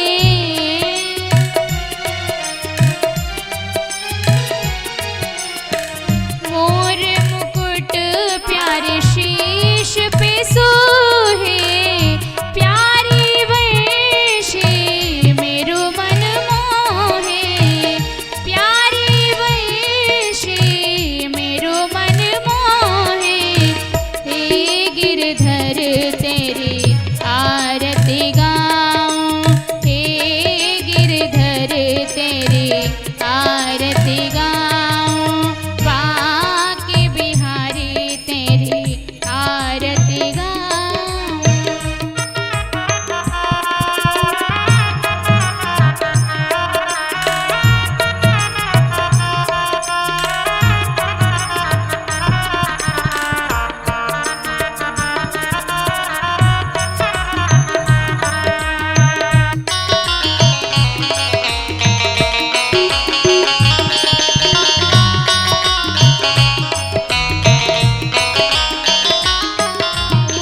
चरणों से निकली गंगा प्यारी,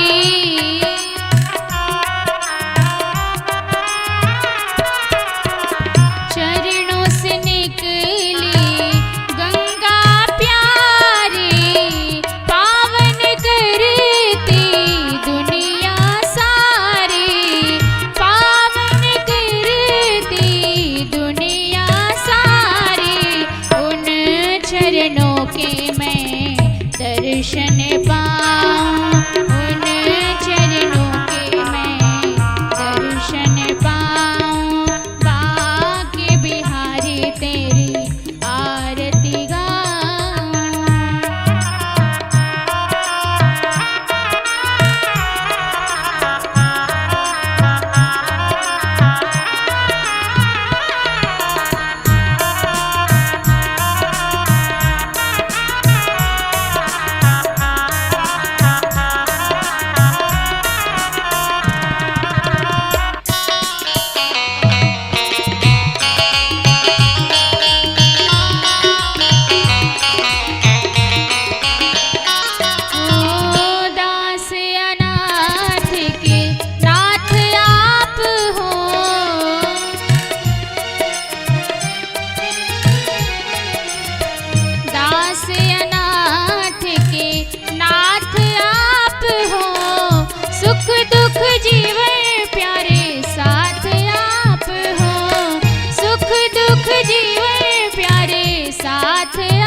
चरणों में मैं शीश झुकाऊं, हरि चरणों में मैं शीश झुकाऊं, बांके बिहारी तेरी आरती गाऊं, हे गिरधर तेरी आरती गाऊं।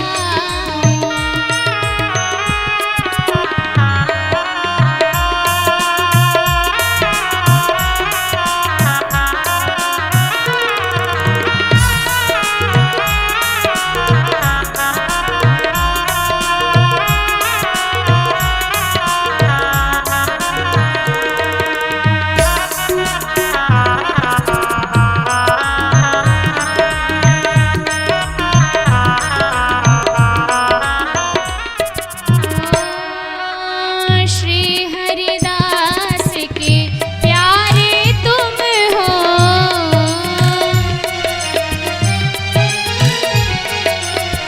श्री हरिदास के प्यारे तुम हो, मेरे मोहन जीवन धन हो, मेरे मोहन जीवन धन हो, देख युगल छवि बलि बलि जाऊं, देख युगल छवि बलि बलि जाऊं, हे गिरधर तेरी आरती गाऊं, बांके बिहारी तेरी आरती गाऊं, आरती गाऊं प्यारे आपको मनाऊं, आरती गाऊं प्यारे आपको मनाऊं, हे गिरधर तेरी आरती गाऊं, बांके बिहारी तेरी आरती गाऊं, बांके बिहारी तेरी आरती गाऊं। कर्पूर गौरम करुणावतारम संसार सारम भुजगेन्द्रहारम सदा वसन्तं हृदयारविन्दे भवं भवामि। त्वमेव माता च पिता त्वमेव, त्वमेव बन्धुः च सखा त्वमेव, त्वमेव वेद्या द्रविणं त्वमेव, त्वमेव सर्वं मम देवदेव। पदे पदे या परिपूजकेभ्यः षड्दशमेधां विपुलं ददासि, सर्वपापक्षय हेतुभूतां प्रदक्षिणान्ते परितं करोमि, प्रदक्षिणान्ते परितं करोमि। हरे राम राम राम हरे हरे, हरे कृष्ण कृष्ण कृष्ण हरे हरे, हरे राम राम राम हरे हरे, हरे कृष्ण कृष्ण कृष्ण हरे हरे। श्री कृष्ण गोविंद हरे मुरारे, हे नाथ नारायण वासुदेव, श्री कृष्ण गोविंद हरे मुरारे, हे नाथ नारायण वासुदेव, श्री कृष्ण गोविंद हरे मुरारे, हे नाथ नारायण वासुदेव। बोल बांके बिहारी लाल की, श्रीमद् भागवत महापुराण की। सभी भक्तजन अपने अपने स्थान पर बैठ जाएं। जलेन शीतलीकरणं पुष्पै देवाभिवंदनम्, आरोग्यार्थे आत्माभिवंदनम्, मंत्र पुष्पांजलि।